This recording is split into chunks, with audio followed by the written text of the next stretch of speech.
Great Gatsby by Francis Scott Fitzgerald.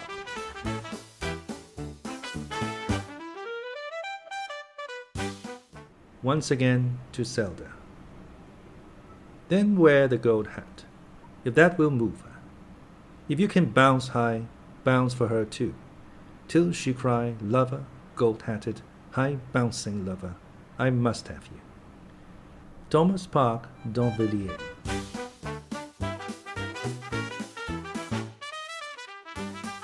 Introduction to The Great Gatsby by Francis Scott Fitzgerald. To one who has spent his professional life in the world of fiction, the request to write an introduction offers many facets of temptation. The present writer succumbs to one of them. With as much equanimity as he can muster, he will discuss the critics among us, trying to revolve as centripetally as possible about the novel which comes hereafter in this volume.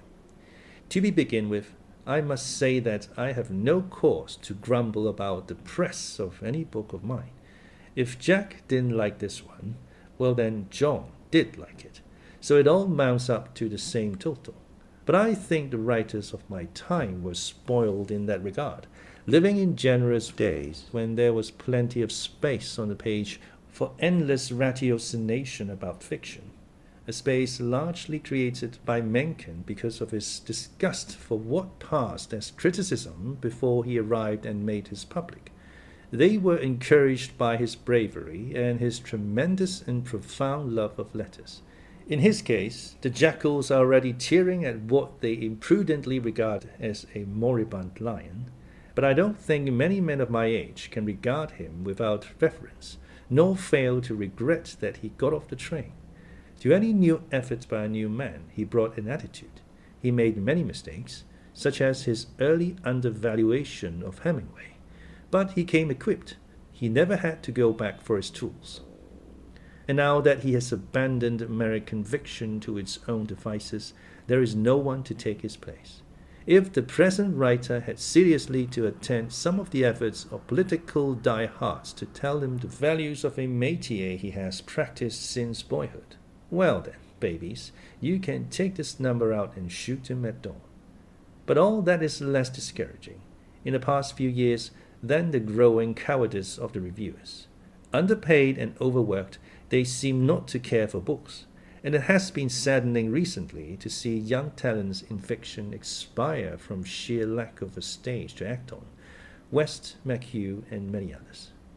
I'm circling closer to my theme song, which is that I'd like to communicate to such of them who read this novel a healthy cynicism toward contemporary reviews. Without undue vanity, one can permit oneself a suit of chainmail in any profession. Your pride is all you have, and if you let it be tampered with by a man who has a dozen prides to tamper with before lunch, you are promising yourself a lot of disappointments that a hard-boiled professional has learned to spare himself. This novel is a case in point, because the pages weren't loaded with big names of big things and the subject not concerned with farmers. There was easy judgment exercise that had nothing to do with criticism, but was simply an attempt on the part of men who had few chances of self-expression to express themselves. How anyone could take up the responsibility of being a novelist without a sharp and concise attitude about life is a puzzle to me. How a critic could assume a point of view which included 12 variant aspects of the social scene in a few hours seems something too dinosaurian to loom over the awful loneliness of a young author. To circle nearer to this book, one woman, who could hardly have written a coherent letter in English, described it as a book that one read only as one goes to the movies around the corner. That type of criticism is what a lot of young writers are being greeted with, instead of any appreciation of the world of imagination in which they have been trying, with greater or lesser success, to live, the world that Mencken made stable in the days when he was watching over us. Now that this book is being reissued, the author would like to say that never before did one try to keep his artistic conscience as pure as during the 10 months put into doing it. Reading it over, one can see how it could have been improved. yet without feeling guilty of any discrepancy from the truth as far as I saw it, truth or rather equivalent of the truth, the attempt at honesty of imagination. I had just reread Conrad's preface to The Nigger, and I had recently been kidded half haywire by critics who felt that my material was such as to preclude all dealing with mature persons in a mature world. But, my God, it was my material, and it was all I had to deal with. What I cut out of it, both physically and emotionally, would make another novel. I think it is an honest book. That is to say, that one used none of one's virtuosity to get an effect, and to boast again, one soft-pedaled the emotional side to avoid the tears leaking from the socket of the left eye, or the large false face peering around the corner of a character's head. If there is a clear conscience, a book can survive, at least in one's feelings about it. On the contrary, if one has a guilty conscience, one reads what one wants to hear out of reviews. In addition, if one is young and willing to learn, almost all reviews have a value, even the ones that seem unfair. The present writer has always been a natural for his profession, in so much that he can think of nothing he could have done as efficiently as to have lived deeply in the world of imagination. There are plenty other people constituted as he is for giving expression to intimate explorations. Look, this is here. I saw this under my eyes. This is the way it was. No, it was like this. Look, here is that drop of blood I told you about. Stop everything. Here is the flash of that girl's eyes. Here is the reflection that will always come back to me from the memory of her eyes.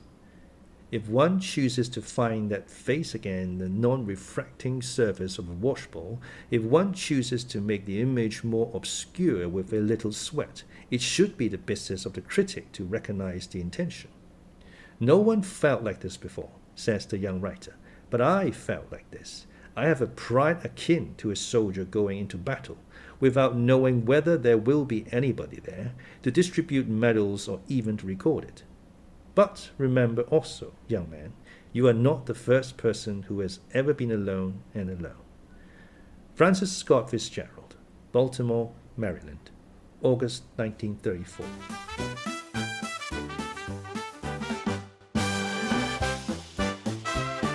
In my younger and more vulnerable years, my father gave me some advice that I've been turning over in my mind ever since. Whenever you feel like criticizing anyone, he told me, just remember that all the people in this world haven't had the advantages that you've had. He didn't say any more, but we've always been unusually communicative in a reserved way, and I understood that he meant a great deal more than that. In consequence, I'm inclined to reserve all judgments, a habit that has opened up many curious natures to me and also made me the victim of not a few veteran bores.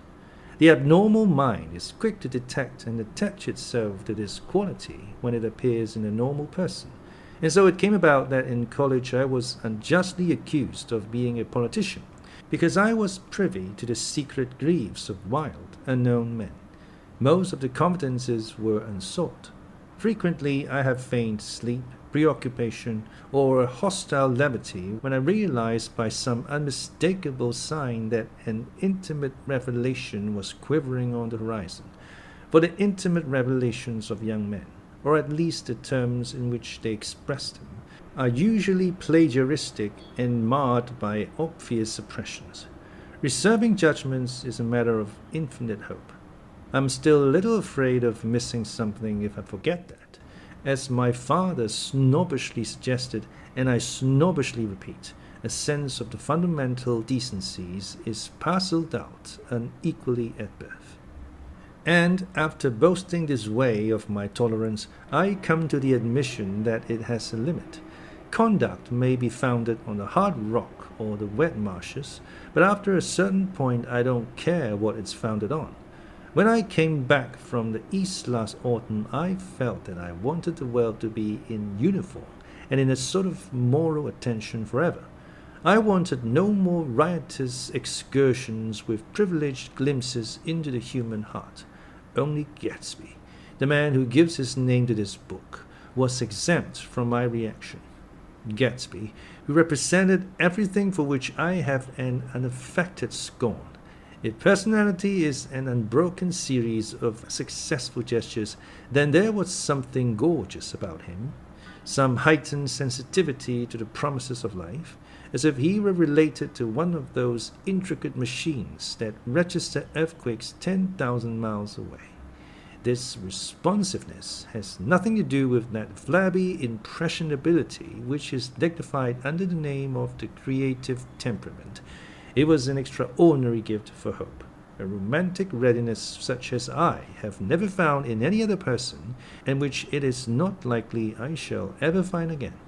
No, Gatsby turned out all right at the end. It is what preyed on Gatsby, what foul dust floated in the wake of his dreams that temporarily closed out my interest in the abortive sorrows and short-winded elations of men.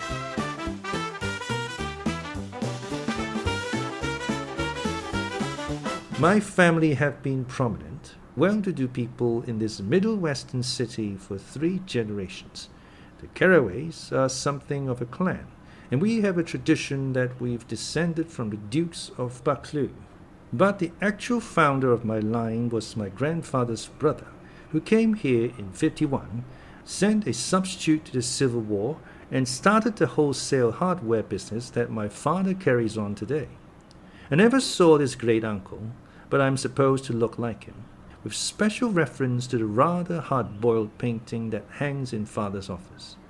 I graduated from New Haven in 1915, just a quarter of a century after my father, and a little later I participated in that delayed Teutonic migration known as the Great War.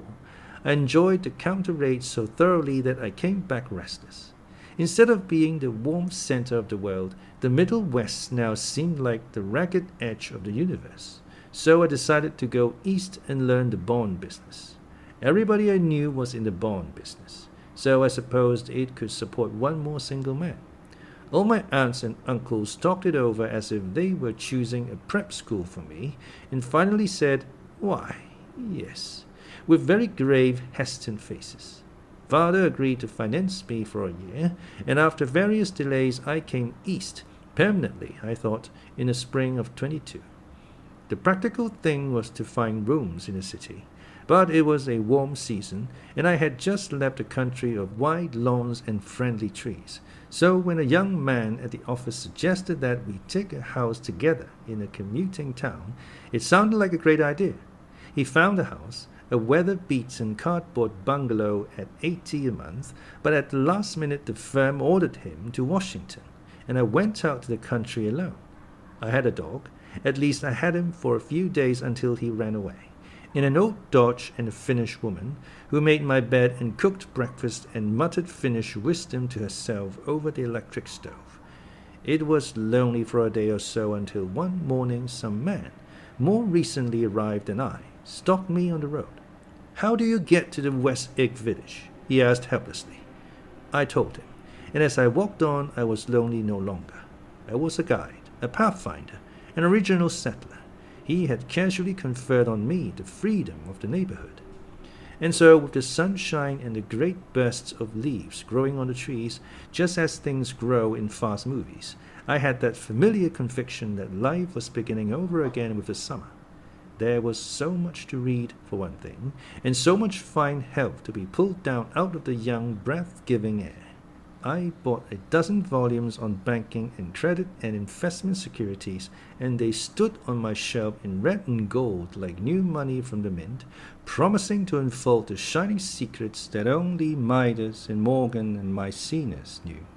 And I had the high intention of reading many other books besides. I was rather literary in college. One year I wrote a series of very solemn and obvious editorials for the Yale News, and now I was going to bring back all such things into my life and become again that most limited of all specialists, the well-rounded man. This isn't just an epigram.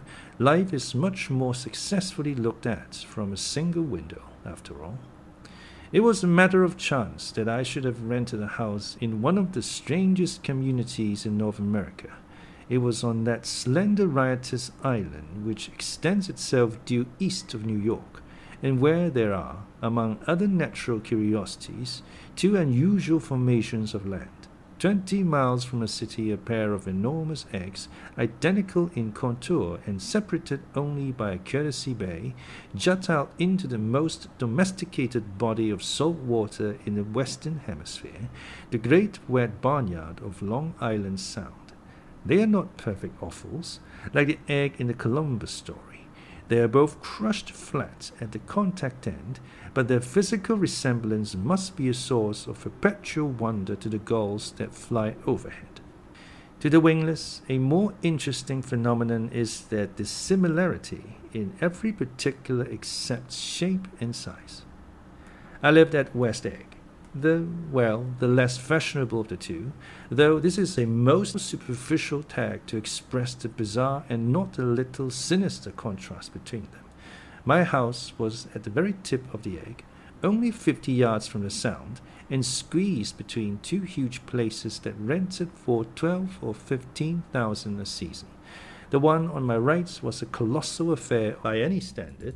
It was a factual imitation of some Hôtel de Ville in Normandy, with a tower on one side, spanking new under a thin beard of raw ivy, and a marble swimming pool, and more than 40 acres of lawn and garden. It was Gatsby's mansion. Or rather, as I didn't know Mr. Gatsby, it was a mansion inhabited by a gentleman of that name.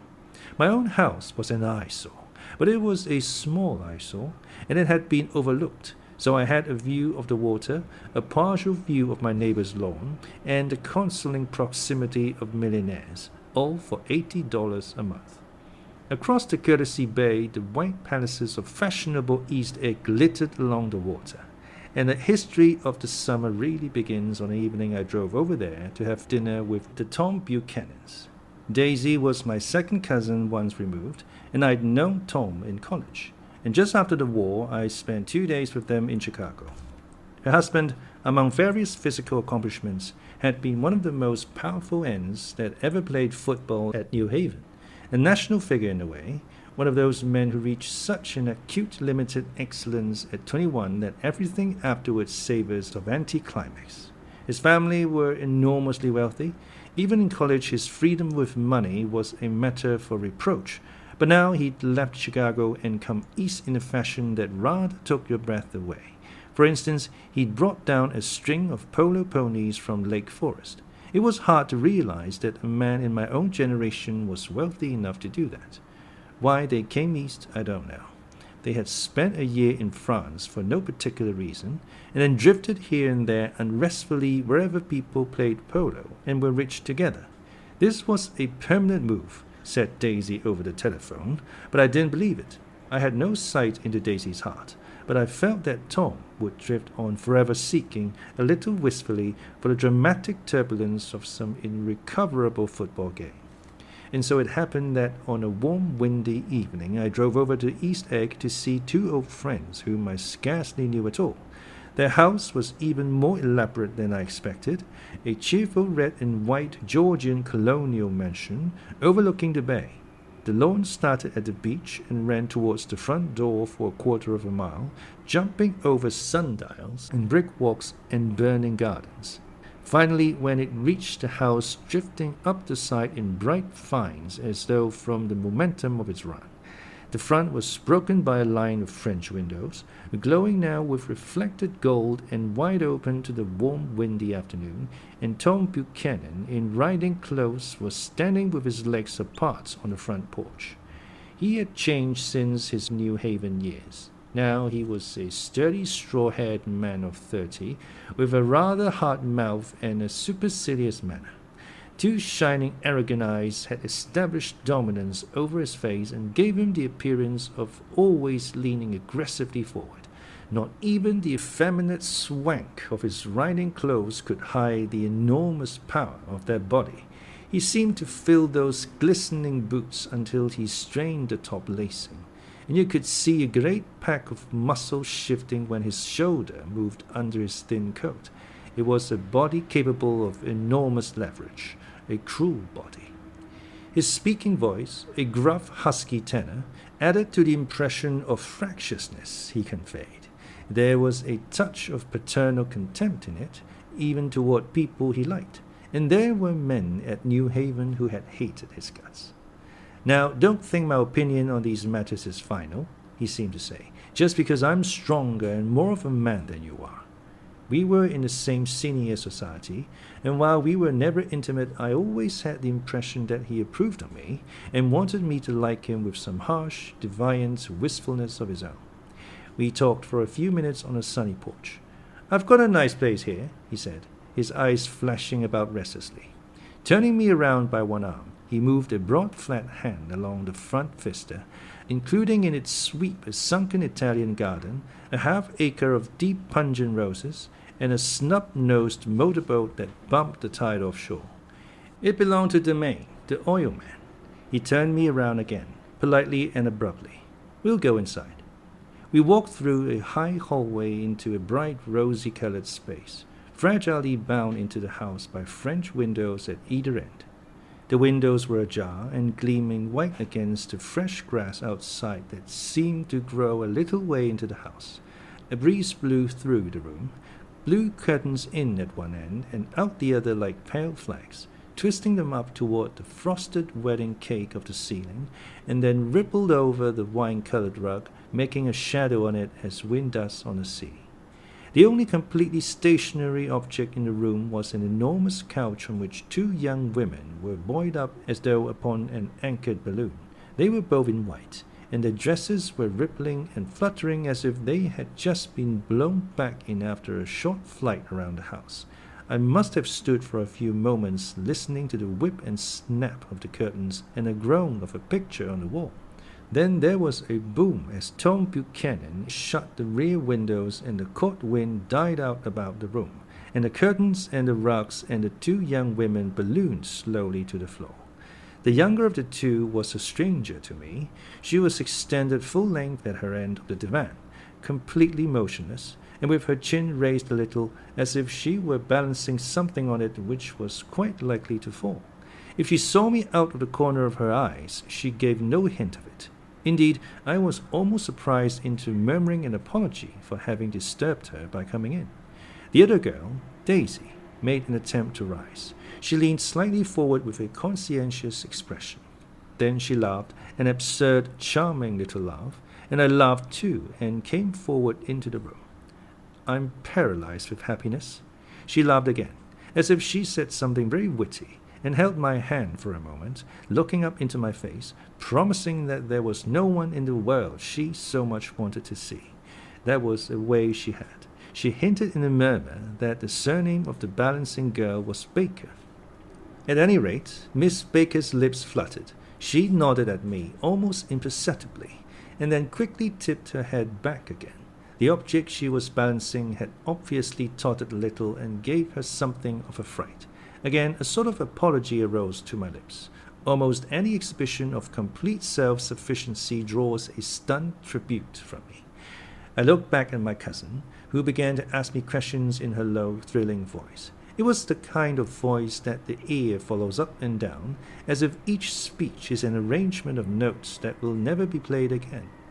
Her face was sad and lovely with bright things in it, bright eyes and a bright, passionate mouth. But there was an excitement in the voice that men who had cared for her found difficult to forget, a singing compulsion, a whispered listen, a promise that she had done gay, exciting things just a while since, and that there were gay, exciting things hovering in the next hour. I told her how I had stopped off in Chicago for a day on my way east, and how a dozen people had sent their love through me. "Do they miss me?" she cried ecstatically. "The whole town is desolate. All the cars have the left rear wheel painted black as a mourning wreath, and there's a persistent wail all night along the North Shore. How gorgeous! Let's go back, Tom, tomorrow." Then she added irrelevantly, "You ought to see the baby." "I'd like to." "She's asleep. She's 3 years old. Haven't you ever seen her?" "Never." "Well, you ought to see her. She's—" Tom Buchanan, who had been hovering restlessly about the room, stopped and rested his hand on my shoulder. "What you doing, Nick?" "I'm a bondman." "Who with?" I told him. "Never heard of them," he remarked decisively. This annoyed me. You will, I answered shortly. You will if you stay in the East. Oh, I'll stay in the East, don't you worry, he said, glancing at Daisy and then back at me, as if he were alert for something more. I'd be a goddamn fool to live anywhere else. At this point, Miss Baker said, Absolutely, with such suddenness that I started. It was the first word she had uttered since I came into the room. Evidently, it surprised her as much as it did me, for she yawned and with a series of rapid, deft movements stood up into the room. I'm stiff, she complained. I've been lying on that sofa for as long as I can remember. Don't look at me, Daisy retorted. I've been trying to get you to New York all afternoon. No, thanks, said Miss Baker to the 4 cocktails just in from the pantry. I'm absolutely in training. Her host looked at her incredulously. You are? He took down his drink as if it were a drop in the bottom of a glass. How you ever get anything done is beyond me. I looked at Miss Baker, wondering what it was she got done. I enjoyed looking at her. She was a slender, small-breasted girl with an erect carriage, which she accentuated by throwing her body backward at the shoulders like a young cadet. Her grey, sun-strained eyes looked back at me with polite reciprocal curiosity out of a warm, charming, discontented face. It occurred to me now that I had seen her, or a picture of her, somewhere before. You live in West Egg, she remarked contemptuously. I know somebody there. I don't know a single. You must know Gatsby.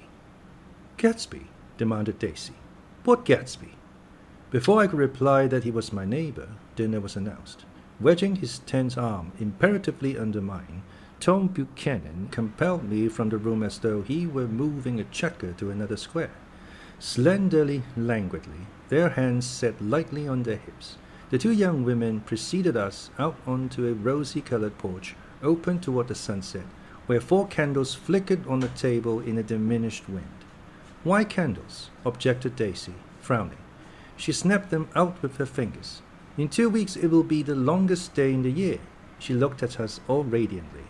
Do you always watch for the longest day of the year and then miss it? I always watch for the longest day in the year and then miss it. We ought to plan something, yawned Miss Baker, sitting down at the table as if she were getting into bed. All right, said Daisy. What will we plan? She turned to me helplessly. What do people plan? Before I could answer, her eyes fastened with an odd expression on her little finger. Look, she complained. I hurt it. We all looked. The knuckle was black and blue. You did it, Tom, she said accusingly. I know you didn't mean to, but you did do it. That's what I get for marrying a brute of a man. A great big hulking physical specimen of a... I hate that word hulking, objected Tom crossly. Even in kidding. Hulking, insisted Daisy. Sometimes she and Miss Baker talked at once, unobtrusively and with a bantering inconsequence that was never quite chatter. That was as cool as their white dresses and their impersonal eyes in the absence of all desire. They were here, and they accepted Tom and me, making only a polite, pleasant effort to entertain or to be entertained. They knew that presently dinner would be over, and a little later the evening too would be over and casually put away. It was sharply different from the West, where an evening was hurried from face to face towards its close, in a continually disappointed anticipation or else in sheer nervous dread of the moment itself. You make me feel uncivilized, Daisy, I confessed on my second glass of corky but rather impressive claret. Can't you talk about crops or something? I meant nothing in particular by this remark, but it was taken up in an unexpected way. Civilization's going to pieces, broke out Tom violently. I've gotten to be a terrible pessimist about things. Have you read The Rise of the Colored Empires by this man Goddard? Why, no, I answered, rather surprised by his tone. Well, it's a fine book, and everybody ought to read it. The idea is, if we don't look out, the white race will be utterly submerged. It's all scientific stuff. It's been proved. Tom's getting very profound, said Daisy, with an expression of unthoughtful sadness. He reads deep books with long words in them. What was that word we... Well, these books are all scientific, insisted Tom, glancing at her impatiently. This fellow has worked out the whole thing. It's up to us, who are the dominant race, to watch out, or these other races will have control of things. We've got to beat them down, whispered Daisy, winking ferociously toward the fervent sun. You want to live in California, began Miss Baker, but Tom interrupted her by shifting heavily in his chair.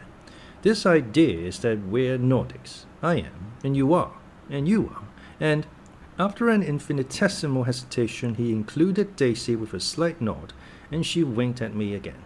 And we've produced all the things that go to make civilization. Oh, science and arts and all that. Do you see? There was something pathetic in his concentration, as if his complacency, more acute than of old, was not enough to him any more. When, almost immediately, the telephone rang inside and the butler left the porch, Daisy seized upon the momentary interruption and leaned towards me. I'll tell you a family secret, she whispered enthusiastically. It's about the butler's nose. Do you want to hear about the butler's nose? That's why I came over tonight. Well, he wasn't always a butler. He used to be the silver polisher for some people in New York that had a silver service for 200 people. He had to polish it from morning till night, until finally it began to affect his nose. Things went from bad to worse, suggested Miss Baker. Yes, things went from bad to worse, until finally he had to give up his position. For a moment the last sunshine fell with romantic affection upon her glowing face. Her voice compelled me forward breathlessly as I listened. Then the glow faded, each light deserting her with lingering regret, like children leaving a pleasant street at dusk. The butler came back and murmured something close to Tom's ear, whereupon Tom frowned, pushed back his chair, and without a word went inside. As if his absence quickened something within her, Daisy leaned forward again, her voice glowing and singing. "I love to see you at my table, Nick. You remind me of a rose, an absolute rose, doesn't he?" She turned to Miss Baker for confirmation. "An absolute rose." This was untrue. I am not even faintly like a rose. She was only extemporizing, but a stirring warmth flowed from her, as if her heart was trying to come up to you concealed in one of those breathless, thrilling words. Then suddenly she threw her napkin on a table and excused herself and went into the house. Miss Baker and I exchanged a short glance consciously devoid of meaning. I was about to speak when she sat up alertly and said, "Shh," in a warning voice. A subdued, impassioned murmur was audible in the room beyond, and Miss Baker leaned forward unashamed, trying to hear. The murmur trembled on the verge of coherence, sank down, mounted excitedly, and then ceased altogether. "This Mr. Gatsby you spoke of is my neighbor," I began. "Don't talk. I want to hear what happens." "Is something happening?" I inquired innocently. "You mean to say you don't know?" said Miss Baker, honestly surprised. "I thought everybody knew." "I don't." "Why," she said hesitantly, "Tom's got some woman in New York." "Got some woman?" I repeated blankly. Miss Baker nodded. "She might have the decency not to telephone him at dinner time, don't you think?" Almost before I had grasped her meaning, there was a flutter of a dress and a crunch of leather boots, and Tom and Daisy were back at the table. "It couldn't be helped," cried Daisy with tense gaiety. She sat down, glanced searchingly at Miss Baker and then at me, and continued. "I looked outdoors for a minute, and it's very romantic outdoors. There's a bird on the lawn that I think must be a nightingale come over on the Cunard or White Star Line. He's singing away." Her voice sang. "It's romantic, isn't it, Tom?" "Very romantic," he said, and then miserably to me, "If it's light enough after dinner, I want to take you down to the stables." The telephone rang inside, startlingly, and as Daisy shook her head decisively at Tom, the subject of the stables, in fact all subject, vanished into air. Among the broken fragments of the last 5 minutes at table, I remember the candles being lit again, pointlessly, and I was conscious of wanting to look squarely at everyone, and yet to avoid all eyes. I couldn't guess what Daisy and Tom were thinking, but I doubt if even Miss Baker, who seemed to have mastered a certain hardy skepticism, was able utterly to put this fifth guest's shrill metallic urgency out of mind. To a certain temperament, the situation might have seemed intriguing.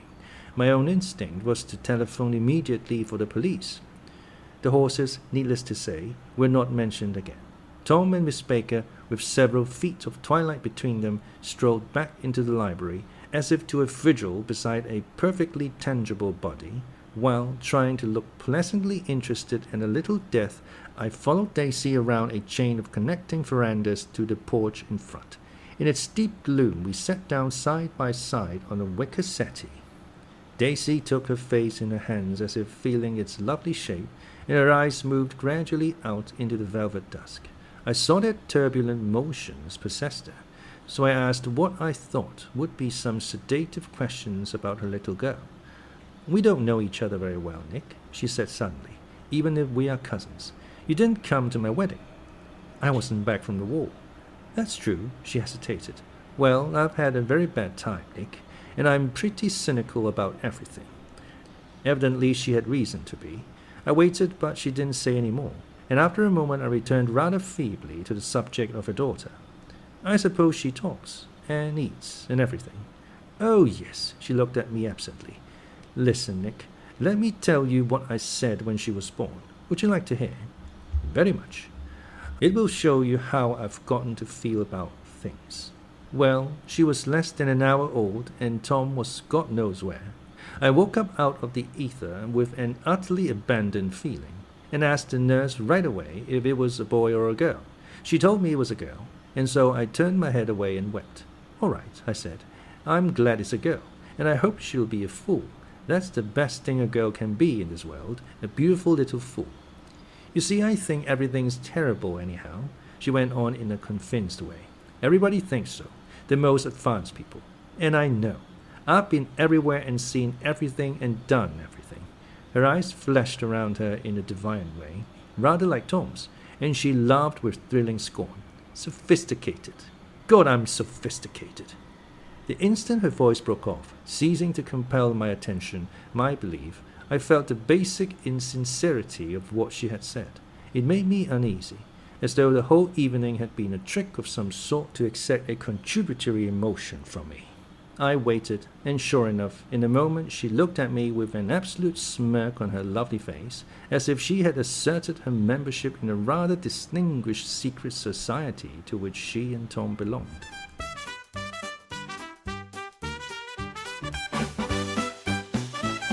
Inside, the crimson room bloomed with light. Tom and Miss Baker sat at either end of the long couch, and she read aloud to him from the Saturday Evening Post, the words, murmurous and uninfected, running together in a soothing tune. The lamplight, bright on his boots and dull on the autumn leaf yellow of her hair, glinted along the paper as she turned the page with a flutter of slender muscles in her arms.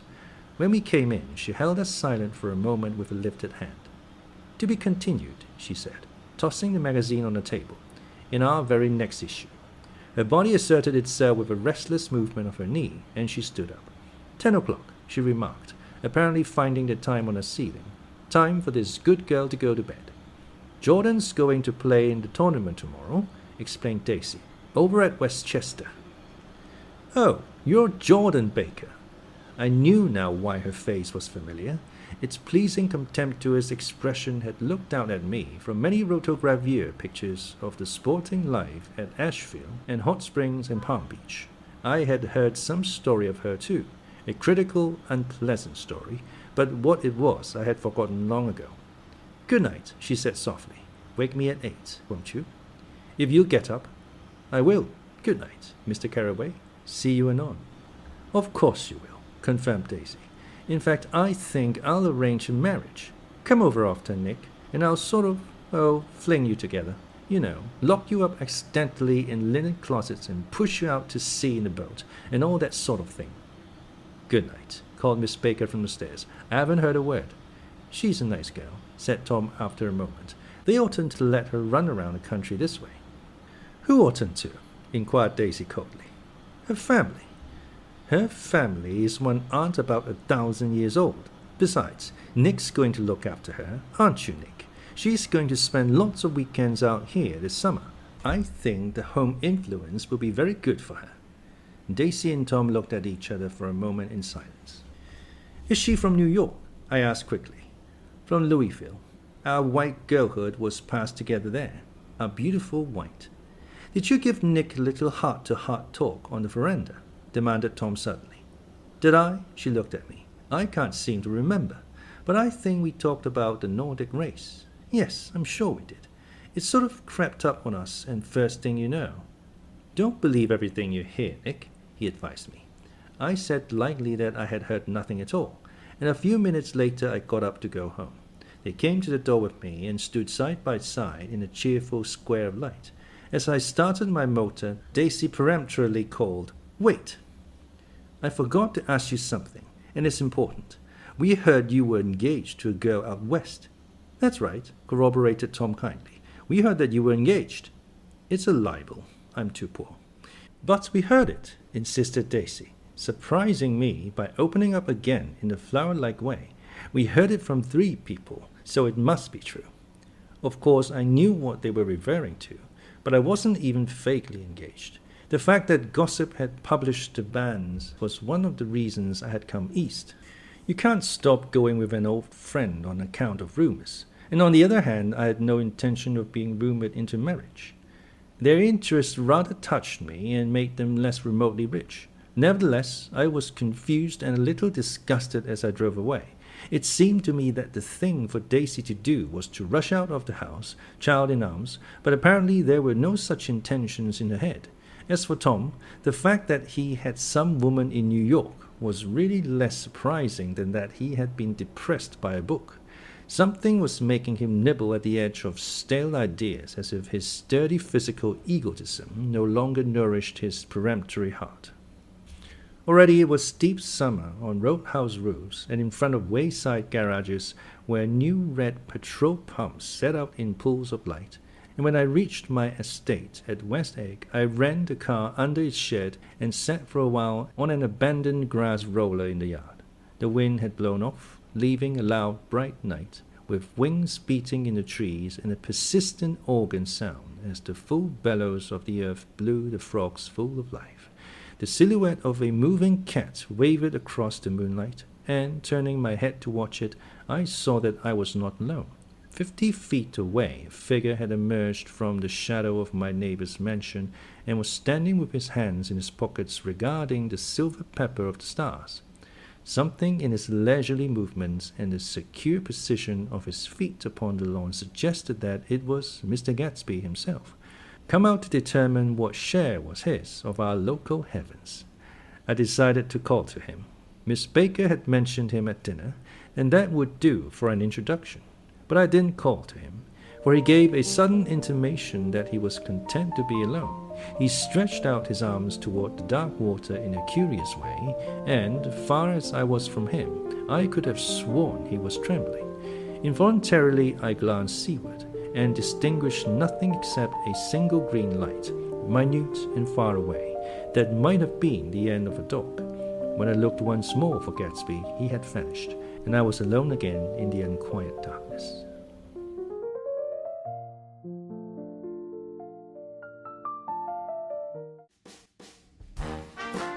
Chapter 2.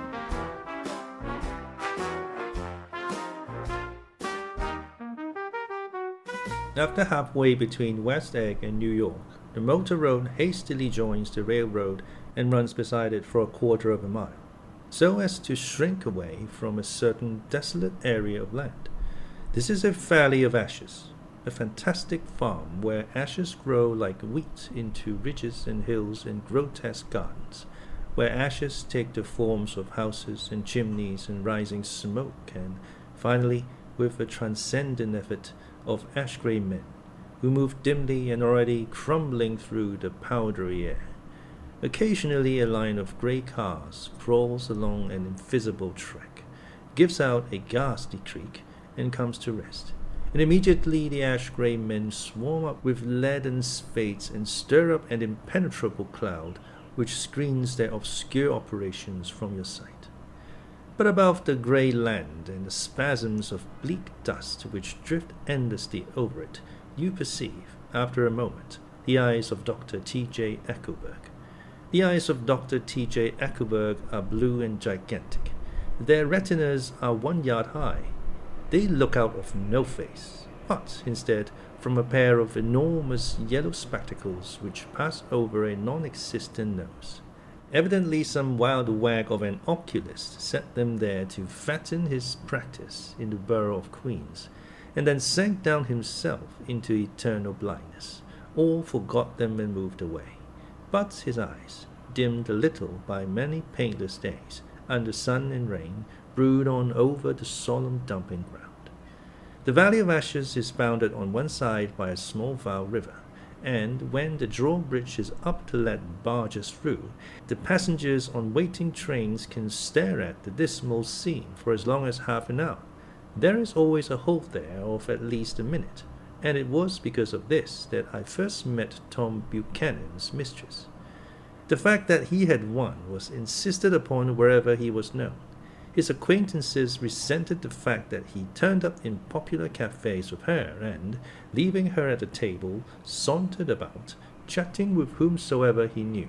Though I was curious to see her, I had no desire to meet her, but I did.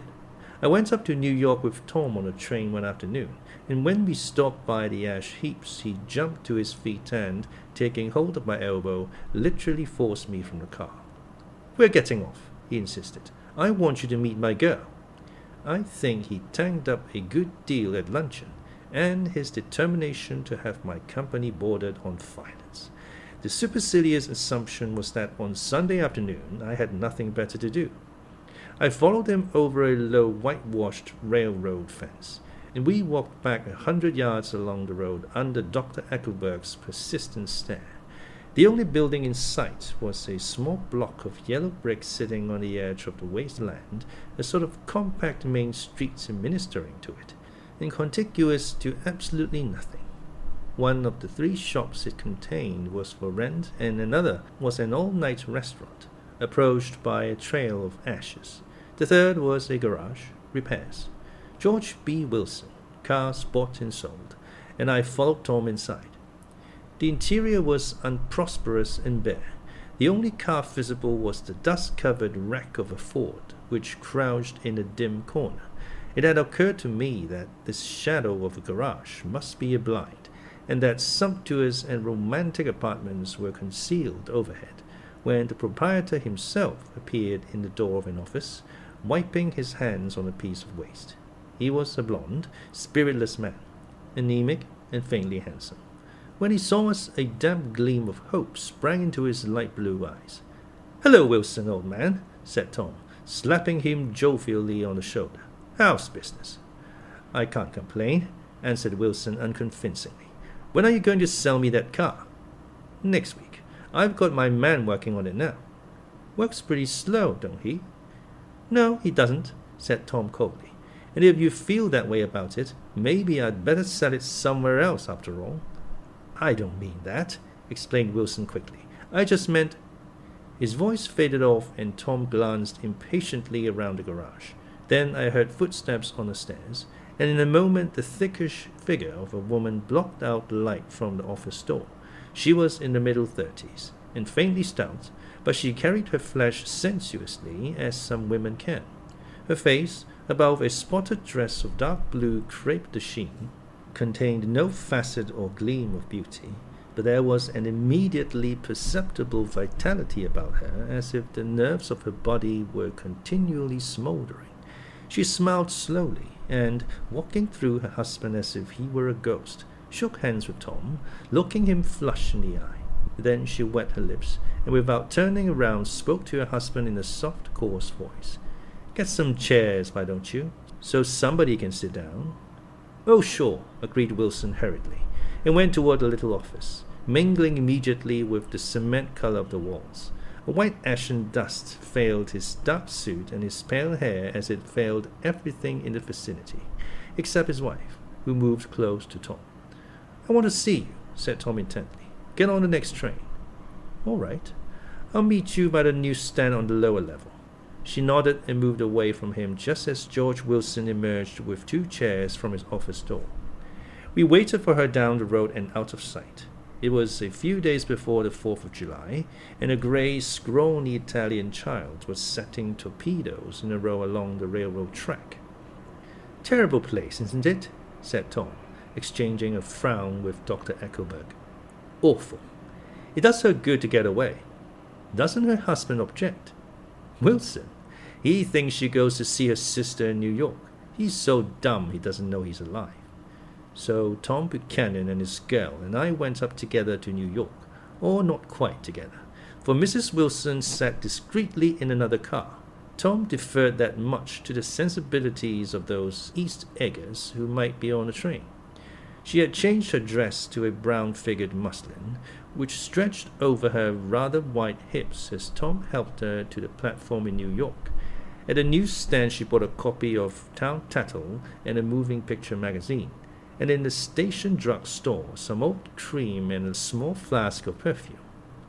Upstairs, in the solemn echoing drive, she let 4 taxicabs drive away before she selected a new one, lavender-colored with grey upholstery, and in this we slid out from the mast of the station into the glowing sunshine. But immediately she turned sharply from the window and, leaning forward, tapped on the front glass. "I want to get one of those dogs," she said earnestly. "I want to get one for the apartment. They're nice to have. A dog." We backed up to a grey old man who bore an absurd resemblance to John Davison Rockefeller. In the basket swung from his neck cowered a dozen very recent puppies of an indeterminate breed. "What kind are they?" asked Mrs. Wilson eagerly as he came to the taxi window. "All kinds. What kind do you want, lady?" "I'd like to get one of those police dogs. I don't suppose you got that kind." The man peered doubtfully into the basket, plunged in his hand and drew one up, wriggling by the back of the neck. "That's no police dog," said Tom. "No, it's not exactly a police dog," said the man with disappointment in his voice. "It's more of an Airedale." He passed his hand over the brown wash rag of her back. "Look at that coat. Some coat. That's a dog that will never bother you with catching cold." "I think it's cute," said Mrs. Wilson enthusiastically. "How much is it?" "That dog," he looked at it admiringly, "that dog will cost you $10. The Airedale, undoubtedly there was an Airedale concerned in it somewhere, though its feet were startlingly white, changed hands and settled down into Mrs. Wilson's lap, where she fondled the weatherproof coat with rapture. "Is it a boy or a girl?" she asked delicately. That dog's a boy." "It's a bitch," said Tom decisively. "Here's your money. Go and buy 10 more dogs of it." We drove over to Fifth Avenue, warm and soft, almost pastoral, on a summer Sunday afternoon. I wouldn't have been surprised to see a great flock of white sheep turn the corner. "Hold on," I said. "I have to leave you here." "No, you don't," interposed Tom quickly. "Myrtle will be hurt if you don't come up to the apartment. Won't you, Myrtle?" "Come on," she urged. "I'll telephone my sister Catherine. She's said to be very beautiful by people who ought to know." "Well, I'd like to, but—" We went on, cutting back again over the park toward the West Hundreds. At 158th Street, the cab stopped at one slice in a long white cake of apartment houses, throwing a regal homecoming glance around the neighborhood. Mrs. Wilson gathered up her dog and her other purchases, and went haughtily in. "I'm going to have the McKees come up," she announced as we rose in the elevator. "And of course, I got to call up my sister too." The apartment was on the top floor, a small living room, a small dining room, a small bedroom, and a bath. The living room was crowded to the doors with a set of tapestried furniture entirely too large for it, so that to move about was to stumble continually over scenes of ladies swinging in the gardens of Versailles. The only picture was an over-enlarged photograph, apparently a hen sitting on a blurred rock. Looked at from a distance, however, the hen resolved itself into a bonnet, and the countenance of a stout old lady beamed down into the room. Several old copies of Town Tattle lay on the table together with a copy of Simon Called Peter and some of the small scandal magazines of Broadway. Mrs. Wilson was first concerned with the dog. A reluctant elevator boy went for a box full of straw and some milk, to which he added on his own initiative a tin of large hard dog biscuits, one of which decomposed apathetically in the saucer of milk all afternoon. Meanwhile, Tom brought out a bottle of whiskey from a locked bureau door. I have been drunk just twice in my life, and the second time was that afternoon, so everything that happened has a dim, hazy cast over it, although until after 8 o'clock the apartment was full of cheerful sun. Sitting on Tom's lap, Mrs. Wilson called up several people on the telephone. Then there were no cigarettes. and I went out to buy some at the drugstore on the corner. When I came back, they had both disappeared, so I sat down discreetly in the living room and read a chapter of Simon Called Peter. Either it was terrible stuff or the whiskey distorted things, because it didn't make any sense to me. Just as Tom and Myrtle reappeared, company commenced to arrive at the apartment door. The sister, Catherine, was a slender, worldly girl of about 30, with a solid, sticky bob of red hair and a complexion powdered milky white. Her eyebrows had been plucked and then drawn on again at a more rakish angle, but the efforts of nature toward the restoration of the old alignment gave a blurred air to her face. When she moved about, there was an incessant clicking as innumerable pottery bracelets jingled up and down upon her arms. She came in with such a proprietary haste and looked around so possessively at the furniture that I wondered if she lived here. But when I asked her, she laughed immoderately, repeated my question aloud, and told me she lived with a girlfriend at a hotel. Mr. McKee was a pale, feminine man from the flat below. He had just shaved, for there was a white spot of lather on his cheekbone, and he was most respectful in his greeting to everyone in the room.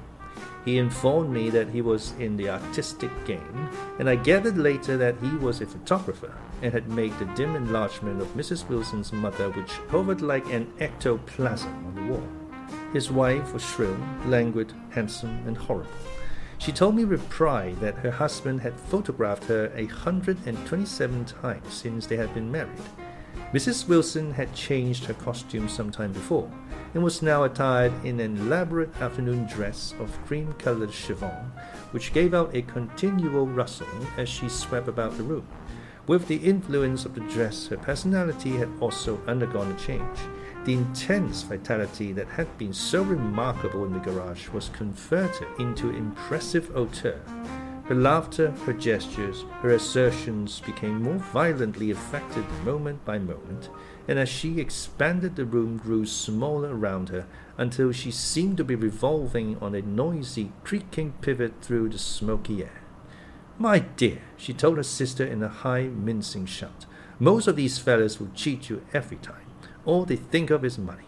I had a woman up here last week to look at my feet, and when she gave me the bill, you'd have thought she had my appendicitis out." "What was the name of the woman?" asked Mrs. McKee. "Mrs. Eberhard. She goes around looking at people's feet in their own homes." "I like your dress," remarked Mrs. McKee. "I think it's adorable." Mrs. Wilson rejected the compliment by raising her eyebrow in disdain. "It's just a crazy old thing," she said. "I just slip it on sometimes when I don't care what I look like." "But it looks wonderful on you, if you know what I mean," pursued Mrs. McKee. "If Chester could only get you in that pose, I think he could make something of it." We all looked in silence at Mrs. Wilson, who removed a strand of hair from over her eyes and looked back at us with a brilliant smile. Mr. McKee regarded her intently with his head on one side, and then moved his hand back and forth slowly in front of his face. "I should change the light," he said after a moment. "I'd like to bring out the modeling of the features, and I'd try to get hold of all the back hair." "I wouldn't think of changing the light," cried Mrs. McKee. "I think it's—" Her husband said shh, and we all looked at the subject again, whereupon Tom Buchanan yawned audibly and got to his feet. "You McKees have something to drink," he said. "Get some more ice and mineral water, Myrtle, before everybody goes to sleep." "I told that boy about the ice." Myrtle raised her eyebrows in despair at the shiftlessness of the lower orders. "These people, you have to keep after them all the time." She looked at me and laughed pointlessly. Then she flounced over to the dog, kissed it with ecstasy, and swept into the kitchen, implying that a dozen chefs awaited her orders there. "I've done some nice things out on Long Island," asserted Mr. McKee. Tom looked at him blankly. "Two of them we have framed downstairs." "Two what?" demanded Tom. "Two studies. One of them I called Montauk Point, the gulls, and the other I called Montauk Point, the sea." The sister Catherine sat down beside me on the couch. "Do you live down on Long Island too?" she inquired. "I live at West Egg." "Really? I was down there at a party about a month ago, at a man named Gatsby's. Do you know him?" "I live next door to him." Well, they say he's a nephew or a cousin of Kaiser Wilhelm's. That's where all his money comes from. Really? She nodded. I'm scared of him. I'd hate to have him get anything on me. This absorbing information about my neighbor was interrupted by Mrs. McKee's pointing suddenly at Catherine. Chester, I think you could do something with her, she broke out. But Mr. McKee only nodded in a bored way and turned his attention to Tom. I'd like to do more work on Long Island, if I could get the entry. All I ask is that they should give me a start. Ask Myrtle, said Tom, breaking into a short shout of laughter as Mrs. Wilson entered with a tray. She'll give you a letter of introduction, won't you, Myrtle? Do what? She asked, startled. You'll give McKee a letter of introduction to your husband, so he can do some studies of him.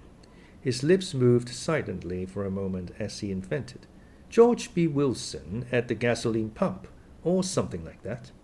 Catherine leaned close to me and whispered in my ear. Neither of them can stand the person they're married to. Can't they? Can't stand them. She looked at Myrtle and then at Tom. What I say is, why go on living with them if they can't stand them? If I was them, I'd get a divorce and get married to each other right away. Doesn't she like Wilson either? The answer to this was unexpected.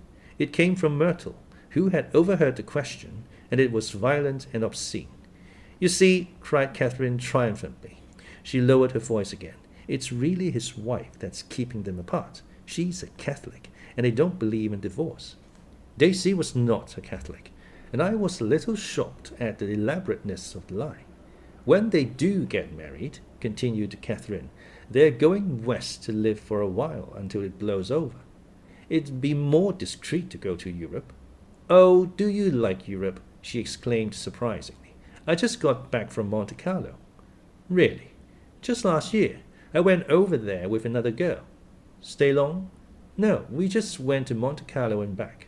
We went by way of Marseille.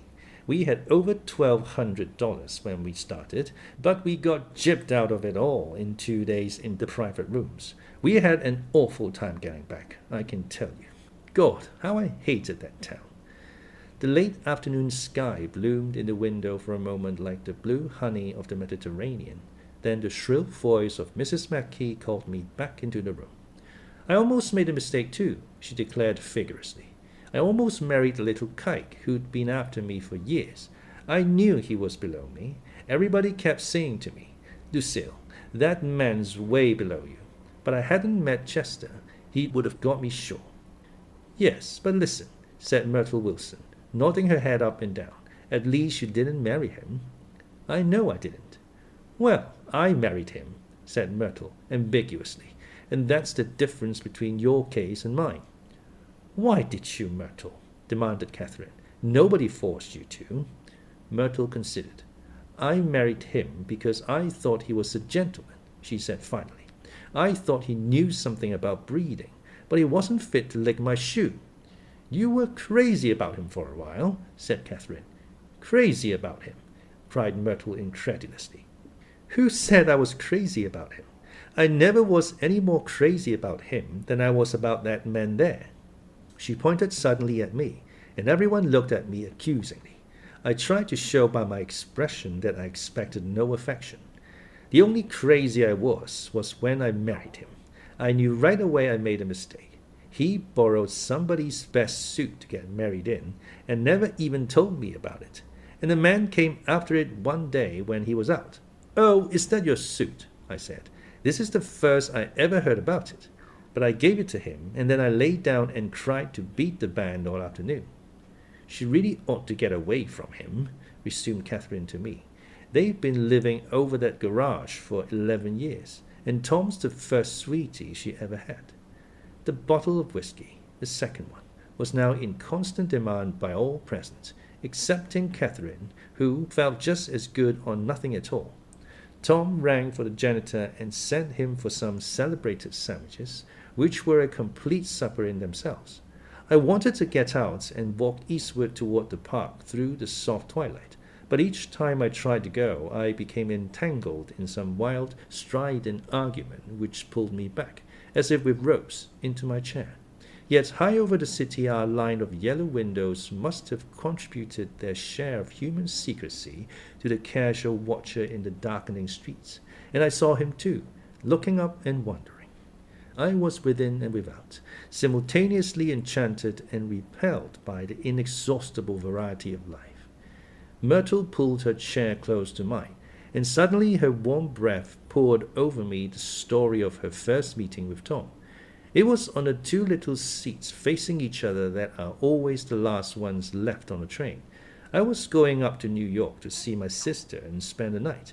He had on a dress suit and patent leather shoes, and I couldn't keep my eyes off him. But every time he looked at me, I had to pretend to be looking at the advertisement over his head. When we came into the station, he was next to me, and his white shirt front pressed against my arm, and so I told him I'd have to call a policeman. But he knew I lied. I was so excited that when I got into a taxi with him, I didn't hardly know I wasn't getting into a subway train. All I kept thinking about, over and over, was, you can't live forever, you can't live forever. She turned to Mrs. McKee, and the room rang full of her artificial laughter. "My dear," she cried, "I'm going to give you this dress as soon as I'm through with it. I've got to get another one tomorrow. I'm going to make a list of all the things I've got to get.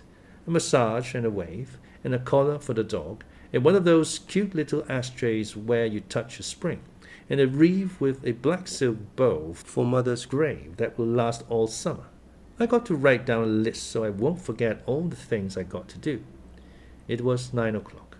Almost immediately afterward, I looked at my watch and found it was 10. Mr. McKee was asleep on a chair with his fists clenched in his lap, like a photograph of a man of action.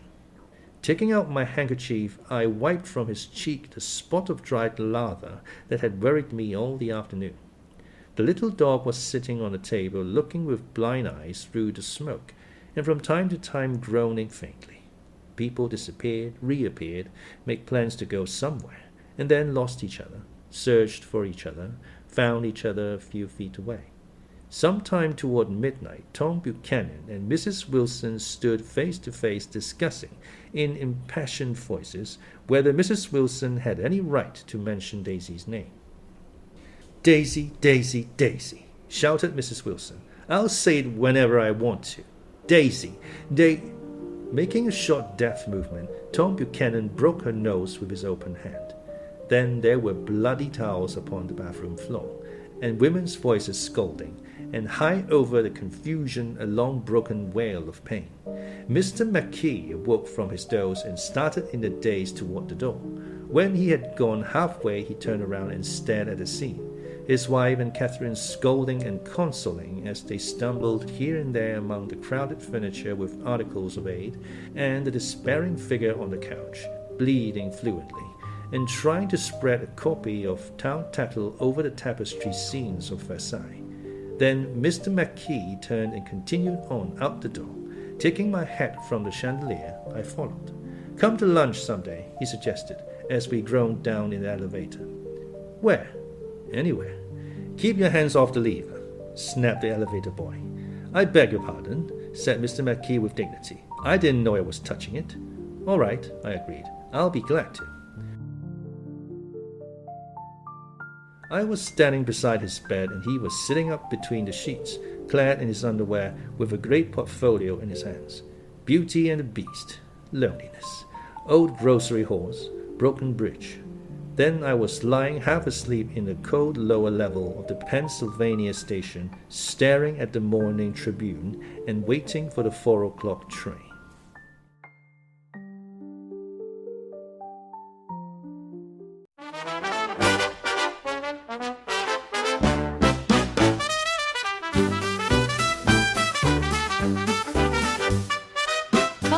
Audiobook presents The Great Gatsby by Francis Scott Fitzgerald.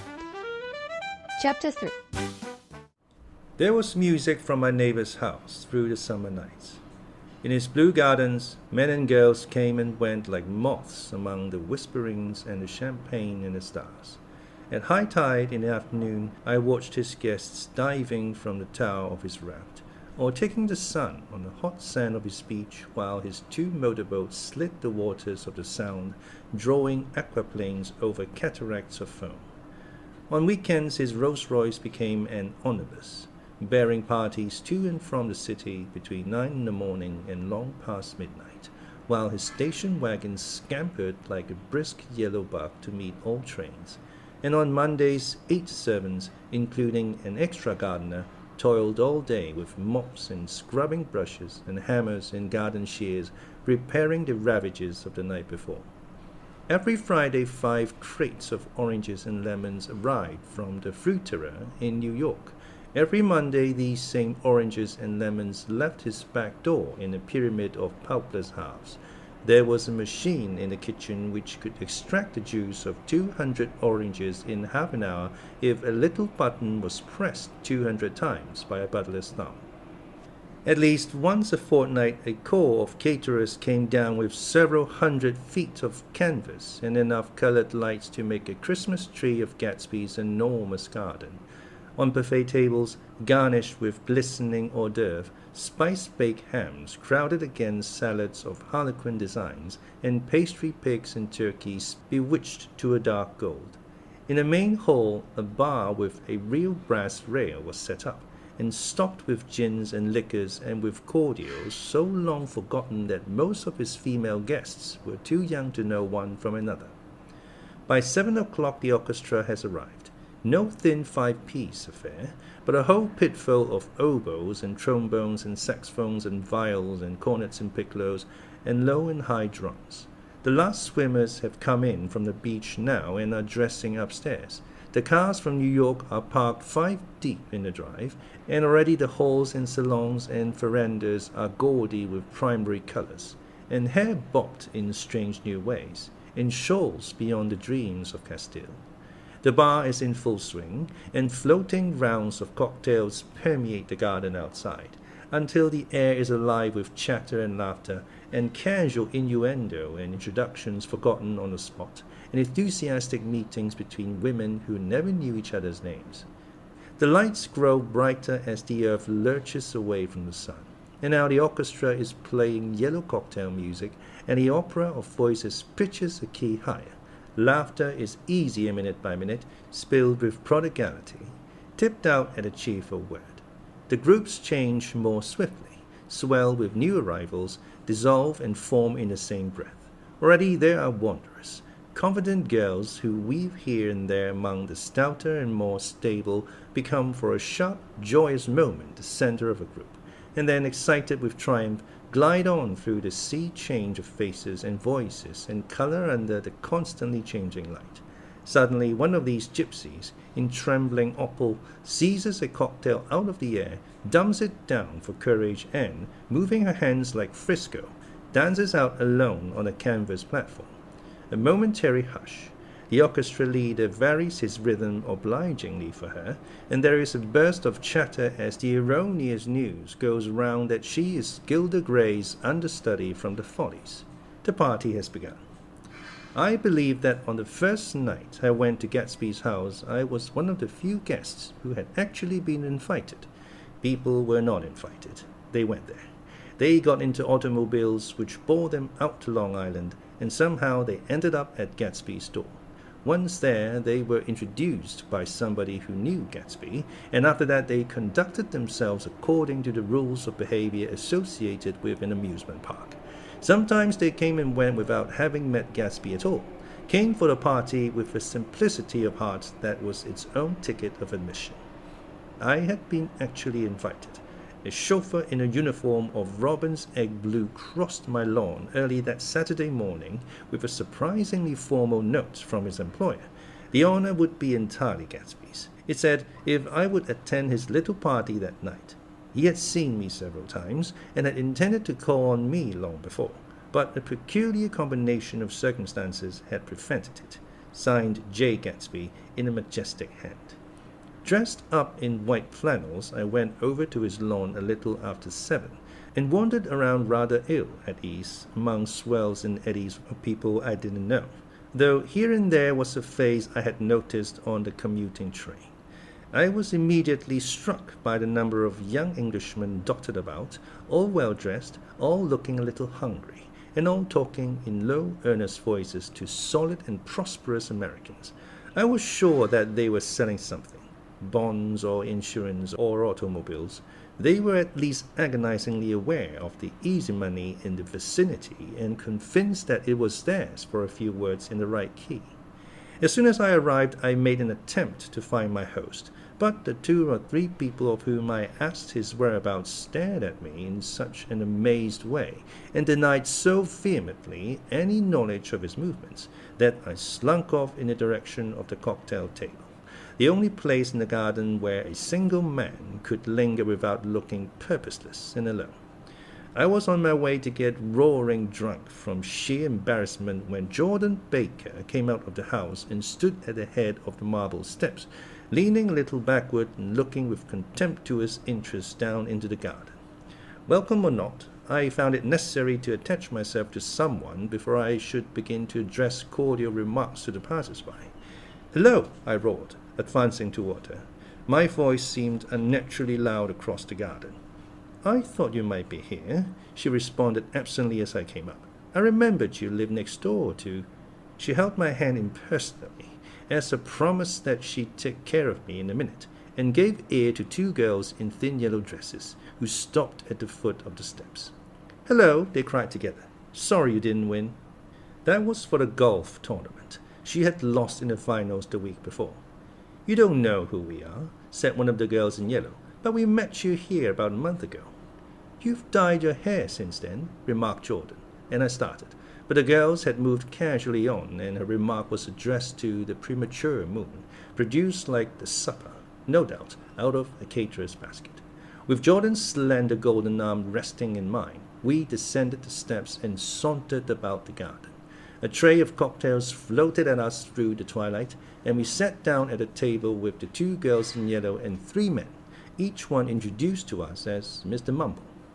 "Do you come to these parties often?" inquired Jordan of the girl beside her. "The last one was the one I met you at," answered the girl, in an alert, competent voice. She turned to her companion. "Wasn't it for you, Lucille?" "It was for Lucille, too." "I like to come," Lucille said. "I never care what I do, so I always have a good time. When I was here last, I tore my gown on a chair, and he asked me my name and address. Inside of a week, I got a package from Quartier's with a new evening gown in it." "Did you keep it?" asked Jordan. "Sure I did. I was going to wear it tonight, but it was too big in the bust and had to be altered. It was gas blue with lavender beads, $265. "There's something funny about a fellow that will do a thing like that," said the other girl eagerly. "He doesn't want any trouble with anybody." "Who doesn't?" I inquired. "Gatsby. Somebody told me." The 2 girls and Jordan leaned together confidentially. "Somebody told me they thought he killed a man once." A thrill passed over all of us. The 3 Mr. Mumbles bent forward and listened eagerly. "I don't think it's so much that," argued Lucille skeptically. "It's more that he was a German spy during the war." One of the men nodded in confirmation. "I heard that from a man who knew all about him, grew up with him in Germany," he assured us positively. "Oh no," said the first girl. "It couldn't be that, because he was in the American Army during the war." As our credulity switched back to her, she leaned forward with enthusiasm. "You look at him sometimes when he thinks nobody's looking at him. I'll bet he killed a man." She narrowed her eyes and shivered. Lucille shivered. We all turned and looked around for Gatsby. It was testimony to the romantic speculation he inspired that there were whispers about him from those who had found little that it was necessary to whisper about in this world. The first supper, there would be another one after midnight, was now being served, and Jordan invited me to join her own party, who were spread around a table on the other side of the garden. There were 3 married couples and Jordan's escort, a persistent undergraduate given to violent innuendo, and obviously under the impression that sooner or later Jordan was going to yield him up her person to a greater or lesser degree. Instead of rambling, this party had preserved a dignified homogeneity, and assumed to itself the function of representing the state nobility of the countryside. East Egg condescending to West Egg and carefully on guard against his spectroscopic gaiety. "Let's get out," whispered Jordan, after a somehow wasteful and inappropriate half-hour. "This is much too polite for me." We got up, and she explained that we were going to find a host. I had never met him, she said, and it was making me uneasy. The undergraduate nodded in a cynical, melancholy way. The bar, where we glanced first, was crowded, but Gatsby was not there. She couldn't find him from the top of the steps, and he wasn't on the veranda. On a chance, we tried an important-looking door, and walked into a high Gothic library, panelled with carved English oak, and probably transported complete from some ruin overseas. A stout middle-aged man, with enormous owl-eyed spectacles, was sitting somewhat drunk on the edge of a great table, staring with unsteady concentration at the shelves of books. As we entered, he wheeled excitedly around and examined Jordan from head to foot. "What do you think?" he demanded impetuously. "About what?" He waved his hand toward the bookshelves. "About that. As a matter of fact, you needn't bother to ascertain. I ascertained. They're real." "The books?" He nodded. "Absolutely real. Have pages and everything. I thought they'd be a nice durable cardboard. Matter of fact, they're absolutely real. Pages, and here, let me show you." Taking our skepticism for granted, he rushed to the bookcases and returned with Volume 1 of the Stoddard Lectures. "See," he cried triumphantly, "it's a bona fide piece of printed matter. It fooled me. This fellow's a regular Belasco. It's a triumph. What thoroughness, what realism. Knew when to stop too. Didn't cut the pages. But what do you want? What do you expect?" He snatched the book from me and replaced it hastily on its shelf, muttering that if one brick was removed, the whole library was liable to collapse. "Who brought you?" he demanded. "Or did you just come?" "I was brought. Most people were brought." Jordan looked at him alertly, cheerfully, without answering. "I was brought by a woman named Roosevelt," he continued. "Mrs. Claude Roosevelt. Do you know her? I met her somewhere last night. I've been drunk for about a week now, and I thought it might sober me up to sit in the library." "Has it?" "A little bit, I think. I can't tell yet. I've only been here now. Did I tell you about the books? They're real. They're—" "You told us." We shook hands with him gravely and went back outdoors. There was dancing now on the canvas in the garden. Old men pushing young girls backward in eternal graceless circles, superior couples holding each other tortuously, fashionably, and keeping in the corners, and a great number of single girls dancing individually or relieving the orchestra for a moment of the burden of the banjo or the traps. By midnight the hilarity had increased. The celebrated tenor had sung in Italian, and the notorious contralto had sung in jazz. Between the numbers, people were doing stunts all over the garden, while happy, vacuous bursts of laughter rose toward the summer sky. A pair of stage twins, who turned out to be the girls in yellow, did a baby act in costume, and champagne was served in glasses bigger than finger bowls. The moon had risen higher, and floating in the sound was a triangle of silver scales trembling a little to the stiff, tinny drip of the banjos on the lawn. I was still with Jordan Baker. We were sitting at a table with a man of about my age and a rowdy little girl, who gave way upon the slightest provocation to uncontrollable laughter.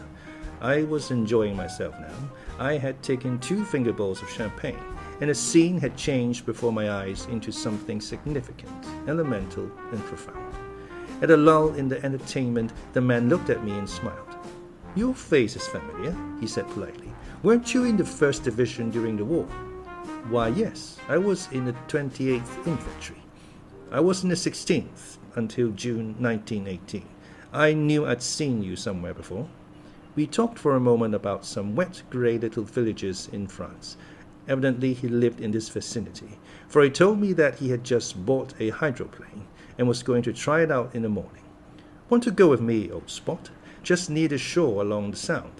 "What time?" "Any time that suits you best." It was on the tip of my tongue to ask his name when Jordan looked around and smiled. "Having a gay time now?" she inquired. "Much better." I turned again to my new acquaintance. "This is an unusual party for me. I haven't even seen the host. I live over there." I waved my hand at the invisible hedge in the distance, and this man Gatsby sent over his chauffeur with an invitation. For a moment he looked at me as if he failed to understand. I'm Gatsby, he said suddenly. What? I exclaimed. Oh, I beg your pardon. I thought you knew, old spot. I'm afraid I'm not a very good host. He smiled understandingly, much more than understandingly. It was one of those rare smiles with a quality of eternal reassurance in it that you may come across 4 or 5 times in life. It faced, or seemed to face, the whole eternal world for an instant, and then concentrated on you with an irresistible prejudice in your favor. It understood you just so far as you wanted to be understood, believed in you as you would like to believe in yourself, and assured you that it had precisely the impression of you that, at your best, you hoped to convey. Precisely at that point it vanished, and I was looking at an elegant young roughneck, a year or 2 over 30, whose elaborate formality of speech just missed being absurd. Some time before he introduced himself, I'd got a strong impression that he was picking his words with care. Almost at the moment when Mr. Gatsby identified himself, a butler hurried toward him with the information that Chicago was calling him on the wire. He excused himself with a small bow that included each of us in turn. If you want anything, just ask for it, old spot, he urged me. Excuse me, I will rejoin you later. When he was gone, I turned immediately to Jordan, constrained to assure her of my surprise. I had expected that Mr. Gatsby would be a florid and corpulent person in his middle years. Who is he? I demanded. Do you know? He's just a man named Gatsby. Where's he from, I mean, and what does he do? Now you're started on the subject, she answered with a worn smile. Well, he told me once he was an Oxford man. A dim background started to take shape behind him, but at her next remark it faded away. However, I don't believe it. Why not? I don't know, she insisted. I just don't think he went there. Something in her tone reminded me of the other girl's I think he killed a man, and had the effect of stimulating my curiosity. I would have accepted without question the information that Gatsby sprang from the swamps of Louisiana or from the Lower East Side of New York. That was comprehensible, but young men didn't. At least in my provincial inexperience, I believed they didn't. Drift coolly out of nowhere and buy a palace on Long Island Sound. Anyhow, he gives large parties, said Jordan, changing the subject with an urban distaste for the concrete. And I like large parties. They're so intimate. At small parties, there isn't any privacy. There was the boom of a bass drum, and the voice of the orchestra leader rang out suddenly above the echolalia of the garden. Ladies and gentlemen, he cried, at the request of Mr. Gatsby, we are going to play for you Mr. Vladimir Tolstoy's latest work, which attracted so much attention at Carnegie Hall last May. If you read the papers, you know there was a big sensation. He smiled with jovial condescension and added, some sensation, whereupon everybody laughed. The piece is known, he concluded lustily, as Vladimir Tolstoy's Jazz History of the World. The nature of Mr. Tolstoy's composition eluded me, because just as it began my eyes fell on Gatsby, standing alone on the marble steps and looking from one group to another with approving eyes. His tanned skin was drawn attractively tight on his face, and his short hair looked as though it were trimmed every day. I could see nothing sinister about him. I wondered if the fact that he was not drinking helped to set him off from his guests, for it seemed to me that he grew more correct as the fraternal hilarity increased. When the Jazz History of the World was over, girls were putting their heads on men's shoulders in a puppyish, convivial way. Girls were swooning backward playfully into men's arms, even into groups, knowing that someone would arrest their falls, but no one swooned backward on Gatsby, and no French bob touched Gatsby's shoulder, and no singing quartets were formed with Gatsby's head for one link. I beg your pardon? Gatsby's butler was suddenly standing beside us. Miss Baker, he inquired, I beg your pardon, but Mr. Gatsby would like to speak to you alone. With me? She exclaimed in surprise. Yes, madam. She got up slowly, raising her eyebrows at me in astonishment, and followed the butler toward the house. I noticed that she wore her evening dress, all her dresses, like sports clothes. There was a jauntiness about her movements as if she had first learned to walk upon golf courses on clean, crisp mornings. I was alone, and it was almost 2. For some time confused and intriguing sounds had issued from a long many-windowed room which overhung the terrace. eluding Jordan's undergraduate, who was now engaged in an obstetrical conversation with 2 chorus girls, and who implored me to join him. I went inside. The large room was full of people. One of the girls in yellow was playing the piano, and beside her stood a tall, red-haired young lady from a famous chorus engaged in song.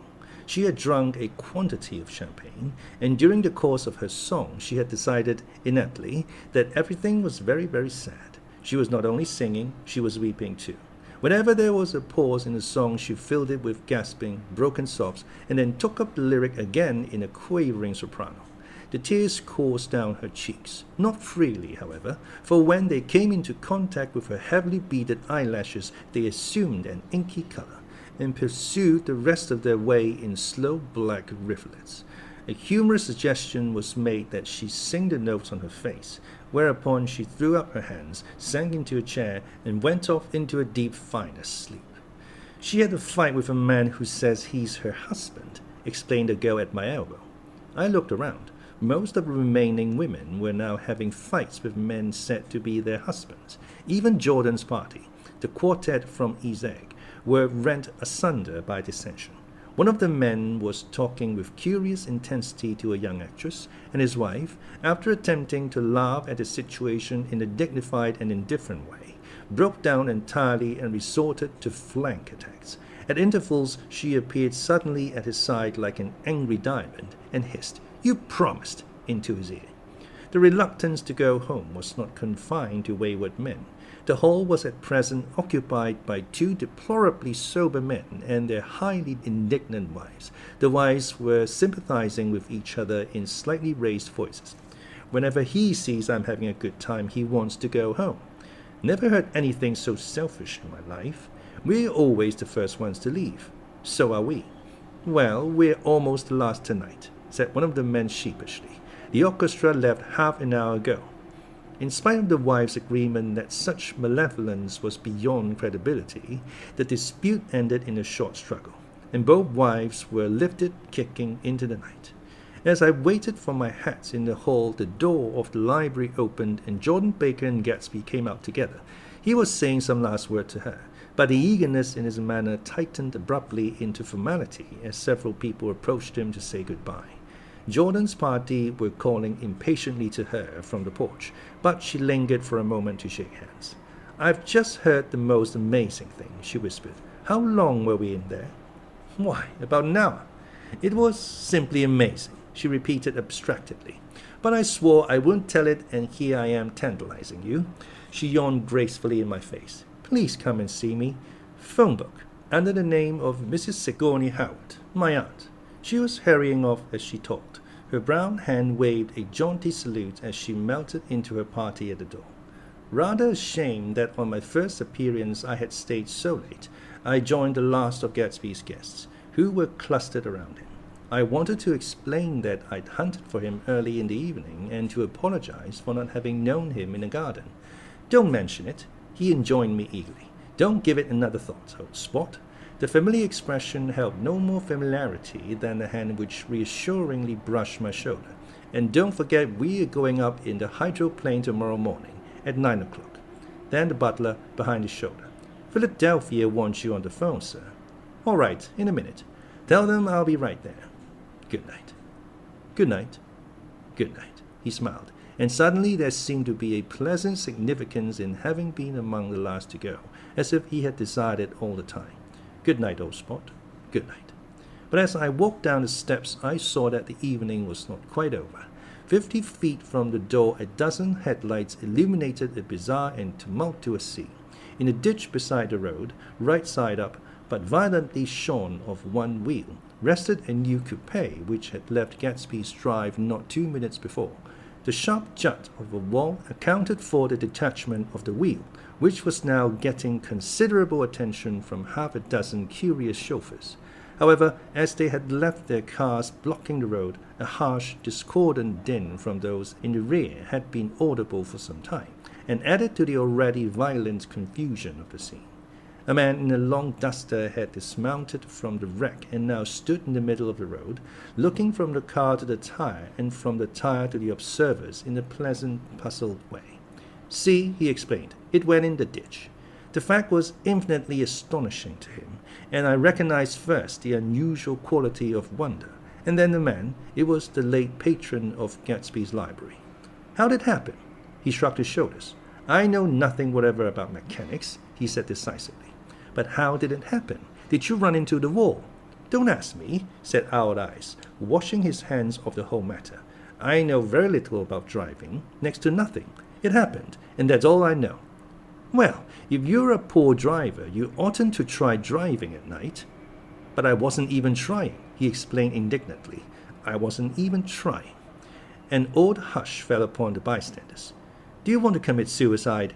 You're lucky it was just a wheel, a bad driver and not even trying. You don't understand, explained the criminal. I wasn't driving. There's another man in the car. The shock that followed this declaration found voice in a sustained "ah" as the door of the coupe swung slowly open. The crowd, it was now a crowd, stepped back involuntarily, and when the door had opened wide, there was a ghostly pause. Then, very gradually, part by part, a pale, dangling individual stepped out of the wreck, pawing tentatively at the ground with a large, uncertain dancing shoe. Blinded by the glare of the headlights and confused by the incessant groaning of the horns, the apparition stood swaying for a moment before he perceived the man in the duster. What's the matter? He inquired calmly. Did we run out of gas? Look! Half a dozen fingers pointed at the amputated wheel. He stared at it for a moment, and then looked upward as though he suspected that it had dropped from the sky. It came off, someone explained. He nodded. At first I didn't notice we stopped. A pause. Then, taking a long breath and straightening his shoulders, he remarked in a determined voice. Would have told me where there's a gas line station. At least a dozen men, some of them a little better off than he was, explained to him that wheel and car were no longer joined by any physical bond. Back out, he suggested after a moment. Put her in reverse. But the wheel's off, he hesitated. No harm in trying, he said. The caterwauling horns had reached a crescendo, and I turned away and cut across the lawn toward home. I glanced back once. A wafer of a moon was shining over Gatsby's house, making the night fine as before, and surviving the laughter and the sound of his still glowing garden. A sudden emptiness seemed to flow now from the windows and the great doors, endowing with complete isolation the figure of the host, who stood on the porch, his hand up in a formal gesture of farewell.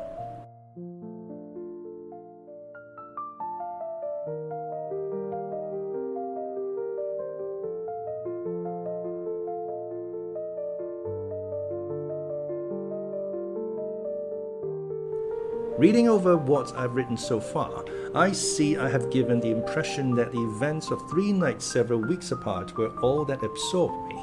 On the contrary, they were merely casual events in a crowded summer, and until much later, they absorbed me infinitely less than my personal affairs. Most of the time I worked. In the early morning, the sun threw my shadow westward as I hurried down the white chasms of lower New York to the Property Trust. I knew the other clerks and young bond salesmen by their first names, and lunched with them in dark, crowded restaurants on little pig sausages and mashed potatoes and coffee. I even had a short affair with a girl who lived in Jersey City and worked in the accounting department. But her brother began throwing mean looks in my direction, so when she went on her vacation in July, I let it blow quietly away. I took dinner usually at the Yale Club. For some reason, it was the gloomiest event of my day. And then I went upstairs to the library and studied investments in securities for a conscientious hour. There were generally a few rioters around, but they never came into the library, so it was a good place to work. After that, if the night was mellow, I strolled down Madison Avenue past the old Murray Hill Hotel and over 33rd Street to the Pennsylvania Station. I began to like New York. The racy, adventurous feeling of it at night, and the satisfaction that the constant flicker of men and women and machines gives to the restless eye. I like to walk up Fifth Avenue and pick out romantic women from the crowd and imagine that in a few minutes I was going to enter into their lives, and no one would ever know or disapprove. Sometimes, in my mind, I followed them to their apartments on the corners of hidden streets, and they turned and smiled back at me before they faded through a door into warm darkness. At the enchanted metropolitan twilight, I felt a haunting loneliness sometimes, and felt it in others. Poor young clerks who loitered in front of windows waiting until it was time for a solitary restaurant dinner. Young clerks in the dusk, wasting the most poignant moments of night and life. Again at 8 o'clock, when the dark lanes of the 40s were lined 5 deep with throbbing taxicabs bound for the theater district, I felt a sinking in my heart. Forms leaned together in the taxis as they waited, and voices sang, and there was laughter from unheard jokes, and lighted cigarettes made unintelligible circles inside. Imagining that I, too, was hurrying towards gaiety and sharing their intimate excitement, I wished them well. For a while I lost sight of Jordan Baker. And then in midsummer I found her again. At first I was flattered to go places with her, because she was a golf champion, and everyone knew her name. Then it was something more. I wasn't actually in love, but I felt a sort of tender curiosity. The bored, haughty face that she turned to the world concealed something. Most affectations conceal something eventually, even though they don't in the beginning. And one day I found what it was. When we were on a house party together in Warwick, she left a borrowed car out in the rain with the top down, and then lied about it. And suddenly I remembered the story about her that had eluded me that night at Daisy's. At her first big golf tournament, there was a row that nearly reached the newspapers, a suggestion that she had moved her ball from a bad lie in the semi-final round. The thing approached the proportions of a scandal, then died away. A caddy retracted his statement, and the only other witness admitted that he might have been mistaken. The instant and the name had remained together in my mind. Jordan Baker instinctively avoided clever, shrewd men, and now I saw that this was because she felt safer on a plane where any divergence from a code would be thought impossible. She was incurably dishonest. She wasn't able to endure being at a disadvantage, and given this unwillingness, I suppose she had begun dealing in subterfuges when she was very young in order to keep that cool, insolent smile turned to the world and yet satisfy the demands of her hard, jaunty body. It made no difference to me. Dishonesty in a woman is a thing you never blame deeply. I was casually sorry, and then I forgot. It was on that same house party that we had a curious conversation about driving a car. It started because she passed so close to some workman that our fender flicked a button on one man's coat. "You're a rotten driver," I protested. "Either you ought to be more careful, or you oughtn't to drive at all." "I'm careful." "No, you're not." "Well, other people are," she said lightly. "What's that got to do with it?" "They'll keep out of my way," she insisted. "It takes 2 to make an accident." "Suppose you met somebody just as careless as yourself." "I hope I never will," she answered. "I hate careless people. That's why I like you." Her gray sun-strained eyes stared straight ahead, but she had deliberately shifted our relations, and for a moment I thought I loved her. But I am slow-thinking and full of interior rules that act as brakes on my desires, and I knew that first I had to get myself definitely out of that tangle back home. I'd been writing letters once a week and signing them. "Love, Nick." And all I could think of was how, when that certain girl played tennis, a faint moustache of perspiration appeared on her upper lip. Nevertheless, there was a fake understanding that had to be tactfully broken off before I was free. Everyone suspects himself of at least one of the cardinal virtues, and this is mine. I am one of the few honest people that I have ever known.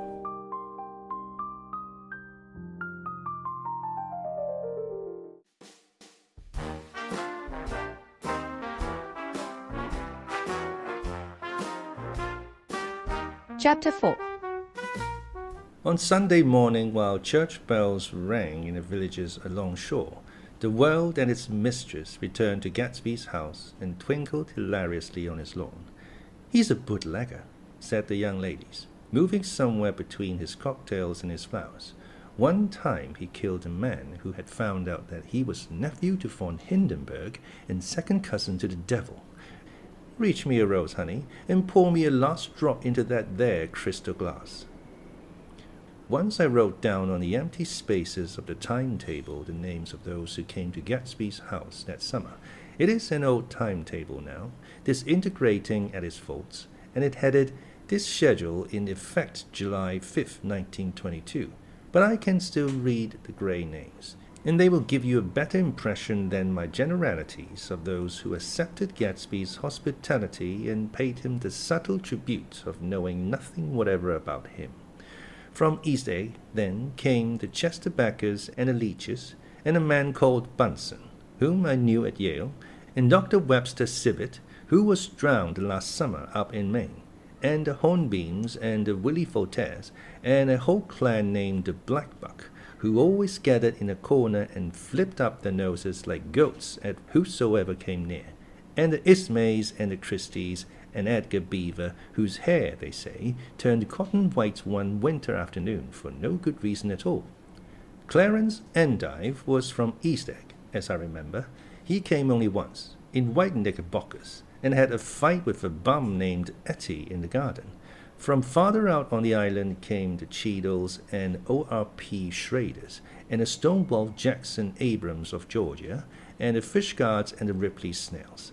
Snell was there 3 days before he went to the penitentiary, so drunk out on the gravel drive that Mrs. Ulysses Sweat's automobile ran over his right hand. The Danceys came too, and S.B. Whitebait, who was well over 60, and Morris A. Flink, and the Hammerheads, and Beluga the tobacco importer, and Beluga's girls. From West Egg came the Pauls and the Mulreadys and Cecile Roebuck and Cecile Schön and Gulick, the state senator, and Newton Orchid, who controlled films par excellence, and Eckhorst and Clyde Cowan and Don S. Schwartz and Arthur McCarthy, all connected with the movies in one way or another. And the Catlips and the Bambergs and G. L. Muldoon, brother to that Muldoon who afterwards strangled his wife.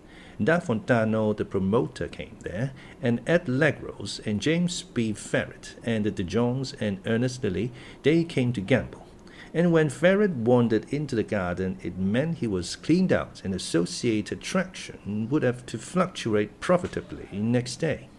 A man named Clip Springer was there so often that he became known as the Boarder. I doubt if he had any other home. Of theatrical people, there were Gus Ways and Horace Donovan and Lester Meyer and George Duckweed and Francis Bull.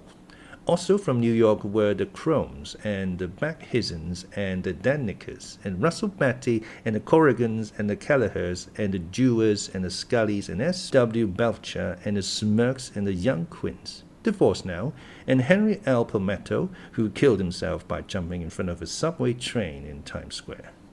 Benny McClanahan arrived always with 4 girls.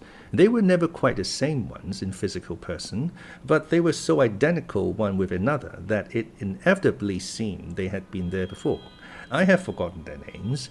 Jacqueline, I think, or else Consuela, or Gloria, or Judy, or June, and their last names were either the melodious names of flowers and months, or the sterner ones of the great American capitalists whose cousins, if pressed, they would confess themselves to be.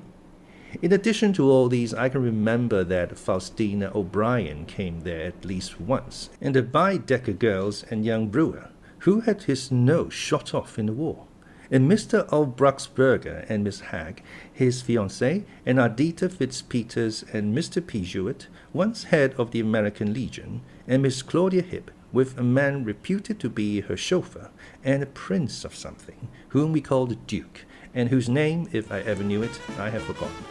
All these people came to Gatsby's house in the summer.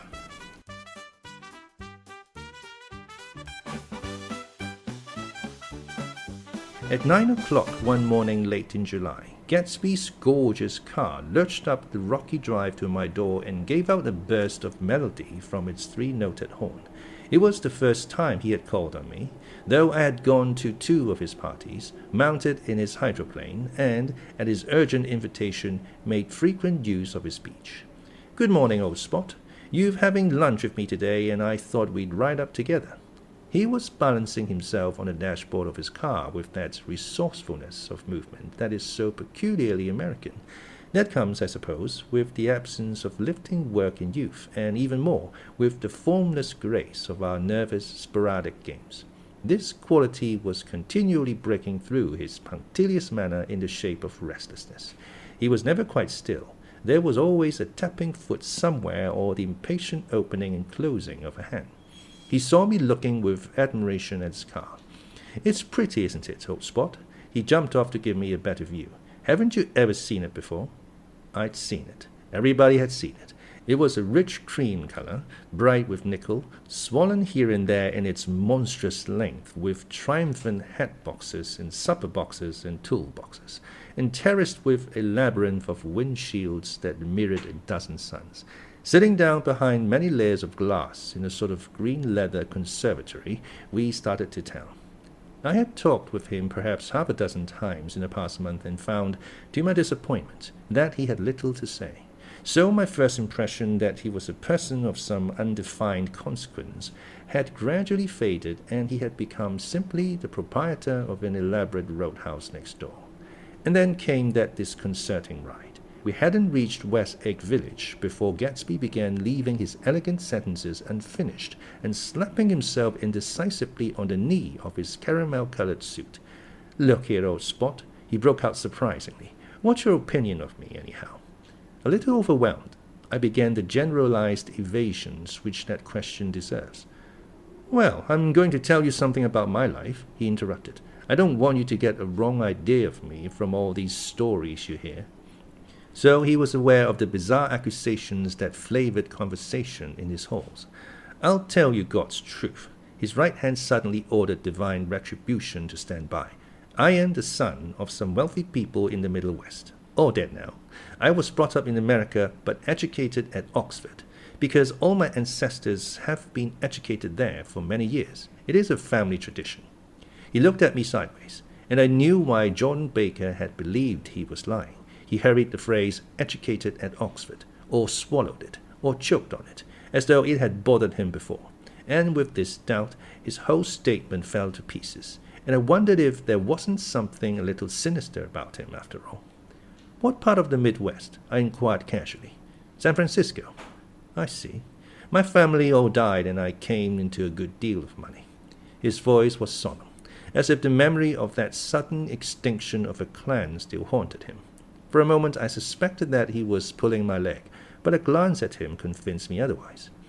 "After that I lived like a young Raja in all the capitals of Europe, Paris, Venice, Rome, collecting jewels, chiefly rubies, hunting big game, painting a little, things for myself only, and trying to forget something very sad that had happened to me long ago." With an effort I managed to restrain my incredulous laughter. The very phrases were worn so threadbare that they evoked no image except that of a turbaned character leaking sawdust at every pore as he pursued a tiger through the Bois de Boulogne. Then came the war, old spot. It was a great relief, and I tried very hard to die, but I seemed to bear an enchanted life. I accepted a commission as first lieutenant when it began. In the Argonne Forest, I took the remains of my machine gun battalion so far forward that there was a half-mile gap on either side of us where the infantry couldn't advance. We stayed there 2 days and 2 nights, 130 men with 16 Louis guns. And when the infantry came up at last, they found the insignia of 3 German divisions among the piles of dead. I was promoted to be a major, and every Allied government gave me a decoration. Even Montenegro, little Montenegro down on the Adriatic Sea. Little Montenegro. He lifted up the words and nodded at them with his smile. The smile comprehended Montenegro's troubled history and sympathized with the brave struggles of the Montenegrin people. It appreciated fully the chain of national circumstances which had elicited this tribute from Montenegro's warm little heart. My incredulity was submerged in fascination now. It was like skimming hastily through a dozen magazines. He reached in his pocket, and a piece of metal, slung on a ribbon, fell into my palm. "That's the one from Montenegro." To my astonishment, the thing had an authentic look. "Orderi di Danilo," ran the circular legend. "Montenegro, Nicholas Rex." "Turn it. Major J. Gatsby," I read, "for valor extraordinary. Here's another thing I always carry, a souvenir of Oxford days. It was taken in Trinity Court. The man on my left is now the Earl of Doncaster.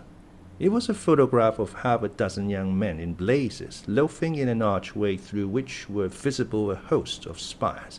There was Gatsby, looking a little, not much, younger, with a cricket bat in his hand. Then it was all true. I saw the skins of tigers flaming in his palace on the Grand Canal. I saw him opening a chest of rubies to ease, with their crimson-lighted depths, the gnawing of his broken heart. "I'm going to make a big request of you today," he said, pocketing his souvenirs with satisfaction.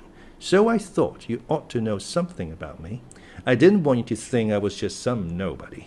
You see, I usually find myself among strangers because I drift here and there trying to forget the sad things that happened to me." He hesitated. "You'll hear about it this afternoon." "At lunch?" "No, this afternoon. I happened to find out that you're taking Miss Baker to tea." "Do you mean you're in love with Miss Baker?" "No, old spot, I'm not. But Miss Baker has kindly consented to speak to you about this matter." I hadn't the faintest idea what this matter was, but I was more annoyed than interested. I hadn't asked Jordan to tea in order to discuss Mr. J. Gatsby. I was sure the request would be something utterly fantastic, and for a moment I was sorry I'd ever set foot upon his overpopulated lawn. He wouldn't say another word. His correctness grew on him as we neared the city. We passed Port Roosevelt, where there was a glimpse of red-belted ocean-going ships, and sped along a cobbled slum lined with the dark, undeserted saloons of the faded gilt 1900s. Then the Valley of Ashes opened out on both sides of us, and I had a glimpse of Mrs. Wilson straining at the garage pump with panting vitality as we went by. With fenders spread like wings, we scattered light through half Astoria. Only half. For as we twisted among the pillars of the elevated, I heard the familiar juk-juk spat of a motorcycle, and a frantic policeman rode alongside. "All right, old spot," called Gatsby. We slowed down. Taking a white card from his wallet, he waved it before the man's eyes. "Right you are," agreed the policeman, tipping his cap. "Know you next time, Mr. Gatsby. Excuse me." "What was that?" I inquired. "The picture of Oxford?" "I was able to do the commissioner a favor once, and he sends me a Christmas card every year. Over the great bridge, with the sunlight through the girders making a constant flicker upon the moving cars, with the city rising up across the river in white heaps and sugar lumps all built with a wish out of the non-factory money. The city seen from the Queensborough Bridge is always the city seen for the first time, in its first wild promise of all the mystery and the beauty in the world. A dead man passed us in a hearse heaped with blooms, followed by 2 carriages with drawn blinds, and by more cheerful carriages for friends. The friends looked out at us with the tragic eyes and short upper lips of southeastern Europe, and I was glad that the sight of Gatsby's splendid car was included in this somber holiday. As we crossed Blackwell's Island, a limousine passed us, driven by a white chauffeur, in which sat 3 modish Negroes, 2 bucks and a girl. I laughed out loud as the yolks of their eyeballs rolled towards us in haughty rivalry. Anything can happen now that we've slid over this bridge, I thought. Anything at all. Even Gatsby could happen, without any particular wonder.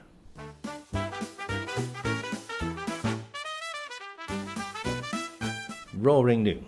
In a well-fanned 42nd Street cellar, I met Gatsby for lunch. Blinking away the brightness of the street outside, my eyes picked him out obscurely in the anteroom, talking to another man.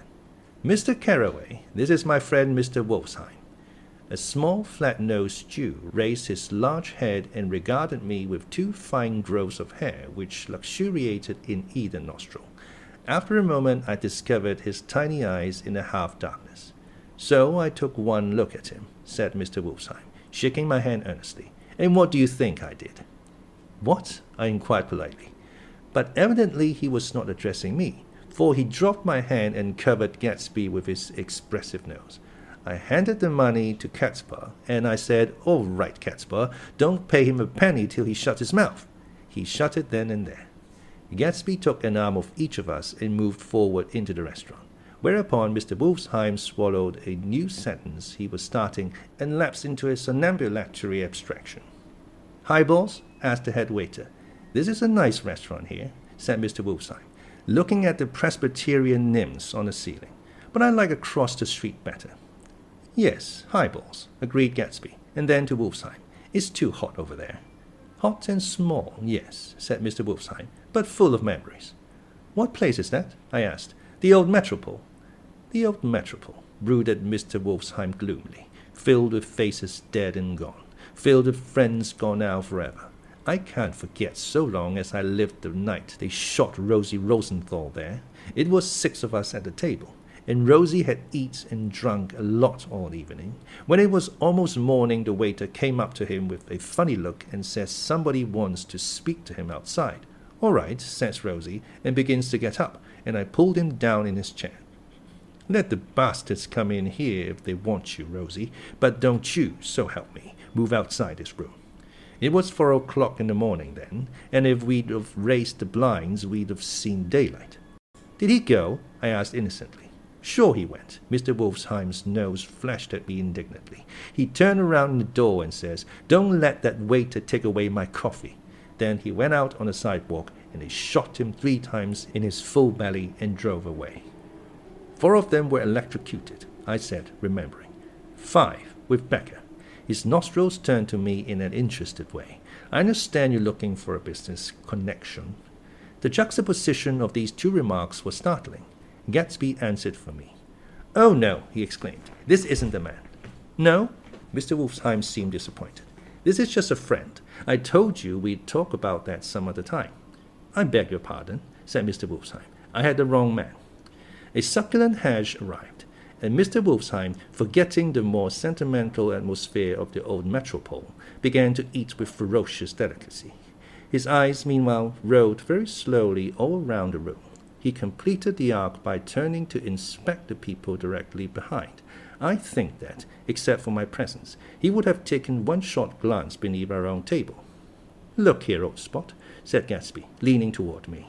I'm afraid I made you a little angry this morning in the car. There was the smile again, but this time I held out against it. I don't like mysteries, I answered, and I don't understand why you won't come out frankly and tell me what you want. Why has it all got to come through Miss Baker? Oh, it's nothing underhand, he assured me. Miss Baker's a great sportswoman, you know, and she'd never do anything that wasn't all right. Suddenly he looked at his watch, jumped up, and hurried from the room, leaving me with Mr. Wolfsheim at the table. He has the telephone, said Mr. Wolfsheim, following him with his eyes. Fine fellow, isn't he? Handsome to look at and a perfect gentleman. Yes, he's an Oxford man. Oh, he went to Oxford College in England. You know Oxford College? I've heard of it. It's one of the most famous colleges in the world. Have you known Gatsby for a long time? I inquired. Several years, he answered in a gratified way. I made the pleasure of his acquaintance just after the war, but I knew I had discovered a man of fine breeding after I talked with him an hour. I said to myself, there's the kind of man you'd like to take home and introduce to your mother and sister. He paused. I see you're looking at my cuff buttons. I hadn't been looking at them, but I did now. They were composed of oddly familiar pieces of ivory. Finest specimens of human molars, he informed me. Well, I inspected them. That's a very interesting idea.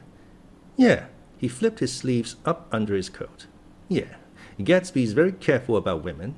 He would never so much as look at a friend's wife. When the subject of this instinctive trust returned to the table and sat down, Mr. Wolfsheim drank his coffee with a jerk and got to his feet. I have enjoyed my lunch, he said, and I'm going to run off from you 2 young men before I outstay my welcome.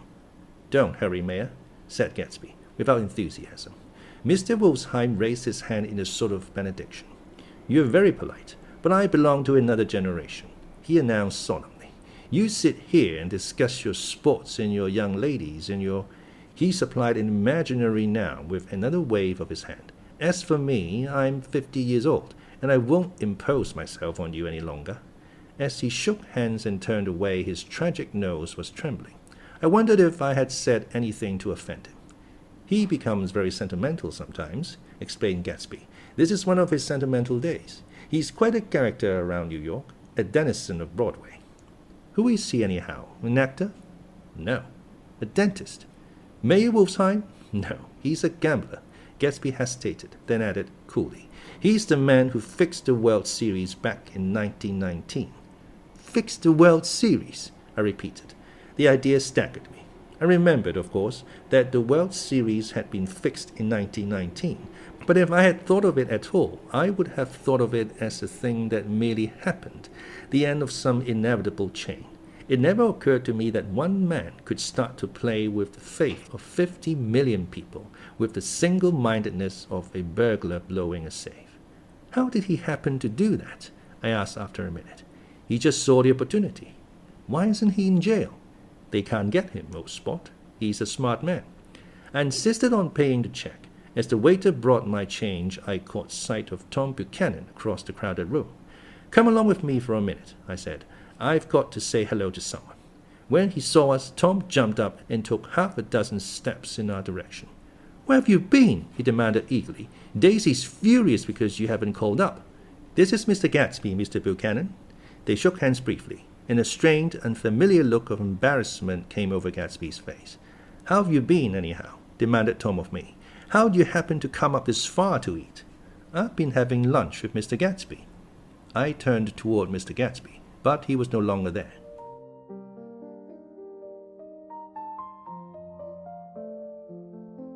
One October day in 1917, I was walking along from one place to another, half on the sidewalks and half on the lawns. I was happy on the lawns because I had on shoes from England with rubber knobs on the soles that bit into the soft ground. I had on a new plaid skirt also that blew a little in the wind, and whenever this happened, the red, white, and blue banners in front of all the houses stretched out stiff and said tut-tut-tut-tut in a disapproving way. The largest of the banners and the largest of the lawns belonged to Daisy Vay's house. She was just 18, 2 years older than me, and by far the most popular of all the young girls in Louisville. She dressed in white and had a little white roadster, and all day long the telephone rang in her house and excited young officers from Camp Taylor demanded the privilege of monopolizing her that night. Anyways, for now. When I came opposite her house that morning, her white roadster was beside the curb, and she was sitting in it with a lieutenant I had never seen before. They were so engrossed in each other that she didn't see me until I was 5 feet away. "Hello, Jordan," she called unexpectedly. "Please come here." I was flattered that she wanted to speak to me. Because of all the older girls, I admired her most. She asked me if I was going to the Red Cross to make bandages. I was. Well then, would I tell them that she couldn't come that day? The officer looked at Daisy while she was speaking, in a way that every young girl wants to be looked at sometime, and because it seemed romantic to me, I have remembered the instant ever since. His name was J. Gatsby, and I didn't lay eyes on him again for over 4 years. Even after I'd met him on Long Island, I didn't realize it was the same man. That was 1917. By the next year, I had a few beaux myself, and I began to play in tournaments, so I didn't see Daisy very often. She went with a slightly older crowd, when she went with anyone at all. Wild rumors were circulating about her, how her mother had found her packing her bag one winter night to go to New York and say goodbye to a soldier who was going overseas. She was effectually prevented, but she wasn't on speaking terms with her family for several weeks. After that, she didn't play around with soldiers anymore, but only with a few flat-footed, short-sighted young men in town who couldn't get into the army at all. By the next autumn, she was gay again, gay as ever. She had a debut after the armistice, and in February she was presumably engaged to a man from New Orleans.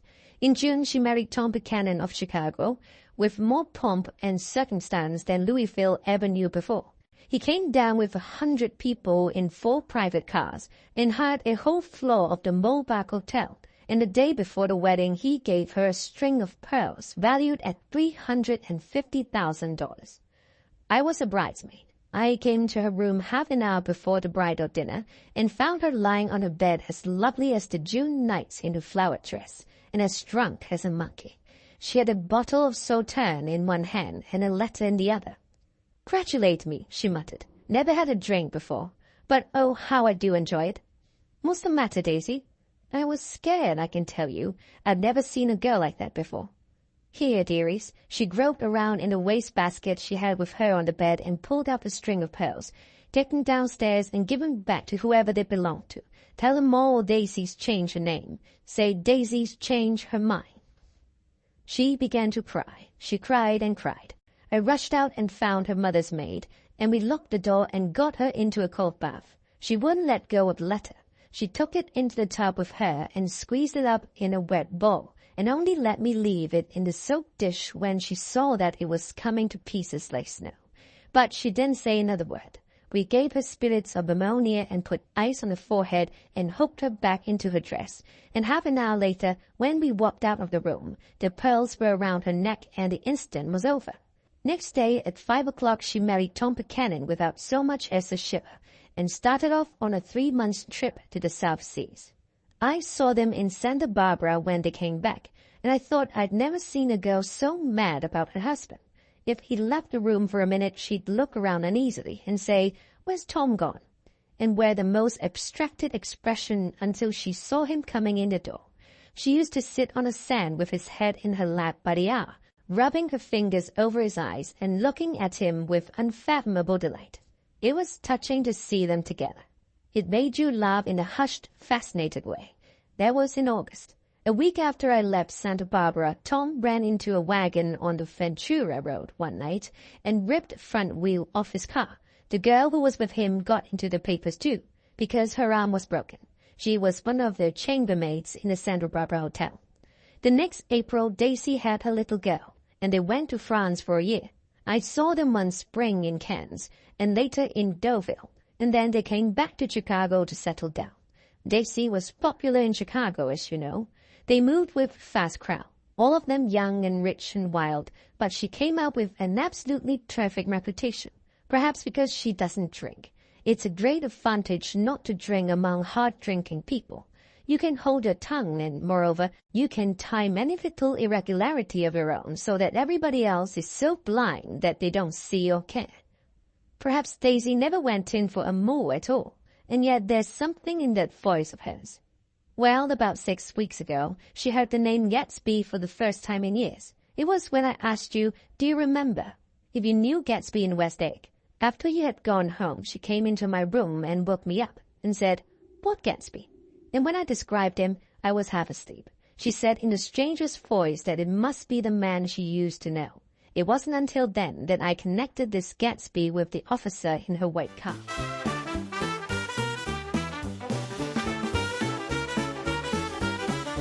When Jordan Baker had finished telling all this, we had left the plaza for a half an hour and were driving in a Victoria through Central Park.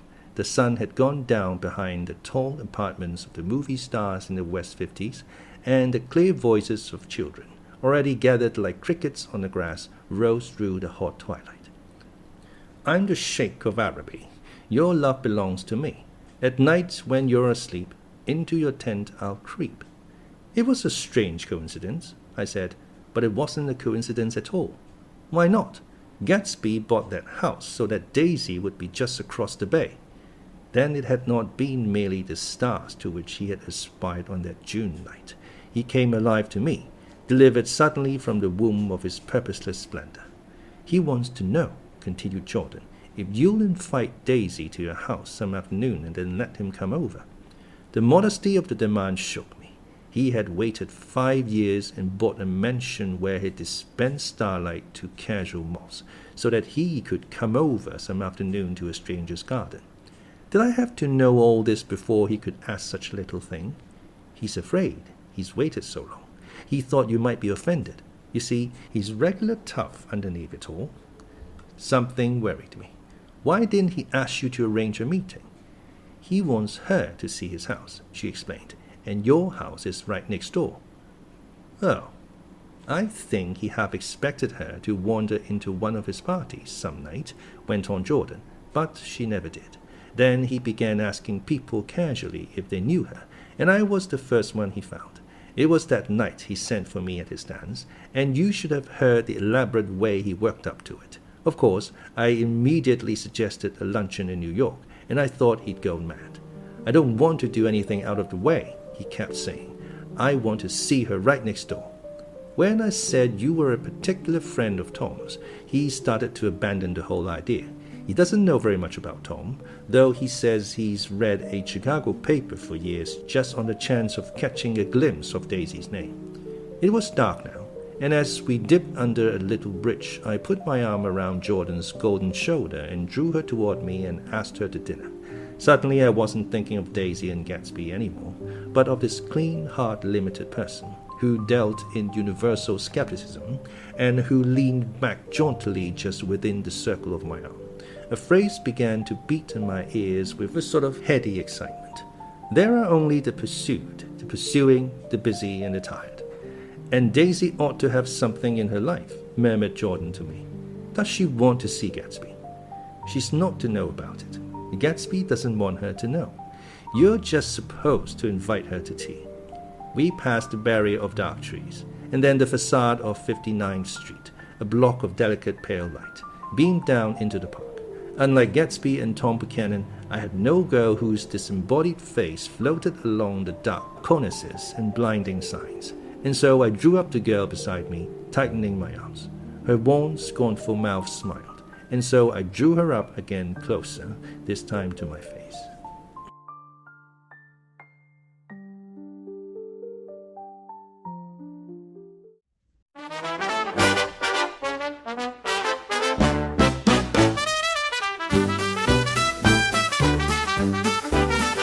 Costa's audiobook presents The Great Gatsby by Francis Scott Fitzgerald. Chapter 5.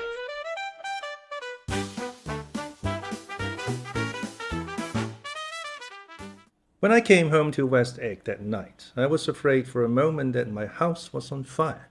2 o'clock and the whole corner of the peninsula was blazing with light, which fell unreal on the shrubbery and made thin elongated glints upon the roadside wires. Turning a corner, I saw that it was Gatsby's house, lit from tower to cellar. At first I thought it was another party, a wild rout that had resolved itself into hide-and-go-seek or sardine in the box with all the house thrown open to the game. But there wasn't a sound, only wind in the trees, which blew the wires and made the lights go off and on again, as if the house had winked into the darkness. As my taxi groaned away, I saw Gatsby walking toward me across his lawn. "Your place looks like the World's Fair," I said. "Does it?" He turned his eyes toward it absently. "I have been glancing into some of the rooms. Let's go to Coney Island, old spot, in my car." "It's too late." "Well, suppose we take a plunge in a swimming pool? I haven't made use of it all summer." "I've got to go to bed." "All right." He waited, looking at me with suppressed eagerness. "I talked to Miss Baker," I said after a moment. "I'm going to call up Daisy tomorrow and invite her over here to tea." "Oh, that's all right," he said carelessly. "I don't want to put you to any trouble." "What day would suit you?" "What day would suit you?" He corrected me quickly. "I don't want to put you to any trouble, you see." "How about the day after tomorrow?" He considered for a moment. Then, with reluctance, "I want to get the grass cut," he said. We both looked down at the grass. There was a sharp line where my ragged lawn ended and the darker, well-kept expanse of his began. I suspected that he meant my grass. "There's another little thing," he said uncertainly, and hesitated. "Would you rather put it off for a few days?" I asked. "Oh, it isn't about that, at least." He fumbled with a series of beginnings. "Why?" I thought. "Why, look here, old spot. You don't make much money, do you?" "Not very much." This seemed to reassure him, and he continued more confidently. "I thought you didn't. If you'll pardon my... You see, I carry on a little business on the side, a sort of sideline, you understand, and I thought that if you don't make very much, you're selling bonds, aren't you, old spot?" "Trying to." "Well, this would interest you. It wouldn't take up much of your time, and you might pick up a nice bit of money. It happens to be a rather confidential sort of thing." I realized now that under different circumstances that conversation might have been one of the crises of my life. But because the offer was obviously and tactlessly for a service to be rendered, I had no choice except to cut him off there. "I've got my hands full," I said. "I'm much obliged, but I couldn't take on any more work." "You wouldn't have to do any business with Wolfsheim." Evidently he thought that I was shying away from the connection mentioned at lunch. But I assured him he was wrong. He awaited a moment longer, hoping I'd begin a conversation, but I was too absorbed to be responsive, so he went unwillingly home. The evening had made me light-headed and happy. I think I walked into a deep sleep as I entered my front door, so I don't know whether or not Gatsby went to Coney Island, or for how many hours he glanced into rooms while his house blazed gaudily on.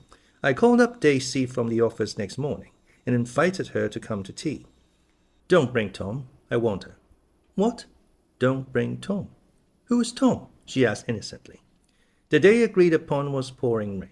At 11 o'clock, a man in a raincoat, dragging a lawnmower, tapped at my front door and said that Mr. Gatsby had sent him over to cut my grass. This reminded me that I had forgotten to tell my Finn to come back, so I drove into West Egg Village to search for her among soggy whitewashed alleys and to buy some cups and lemons and flowers. The flowers were necessary, for at 2 o'clock a greenhouse arrived from Gatsby's with innumerable receptacles to contain it. An hour later the front door opened nervously, and Gatsby, in a white flannel suit, silver shirt, and gold-colored tie, hurried in. He was pale, and there were dark signs of sleeplessness beneath his eyes. "Is everything all right?" he asked immediately. "The grass looked fine, if that's what you mean." "What grass?" he inquired blankly. "Oh, the grass in the yard." He looked out the window at it, but, judging from his expression, I don't believe he saw a thing. "Looks very good," he remarked vaguely. "One of the papers said they thought the rain would stop about 4. I think it was the Journal. Have you got everything you need in the shape of tea?" I took him into the pantry, where he looked a little reproachfully at the Finn. Together we scrutinized the 12 lemon cakes from the delicatessen shop. "Will they do?" I asked. Of course, they're fine." And he added hollowly, "Old spot." The rain cooled about 3:30 to a damp mist, through which occasional thin drops swarmed like dew. Gatsby looked with vacant eyes through a copy of Clay's Economics, starting at the finished tread that shook the kitchen floor, and peering towards the bleared windows from time to time, as if a series of invisible but alarming happenings were taking place outside. Finally he got up and informed me, in an uncertain voice, that he was going home. "Why's that?" "Nobody's coming to tea. It's too late." He looked at his watch as if there was some pressing demand on his time elsewhere. "I can't wait all day." "Don't be silly. It's just 2 minutes to 4. He sat down miserably, as if I had pushed him, and simultaneously there was the sound of a motor turning into my lane. We both jumped up, and, a little harrowed myself, I went out into the yard. Under the dripping bare lilac trees, a large open car was coming up the drive. It stopped. Daisy's face, tipped sideways beneath a 3-cornered lavender hat, looked out at me with a bright ecstatic smile. "Is this absolutely where you live, my dearest one?" The exhilarating ripple of her voice was a wild tonic in the rain. I had to follow the sound of it for a moment, up and down, with my ear alone, before any words came through. A damp streak of hair lay like a dash of blue paint across her cheek, and her hand was wet with glistening drops as I took it to help her from the car. "Are you in love with me?" she said low in my ear. "Or why did I have to come alone?" "That's the secret of Castle Recreant. Tell your chauffeur to go far away and spend an hour." "Come back in an hour, Verdi." Then in a grave murmur, "His name is Verdi." "Does the gasoline affect his nose?" "I don't think so," she said innocently. "Why?" We went in. To my overwhelming surprise, the living room was deserted. "Well, that's funny," I exclaimed. "What's funny?" She turned her head as there was a light, dignified knocking at the front door. I went out and opened it. Gatsby, pale as death, with his hands plunged like weights in his coat pockets, was standing in a puddle of water, glaring tragically into my eyes. With his hands still in his coat pockets, he stalked by me into the hall, turned sharply as if he were on a wire, and disappeared into the living room. It wasn't a bit funny. Aware of the loud beating of my own heart, I pulled the door to against the increasing rain. For half a minute there wasn't a sound. Then from the living room I heard a sort of choking murmur and part of a laugh, followed by Daisy's voice on a clear artificial note. "I certainly am awfully glad to see you again." A pause. It endured horribly. I had nothing to do in the hall, so I went into the room. Gatsby, his hands still in his pockets, was reclining against the mantelpiece in a strained counterfeit of perfect ease, even of boredom. His head leaned back so far that it rested against the face of a defunct mantelpiece clock, and from this position his distraught eyes stared down at Daisy, who was sitting, frightened but graceful, on the edge of a stiff chair. "We've met before," muttered Gatsby. His eyes glanced momentarily at me, and his lips parted with an abortive attempt at a laugh. Luckily, the clock took this moment to tilt dangerously at the pressure of his head, whereupon he turned and caught it with trembling fingers, and set it back in place. Then he sat down rigidly, his elbow on the arm of the sofa and his chin in his hand. "I'm sorry about the clock," he said. My own face had now assumed a deep tropical burn. I couldn't muster up a single commonplace out of the 1,000 in my head. "It's an old clock," I told them idiotically. I think we all believed for a moment that it had smashed in pieces on the floor. "We haven't met for many years," said Daisy, her voice as matter-of-fact as it could ever be. 5 years next November. The automatic quality of Gatsby's answer set us all back at least another minute. I had them both on their feet with the desperate suggestion that they help me make tea in the kitchen when the demoniac Finn brought it in on a tray. Amid the welcome confusion of cups and cakes, a certain physical decency established itself. Gatsby got himself into a shadow, and while Daisy and I talked, looked conscientiously from one to the other of us with tense, unhappy eyes. However, as calmness wasn't an end in itself, I made an excuse at the first possible moment and got to my feet. "Where are you going?" demanded Gatsby in immediate alarm. "I'll be back. I've got to speak to you about something before you go." He followed me wildly into the kitchen, closed the door, and whispered, "Oh, God," in a miserable way. "What's the matter?" "This is a terrible mistake," he said, shaking his head from side to side. "A terrible, terrible mistake." "You're just embarrassed, that's all." And luckily I added, "Daisy's embarrassed too." "She's embarrassed?" he repeated incredulously. "Just as much as you are." "Don't talk so loud. You're acting like a little boy," I broke out impatiently. "Not only that, but you're rude. Daisy's sitting in there all alone." He raised his hand to stop my words, looked at me with unforgettable reproach, and, opening the door cautiously, went back into the other room. I walked out the back way, just as Gatsby had when he had made his nervous circuit of the house half an hour before, and ran for a huge black knotted tree, whose massed leaves made a fabric against the rain. Once more it was pouring, and my regular lawn, well shaded by Gatsby's gardener, abounded in small muddy swamps and prehistoric marshes. There was nothing to look at from under the tree except Gatsby's enormous house, so I stared at it, like Kant at his church steeple, for half an hour. A brewer had built it early in the period craze, a decade before, and there was a story that he'd agreed to pay 5 years' taxes on all the neighboring cottages if the owners would have their roofs thatched with straw. Perhaps their refusal took the heart out of his plan to found a family. He went into an immediate decline. His children sold his house with the black wreath still on the door. Americans, while willing, even eager, to be serfs, have always been obstinate about being peasantry. After half an hour, the sun shone again, and the grocer's automobile rounded Gatsby's drive with the raw material for his servant's dinner. I felt sure he wouldn't eat a spoonful.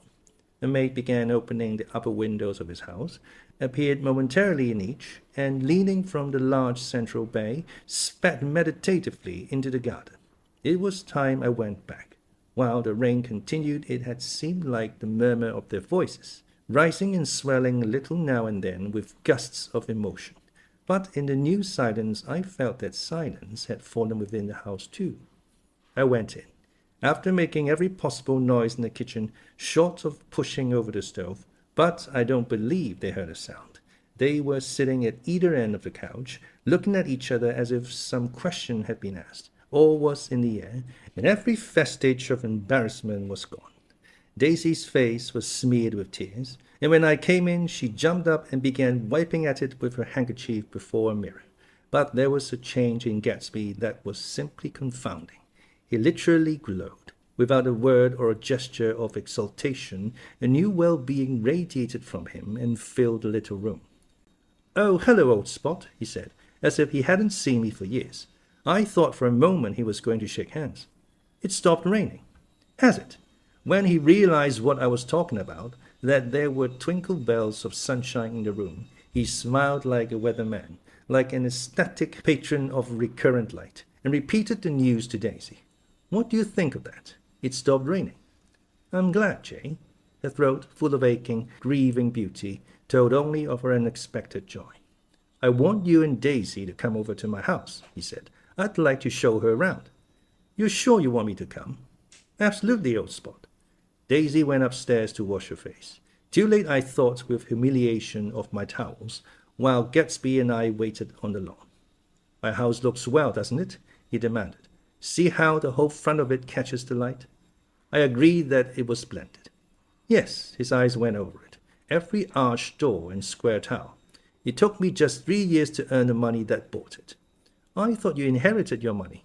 "I did, old spot," he said automatically, "but I lost most of it in the big panic, the panic of the war." I think he hardly knew what he was saying, for when I asked him what business he was in, he answered, "That's my affair," before he realized that it wasn't an appropriate reply. "Oh, I've been in several things," he corrected himself.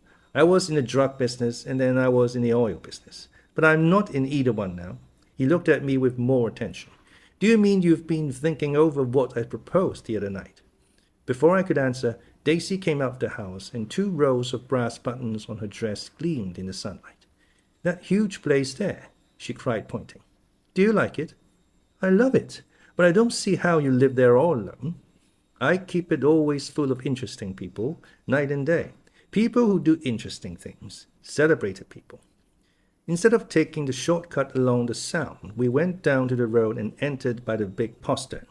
With enchanting murmurs, Daisy admired its aspects of that of the feudal silhouette against the sky, admired the gardens, the sparkling odor of jonquils, and the frothy odor of hawthorn and plum blossoms, and the pale gold odor of kiss me at the gate.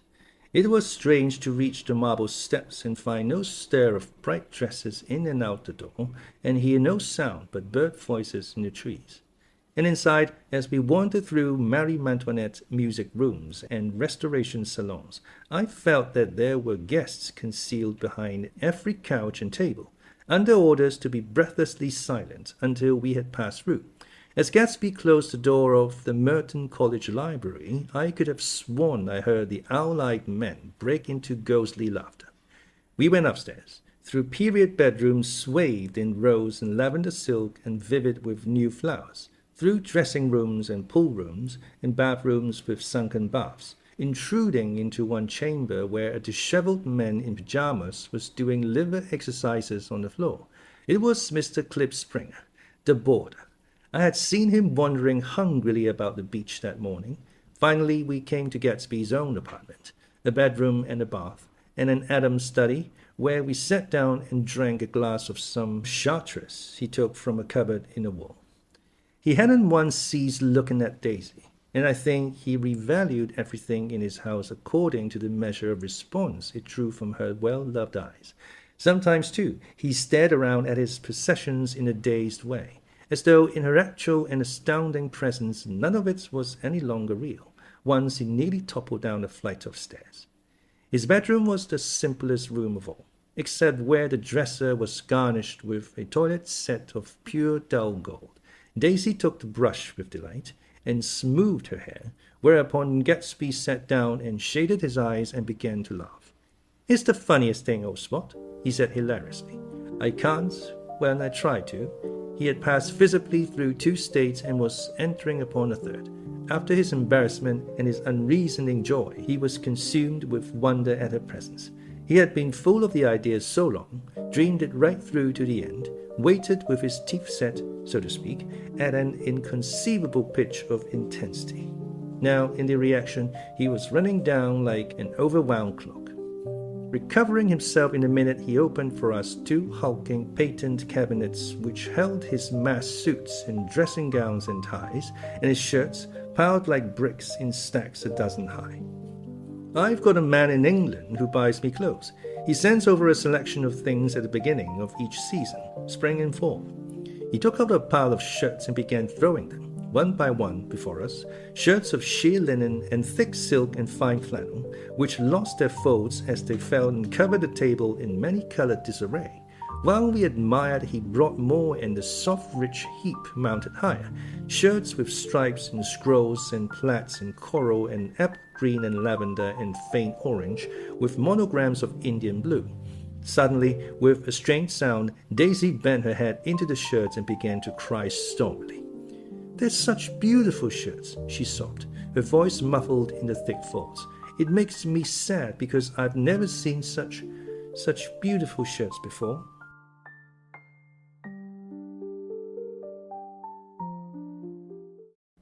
After the house, we were to see the grounds and the swimming pool, and the hydroplane, and the midsummer flowers. But outside Gatsby's window it began to rain again, so we stood in a row looking at the corrugated surface of the Sound. "If it wasn't for the mist, we could see your home across the bay," said Gatsby. "You always have a green light that burns all night at the end of your dock." Daisy put her arm through his abruptly, but he seemed absorbed in what he had just said.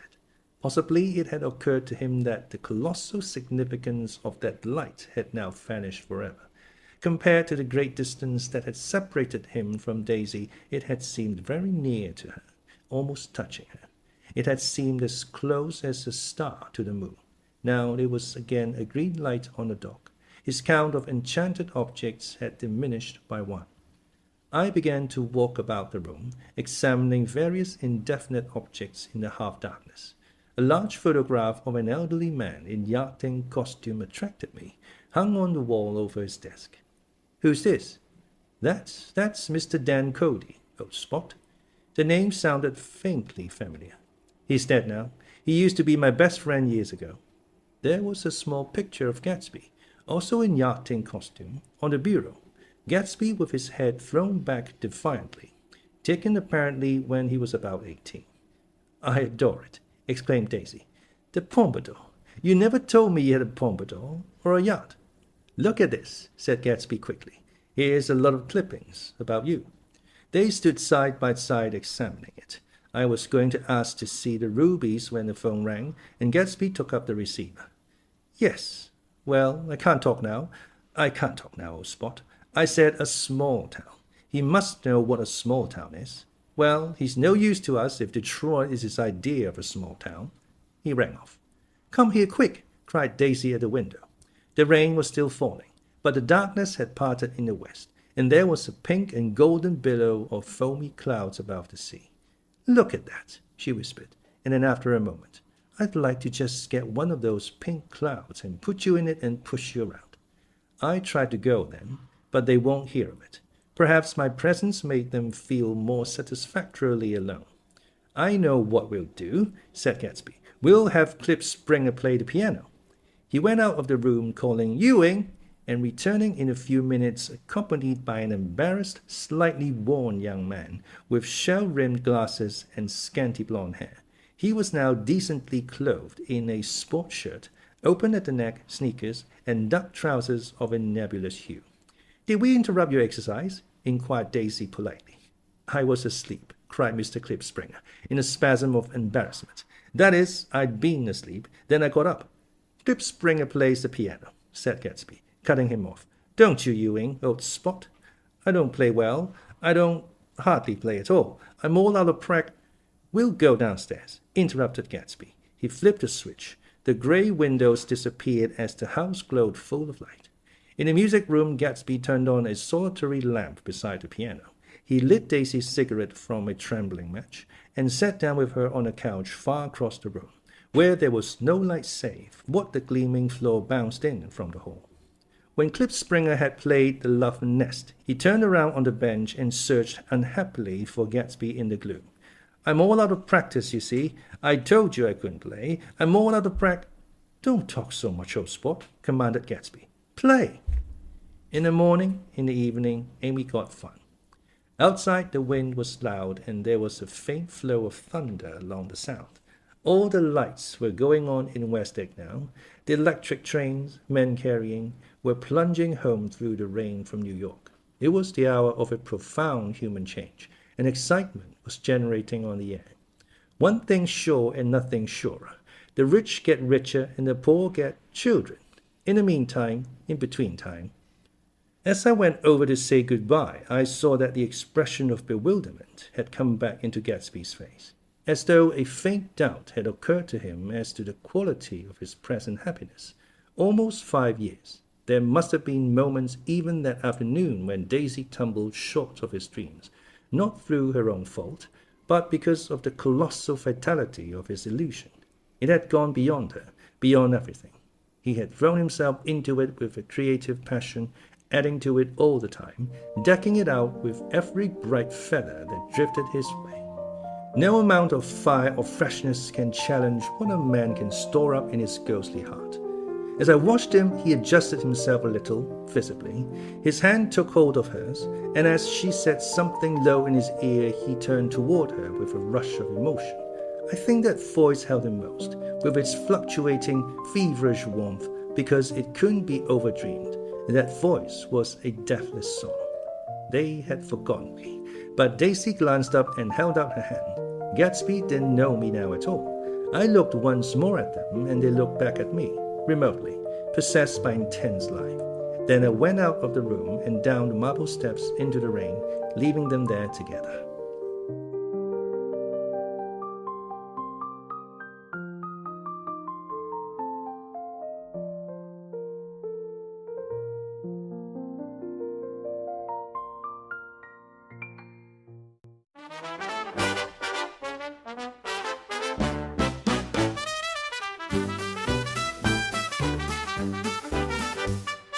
Chapter 6.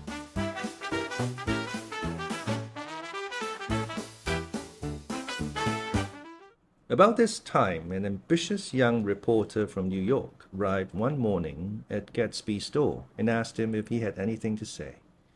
"Anything to say about what?" inquired Gatsby politely. "Why, any statement to give out." It transpired after a confused 5 minutes that the man had heard Gatsby's name around his office in a connection which he either wouldn't reveal or didn't fully understand. This was his day off, and with laudable initiative he had hurried out to see. It was a random shot, and yet the reporter's instinct was right. Gatsby's notoriety, spread about by the hundreds who had accepted his hospitality and so become authorities upon his past, had increased all summer until he fell just short of being news. Contemporary legends such as the underground pipeline to Canada attached themselves to him, and there was one persistent story that he didn't live in a house at all, but in a boat that looked like a house and was moved secretly up and down the Long Island shore. Just why these inventions were a source of satisfaction to James Gatz of North Dakota isn't easy to say. James Gatz, that was really, or at least legally, his name. He had changed it at the age of 17 and at the specific moment that witnessed the beginning of his career, when he saw Dan Cody's yacht drop anchor over the most insidious flat on Lake Superior. It was James Gatz who had been loafing along the beach that afternoon in a torn green jersey and a pair of canvas pants. But it was already J. Gatsby who borrowed a rowboat, pulled out to the Tuolumne, and informed Cody that a wind might catch him and break him up in half an hour. I suppose he had the name ready for a long time, even then. His parents were shiftless and unsuccessful farm people. His imagination had never really accepted them as his parents at all. The truth was that J. Gatsby of West Egg, Long Island, sprang from his platonic conception of himself. He was a son of God, a phrase which, if it means anything, means just that, and he must be about his father's business, the service of a fast, vulgar, and meretricious beauty. So he invented just the sort of J. Gatsby that a 17-year-old boy would be likely to invent, and to this conception he was faithful to the end. For over a year he had been beating his way along the south shore of Lake Superior as a clam digger and a salmon fisher, or in any other capacity that brought him food and bed. His brown, hardening body lived naturally through the half-fierce, half-lazy work of the bracing days. He knew women early, and since they spoiled him, he became contemptuous of them, of young virgins because they were ignorant, of the others because they were hysterical about things which in his overwhelming self-absorption he took for granted. But his heart was in a constant, turbulent riot. The most grotesque and fantastic conceits haunted him in his bed at night. A universe of ineffable gaudiness spun itself out in his brain, while the clock ticked on the washstand, and the moon soaked with wet light his tangled clothes upon the floor. Each night he added to the pattern of his fancies until drowsiness closed down upon some vivid scene with an oblivious embrace. For a while these reveries provided an outlet for his imagination. They were a satisfactory hint of the unreality of reality, a promise that the rock of the world was founded securely on a fairy's wing. An instinct toward his future glory had led him, some months before, to the small Lutheran college of St. Olaf's in southern Minnesota. He stayed there 2 weeks, dismayed at his ferocious indifference to the drums of his destiny, to destiny itself, and despising the janitor's work with which he was to pay his way through. Then he drifted back to Lake Superior, and he was still searching for something to do on the day that Dan Cody's yacht dropped anchor in the shallows alongshore. Cody was 50 years old then, a product of the Nevada silver fields, of the Yukon, of every rush for metal since '75. The transactions in Montana copper that made him many times a millionaire found him physically robust, but on the verge of soft-mindedness. And, suspecting this, an infinite number of women tried to separate him from his money. The none too savory ramifications by which Ella Kay, the newspaper woman, played Madame de Maintenon to his weakness and sent him to sea in a yacht were common property of the turgid journalism in 1902. He had been coasting along all too hospitable shores for 5 years when he turned up as James Gatt's destiny in Little Girl Bay. To young Gatts, resting on his oars and looking up at the railed deck, that yacht represented all the beauty and glamour in the world. I suppose he smiled at Cody. He had probably discovered that people liked him when he smiled. At any rate, Cody asked him a few questions and found that he was quick and extravagantly ambitious. A few days later he took him to Duluth and bought him a blue coat, 6 pairs of white duck trousers, and a yachting cap. And when the Tuolumne left for the West Indies and the Barbary Coast, Gatsby left too. He was employed in a vague personal capacity. While he remained with Cody, he was in turn steward, mate, skipper, secretary, and even jailer, for Dan Cody sober knew what lavish doings Dan Cody drunk might soon be about, and he provided for such contingencies by reposing more and more trust in Gatsby. The arrangement lasted 5 years, during which the boat went 3 times around the continent. It might have lasted indefinitely except for the fact that Ella Kay came on board one night in Boston, and a week later Dan Cody inhospitably died. I remember the portrait of him up in Gatsby's bedroom, a grey, florid man with a hard, empty face, the pioneer debauchee who, during one phase of American life, brought back to the eastern seaboard the savage violence of the frontier brothel and saloon. It was indirectly due to Cody that Gatsby drank so little. Sometimes in the course of gay parties, women used to rub champagne into his hair. For himself, he formed the habit of letting liquor alone. And it was from Cody that he inherited money, a legacy of $25,000. He didn't get it. He never understood the legal device that was used against him. But what remained of the millions went intact to Ella Kay. He was left with his singularly appropriate education. The vague contour of J. Gatsby had filled out to the substantiality of a man.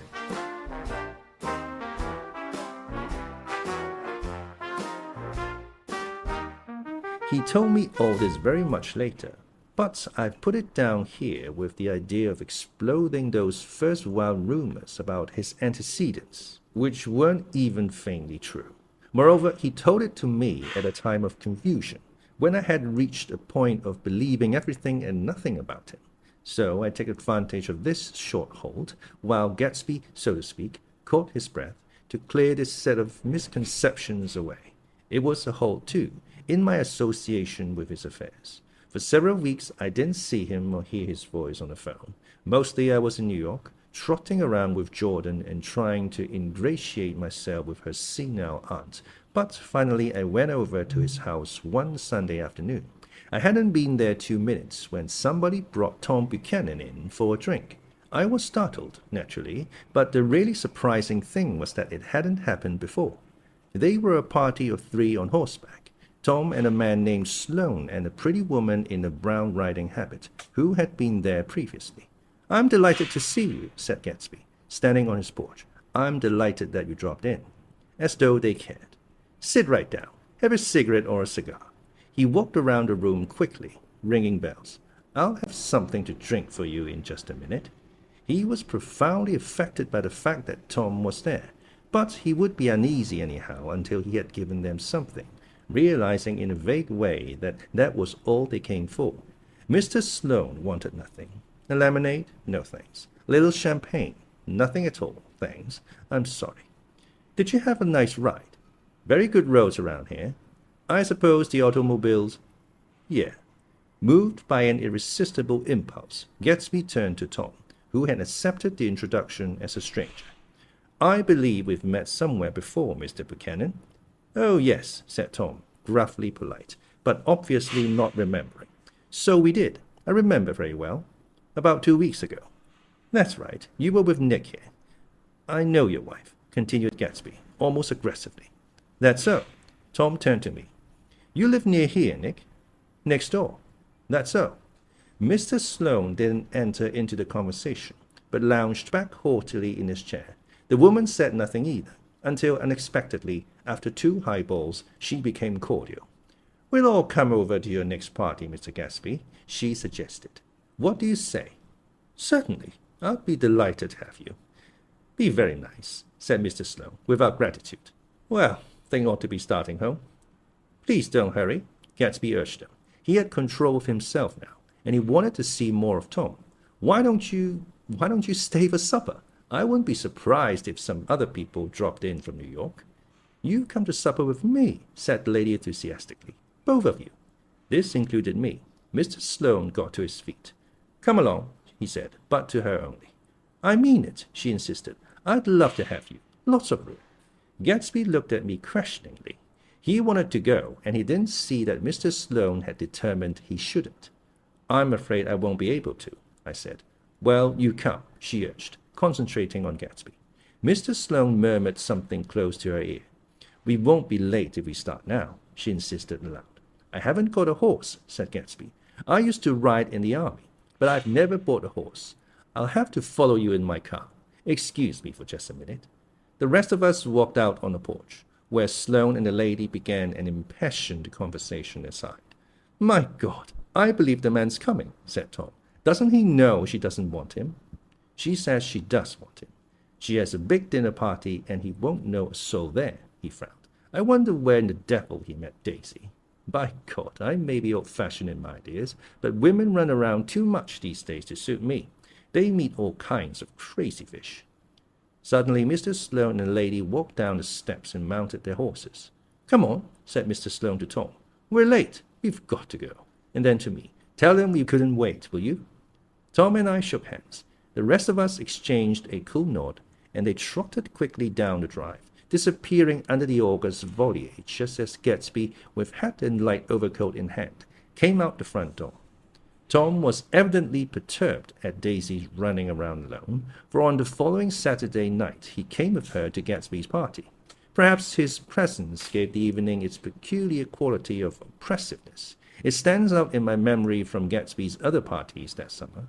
There were the same people, or at least the same sort of people, the same profusion of champagne, the same many-colored, many-keyed commotion, but I felt an unpleasantness in the air, a pervading harshness that hadn't been there before. Or perhaps I had merely grown used to it, grown to accept West Egg as a world complete in itself, with its own standards and its own great figures, second to nothing because it had no consciousness of being so. And now I was looking at it again, through Daisy's eyes. It is invariably saddening to look through new eyes at things upon which you have expended your own powers of adjustment. They arrived at twilight, and as we strolled out among the sparkling hundreds, Daisy's voice was playing murmurous tricks in her throat. "These things excite me so," she whispered. "If you want to kiss me any time during the evening, Nick, just let me know, and I'll be glad to arrange it for you. Just mention my name, or present a green card. I'm giving out green." "Look around," suggested Gatsby. "I'm looking around. I'm having a marvelous—" "You must see the faces of many people you've heard about." Tom's arrogant eyes roamed the crowd. "We don't go around very much," he said. "In fact, I was just thinking I don't know a soul here." "Perhaps you know that lady." Gatsby indicated a gorgeous, scarcely human orchid of a woman who sat in state under a white plum tree. Tom and Daisy stared, with that peculiarly unreal feeling that accompanies the recognition of a hitherto ghostly celebrity of the movies. "She's lovely," said Daisy. "The man bending over her is her director." He took them ceremoniously from group to group. "Mrs. Buchanan and Mr. Buchanan." After an instant's hesitation, he added, "The polo player." "Oh, no," objected Tom quickly. "Not me." But evidently the sound of it pleased Gatsby, for Tom remained the polo player for the rest of the evening. "I've never met so many celebrities," Daisy exclaimed. "I like that man. What was his name? With a sort of blue nose." Gatsby identified him, adding that he was a small producer. "Well, I liked him anyhow." "I'd a little rather not be the polo player," said Tom pleasantly. "I'd rather look at all these famous people in oblivion." Daisy and Gatsby danced. I remember being surprised by his graceful, conservative foxtrot. I had never seen him dance before. Then they sauntered over to my house and sat on the steps for half an hour, while at her request I remained watchfully in the garden. "In case there's a fire or a flood," she explained, "or any act of God." Tom appeared from his oblivion as we were sitting down to supper together. "Do you mind if I eat with some people over there?" he said. "A fellow's getting off some funny stuff." "Go ahead," answered Daisy genially. "And if you want to take down any addresses, here's my little gold pencil." She looked around for a moment and told me the girl was common but pretty, and I knew that except for the half hour she'd been alone with Gatsby, she wasn't having a good time. We were at a particularly tipsy table. That was my fault. Gatsby had been called to the phone, and I'd enjoyed these same people only 2 weeks before. But what had amused me then turned septic on the air now. "How do you feel, Miss Baker?" The girl addressed was trying, unsuccessfully, to slump against my shoulder. At this inquiry, she sat up and opened her eyes. "What?" A massive and lethargic woman, who had been urging Daisy to play golf with her at the local club tomorrow, spoke in Miss Baker's defense. "Oh, she's all right now. When she's had 5 or 6 cocktails, she always starts screaming like that. I tell her she ought to leave it alone."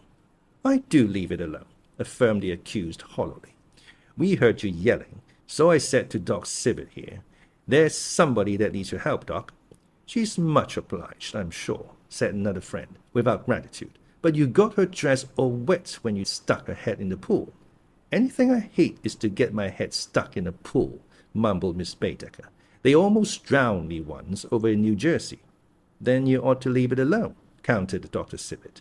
"Speak for yourself," cried Miss Baker violently. "Your hand shakes. I wouldn't let you operate on me." It was like that. Almost the last thing I remember was standing with Daisy and watching the moving picture director and his star. They were still under the white plum tree, and their faces were touching except for a pale, thin ray of moonlight between.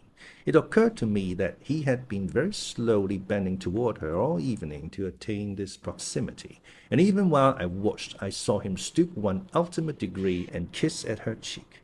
"I like her," said Daisy. "I think she's lovely." But the rest offended her, and inarguably because it wasn't a gesture but an emotion. She was appalled by West Egg, this unprecedented place that Broadway had begotten upon a Long Island fishing village, appalled by its raw figure that chafed under the old euphemisms, and by the too obtrusive fate that herded its inhabitants along a shortcut from nothing to nothing. She saw something awful in the very simplicity she failed to understand. I sat on the front steps with them while they waited for their car. It was dark here in front. Only the bright door sent 10 square feet of light volleying out into the soft black morning. Sometimes a shadow moved against a dressing-room blind above. It gave way to another shadow, an indefinite procession of shadows, who rouged and powdered in an invisible glass. "Who is this Gatsby, anyhow?" demanded Tom suddenly. "Some big bootlegger?" "Where do you hear that?" I inquired. "I didn't hear it. I imagined it. A lot of these newly rich people are just big bootleggers, you know." "Not Gatsby," I said shortly. He was silent for a moment. The pebbles of the drive crunched under his feet. "Well, he certainly must have strained himself to get this menagerie together." A breeze stirred the grey haze of Daisy's fur collar. "At least they are more interesting than the people we know," she said with an effort. "You didn't look so interested." "Well, I was." Tom laughed and turned to me. "Did you notice Daisy's face when the girl asked her to put her under a cold shower?" Daisy began to sing with the music in a husky, rhythmic whisper, bringing out a meaning in each word that it had never had before and would never have again. When the melody rose, her voice broke up sweetly, following it in a way contralto voices have, and each change tipped out a little of her warm human magic upon the air.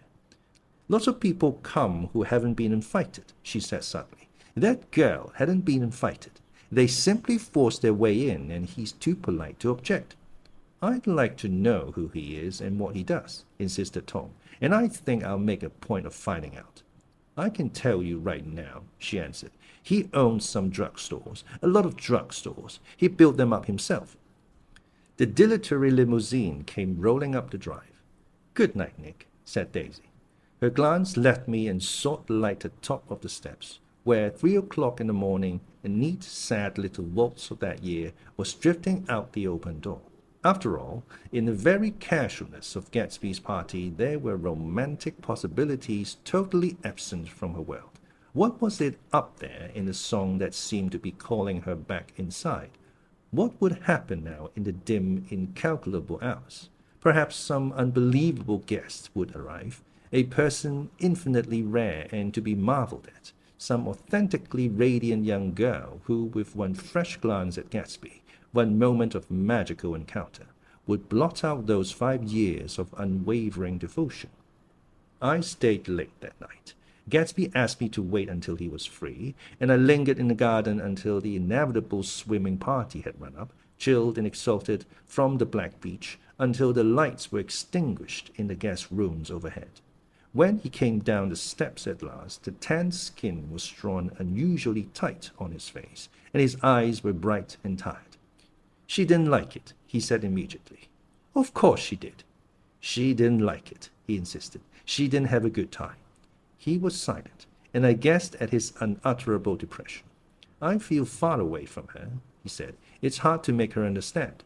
"You mean about the dance?" "The dance?" He dismissed all the dances he had given with a snap of his fingers. "Oh, sport, the dance is unimportant." He wanted nothing less of Daisy than that she should go to Tom and say, "I never loved you." After she had obliterated 4 years with that sentence, they could decide upon the more practical measures to be taken.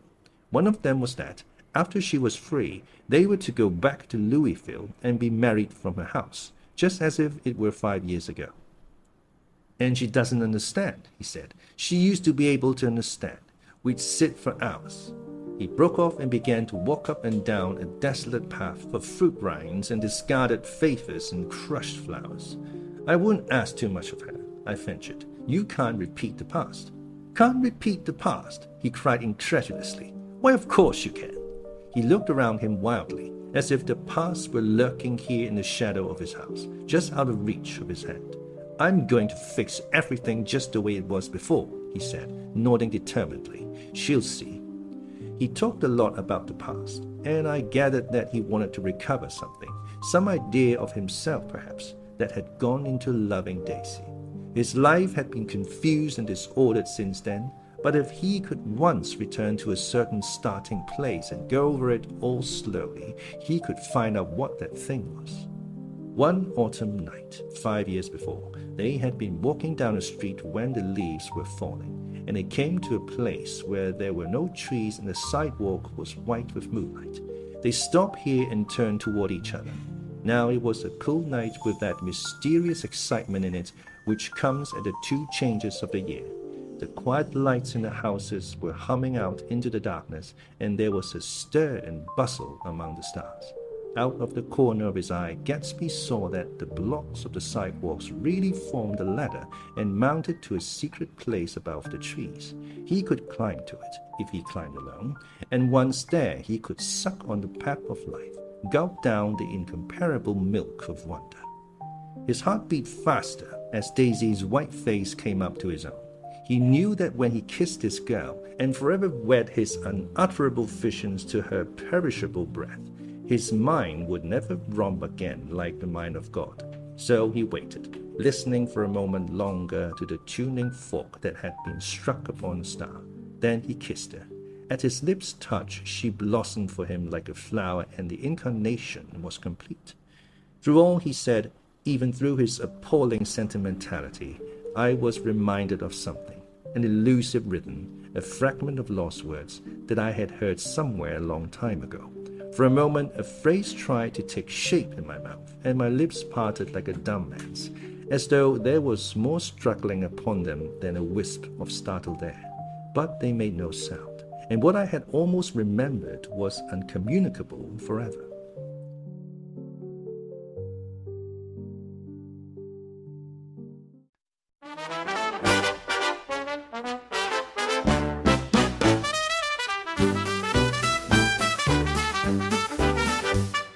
Costa's audiobook presents The Great Gatsby by Francis Scott Fitzgerald. Chapter 7.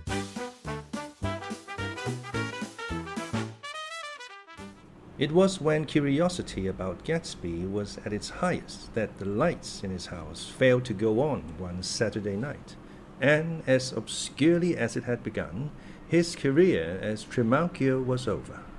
Only gradually did I become aware that the automobiles which turned expectantly into his drive stayed for just a minute and then drove sulkily away. Wondering if he was sick, I went over to find out. An unfamiliar butler with a villainous face squinted at me suspiciously from the door. "Is Mr. Gatsby sick?" "Nope." After a pause, he added, "Sir," in a dilatory, grudging way. I hadn't seen him around, and I was rather worried. "Tell him Mr. Carraway came over." "Who?" he demanded rudely. "Carraway." "Carraway? All right, I'll tell him." Abruptly, he slammed the door. My Finn informed me that Gatsby had dismissed every servant in his house a week ago and replaced them with half a dozen others, who never went into West Egg Village to be bribed by the tradesmen, but ordered moderate supplies over the telephone. The grocery boy reported that the kitchen looked like a pigsty, and the general opinion in the village was that the new people weren't servants at all. Next day, Gatsby called me on the phone. "You going away?" I inquired. "No, old spot. I hear you fired all your servants." I wanted somebody who wouldn't gossip. Daisy comes over quite often in the afternoons. So the whole caravansary had fallen in like a card house at the disapproval in her eyes. There are some people Wolfsheim wanted to do something for. They're all brothers and sisters. They used to run a small hotel. I see. He was calling up at Daisy's request. Would I come to lunch at her house tomorrow? Miss Baker would be there. Half an hour later, Daisy herself telephoned and seemed relieved to find that I was coming. Something was up. And yet I couldn't believe that they would choose this occasion for a scene, especially for the rather harrowing scene that Gatsby had outlined in the garden. The next day was broiling, almost the last, certainly the warmest, of the summer. As my train emerged from the tunnel into sunlight, only the hot whistles of the National Biscuit Company broke the simmering hush at noon. The straw seats of the car hovered on the edge of combustion.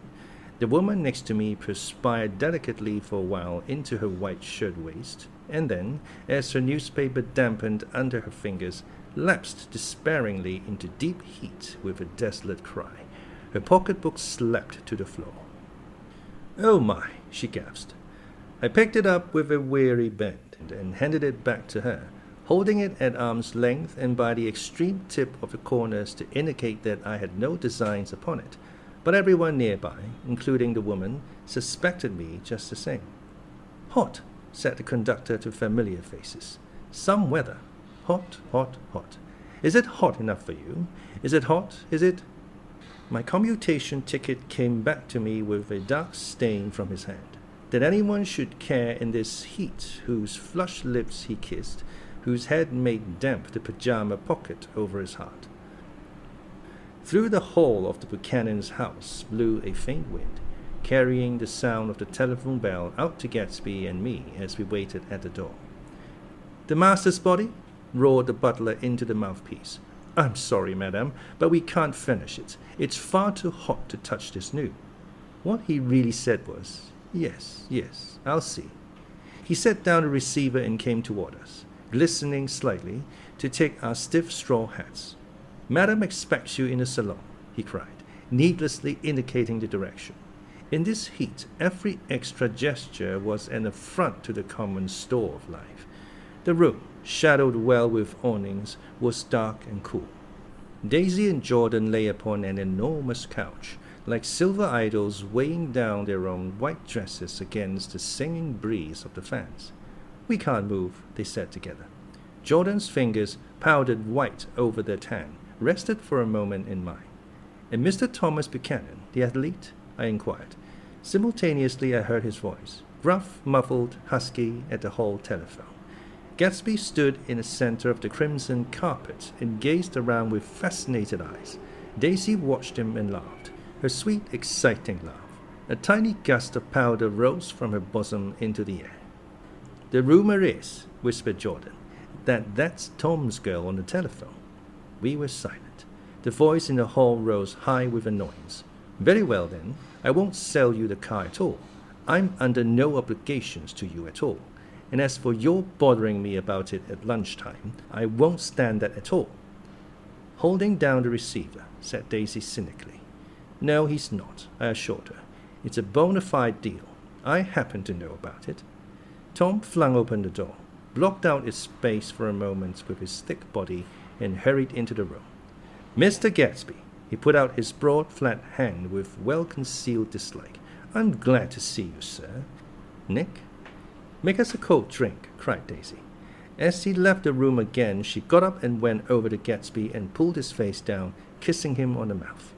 "You know I love you," she murmured. "You forget there's a lady present," said Jordan. Daisy looked around doubtfully. "You kiss Nick too? What a low, vulgar girl." "I don't care," cried Daisy, and began to clog on the brick fireplace. Then she remembered the heat and sat down guiltily on the couch just as the freshly laundered nurse leading a little girl came into the room. "Blessed precious," she crooned, holding out her arms. "Come to your own mother that loves you."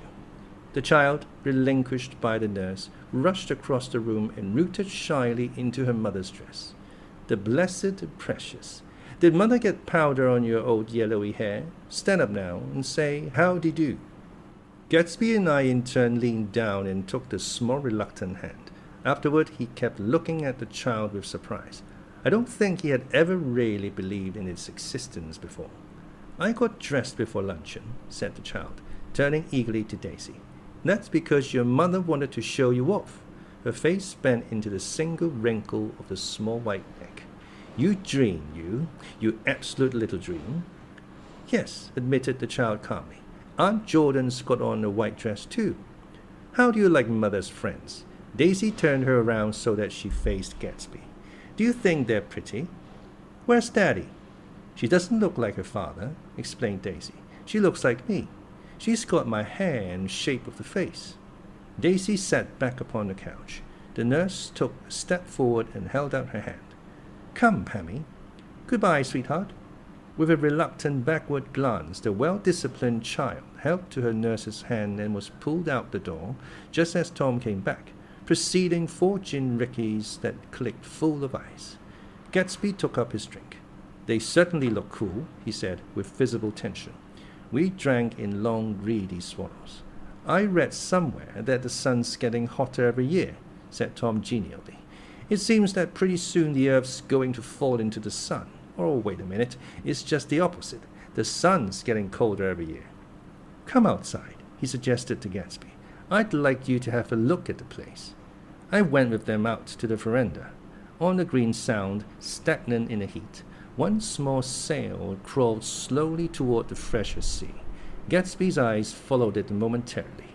He raised his hand and pointed across the bay. I'm right across from you. So you are.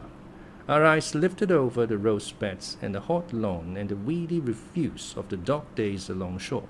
Slowly the white wings of the boat moved against the blue cool limit of the sky. Ahead lay the scalloped ocean and the abounding blasted isles. There's a spot for you, said Tom, nodding. I'd like to be out there with him for about an hour. We had luncheon in the dining room, darkened too against the heat, and drank down nervous gaiety with the cold ale. What do we do with ourselves this afternoon? Cried Daisy. And the day after that, and the next 30 years. Don't be morbid, Jordan said. Life starts all over again when it gets crisp in the fall. But it's so hot, insisted Daisy, on the verge of tears, and everything's so confused. Let's all go to town. Her voice struggled on through the heat, beating against it, molding its senselessness into forms. I've heard of making a garage out of a stable, Tom was saying to Gatsby, but I'm the first man who ever made a stable out of a garage. Who wants to go to town? Demanded Daisy insistently. Gatsby's eyes floated toward her. Ah, she cried, you look so cool. Their eyes met, and they stared together at each other, alone in space. With an effort, she glanced down at the table. You always look so cool, she repeated. She had told him that she loved him, and Tom Buchanan saw. He was astounded. His mouth opened a little, and he looked at Gatsby, and then back at Daisy as if he had just recognized her as someone he knew a long time ago. You resemble the advertisement of the man, she went on innocently. You know the advertisement of the man? All right, broke in Tom quickly. I'm perfectly willing to go to town. Come on, we're all going to town. He got up, his eyes still flashing between Gatsby and his wife. No one moved. Come on, his temper cracked a little. What's the matter anyhow? If we're going to town, let's start. His hand, trembling with his effort at self-control, bore to his lips the last of his glass of ale. Daisy's voice got us to our feet and out onto the blazing gravel drive. Are we just going to go? She objected. Like this? Aren't we going to let anyone smoke a cigarette first? Everybody smoked all through lunch. Oh, let's have fun, she begged him. It's too hot to fuss. He didn't answer. Have it your own way, she said. Come on, Jordan. They went upstairs to get ready while we three men stood there shoveling the hot pebbles with our feet. A silver curve of the moon hovered already in the western sky. Gatsby started to speak, changed his mind, but not before Tom wheeled and faced him expectantly. Have you got your stables here? Asked Gatsby with an effort. About a quarter of a mile down the road. Oh. A pause. I don't see the idea of going to town, broke out Tom savagely. Women get these notions in their heads. Shall we take anything to drink? Called Daisy from an upper window. I'll get some whiskey, answered Tom. He went inside. Gatsby turned to me rigidly. I can't say anything in his house, old spot. She's got an indiscreet voice, I remarked. It's full of... I hesitated. Her voice is full of money, he said suddenly. That was it. I never understood before. It was full of money. There was the inexhaustible charm that rose and fell in it, the jingle of it, the simple song of it. High in White Palace, the king's daughter, the golden girl. Tom came out of the house wrapping a quart bottle in a towel, followed by Daisy and Jordan wearing small tight hats of metallic cloth and carrying light capes over their arms. Shall we all go in my car? Suggested Gatsby. He felt the hot green leather of the seat. I ought to have left it in the shade. Is it standard shift? Demanded Tom. Yes. Well, you take my coupe and let me drive your car to town. The suggestion was distasteful to Gatsby. I don't think there's much gas, he objected. Plenty of gas, said Tom boisterously. He looked at the gorge. And if it runs out, I can stop at the drugstore. You can buy anything at the drugstore nowadays. A pause followed this apparently pointless remark. Daisy looked at Tom frowning, and an indefinable expression at once definitely unfamiliar and vaguely recognizable, as if I had only heard it described in words, passed over Gatsby's face. "Come on, Daisy," said Tom, pressing her with his hand toward Gatsby's car. "I'll take you in this circus wagon." He opened the door, but she moved out from the circle of his arm. "You take Nick and Jordan. We'll follow you in the coupe." She walked close to Gatsby, touching his coat with her hand. Jordan and Tom and I got into the front seat of Gatsby's car. Tom pushed the unfamiliar gears tentatively, and we shot off into the oppressive heat, leaving them out of sight behind. "Did you see that?" demanded Tom. "See what?" He looked at me keenly, realizing that Jordan and I must have known all along. "You think I'm pretty dumb, don't you?" he suggested. "Perhaps I am, but I have a almost second sight, sometimes, that tells me what to do. Maybe you don't believe that, but science—" He paused. The immediate contingency overtook him, pulled him back from the edge of theoretical abyss. "I've made a small investigation of this fellow," he continued. "I could have gone deeper if I'd known." "Do you mean you've been to a medium?" inquired Jordan humorously. "What?" Confused, he stared at us as we laughed. "A medium?" "About Gatsby." "About Gatsby. No, I haven't. I said I'd been making a small investigation of his past." "And you found he was an Oxford man," said Jordan helpfully. "An Oxford man?" He was incredulous. "Like hell he is. He wears a pink suit." "Nevertheless, he's an Oxford man." "Oxford, New Mexico," snorted Tom contemptuously, or something like that. "Listen, Tom, if you're such a snob, why did you invite him to lunch?" demanded Jordan crossly. "Daisy invited him. She knew him before we were married, God knows where." We were all irritable now with the fading ale, and aware of it, we drove for a while in silence. Then, as Dr. T.J. Eckelberg's faded eyes came into sight down the road, I remembered Gatsby's caution about gasoline. "We've got enough to get us to town," said Tom. "But there's a garage right here," objected Jordan. "I don't want to get stalled in this baking heat." Tom threw on both brakes impatiently, and we slid to an abrupt dusty stop under Wilson's sign. After a moment, the proprietor emerged from the interior of his establishment and gazed hollow-eyed at the car. "Let's have some gas," cried Tom roughly. "What do you think we stopped for? To admire the view?" "I'm sick," said Wilson without moving. "Been sick all day." "What's the matter?" "I'm all run down." "Well, should I help myself?" Tom demanded. "You sounded well enough on the phone."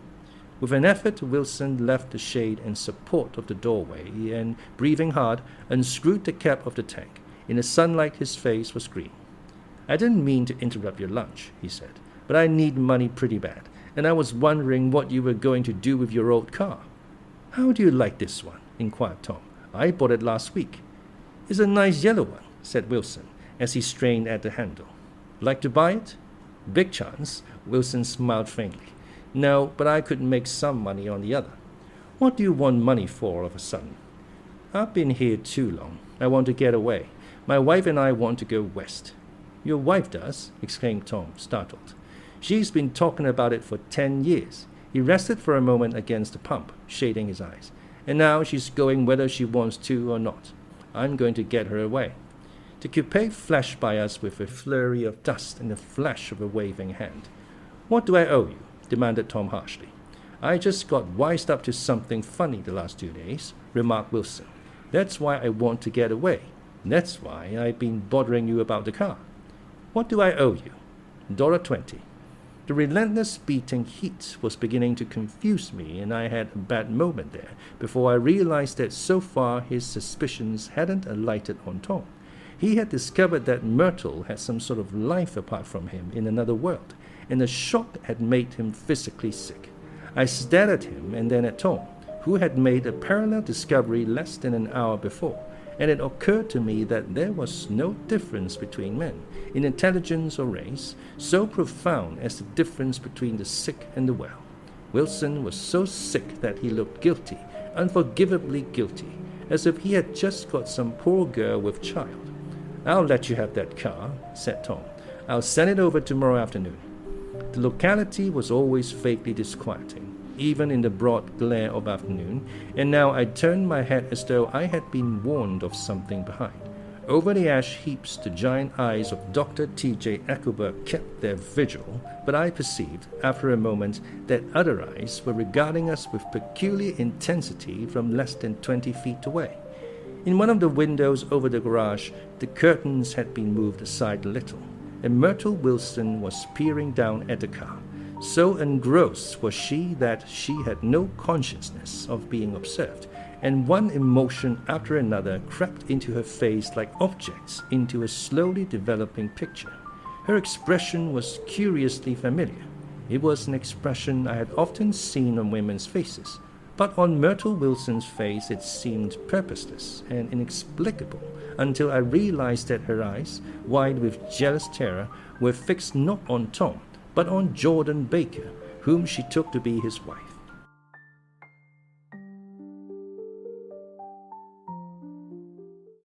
There is no confusion like the confusion of a simple mind, and as we drove away, Tom was feeling the hot whips of panic. His wife and his mistress, until an hour ago secure and inviolate, were slipping precipitately from his control. Instinct made him step on the accelerator with the double purpose of overtaking Daisy and leaving Wilson behind, and we sped along toward Astoria at 50 miles an hour until, among the spidery girders of the elevated, we came in sight of the easygoing blue coupe. "Those big movies around 50th Street are cool," suggested Jordan. "I love New York on summer afternoons when everyone's away. There's something very sensuous about it. Overripe, as if all sorts of funny fruits were going to fall into your hands." The word sensuous had the effect of further disquieting Tom, but before he could invent a protest, the coupe came to a stop, and Daisy signaled us to draw up alongside. "Where are we going?" she cried. "How about the movies?" "It's so hot," she complained. "You go. We'll ride around and meet you after." With an effort, her wit rose faintly. "We'll meet you on some corner. I'll be the man smoking 2 cigarettes." "We can't argue about it here," Tom said impatiently, as a truck gave out a cursing whistle behind us. "You follow me to the south side of Central Park, in front of the plaza." Several times he turned his head and looked back for their car, and if the traffic delayed them, he slowed up until they came into sight. I think he was afraid they would dart down a side street and out of his life forever. But they didn't. We all took the less explicable step of engaging the parlor of a suite in the Plaza Hotel. The prolonged and tumultuous argument that ended by herding us into that room eludes me, though I have a sharp physical memory that, in the course of it, my underwear kept climbing like a damp snake around my legs, and intermittent beads of sweat raced cool across my back. The notion originated with Daisy's suggestion that we hire 5 bathrooms and take cold baths, and then assume more tangible form as a place to have a mint julep. Each of us said over and over that it was a crazy idea. We all talked at once to a baffled clerk and thought, or pretended to think, that we were being very funny. The room was large and stifling, and though it was already 4 o'clock, opening the windows admitted only a gust of hot shrubbery from the park. Daisy went to the mirror and stood with her back to us, fixing her hair. "It's a swell suite," whispered Jordan respectfully, and everyone laughed. "Open another window," commanded Daisy, without turning around. "There aren't any more." "Well, we'd better telephone for an axe." "The thing to do is to forget about the heat," said Tom impatiently. "You make it 10 times worse by crabbing about it." He unrolled the bottle of whiskey from the towel and put it on the table. "Why not let her alone, old spot?" remarked Gatsby. "You're the one that wanted to come to town." There was a moment of silence. The telephone book slipped from its nail and splashed to the floor, whereupon Jordan whispered, "Excuse me," but this time no one laughed. "I'll pick it up," I offered. "I've got it." Gatsby examined the parted string, muttered, in an interesting way, and tossed the book on a chair. "That's a great expression of yours, isn't it?" said Tom sharply. "What is?" "All this old sport business. Where do you pick that up?" "Now, see here, Tom," said Daisy, turning around from the mirror. "If you're going to make personal remarks, I won't stay here a minute. Call up and order some ice for the mint julep." As Tom took up the receiver, the compressed heat exploded into sound, and we were listening to the portentous chords of Mendelssohn's Wedding March from the ballroom below. "Imagine marrying anybody in this heat," cried Jordan dismally. "Still, I was married in the middle of June," Daisy remembered. "Louisville in June. Somebody fainted. Who was it fainted, Tom?" "Biloxi," he answered shortly.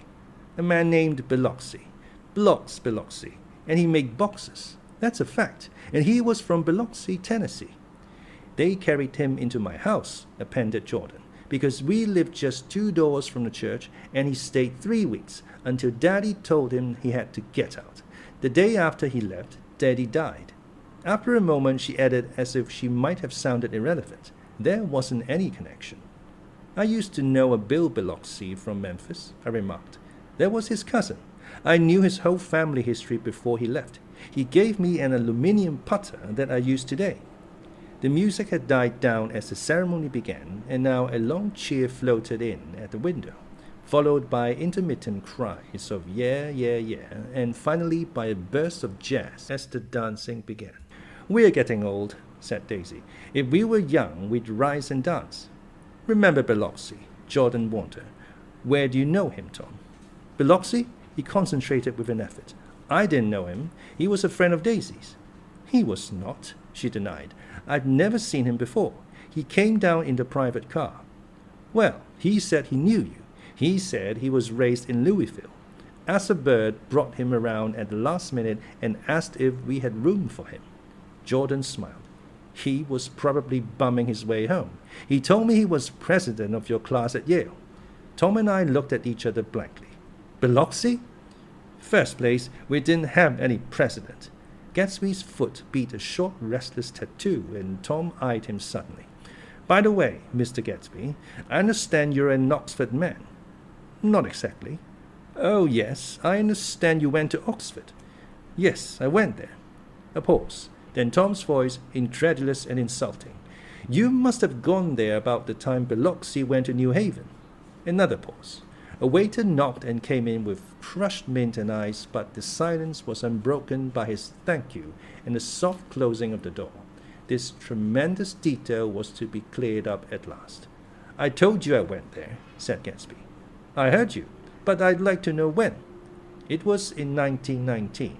I only stayed 5 months. That's why I can't really call myself an Oxford man."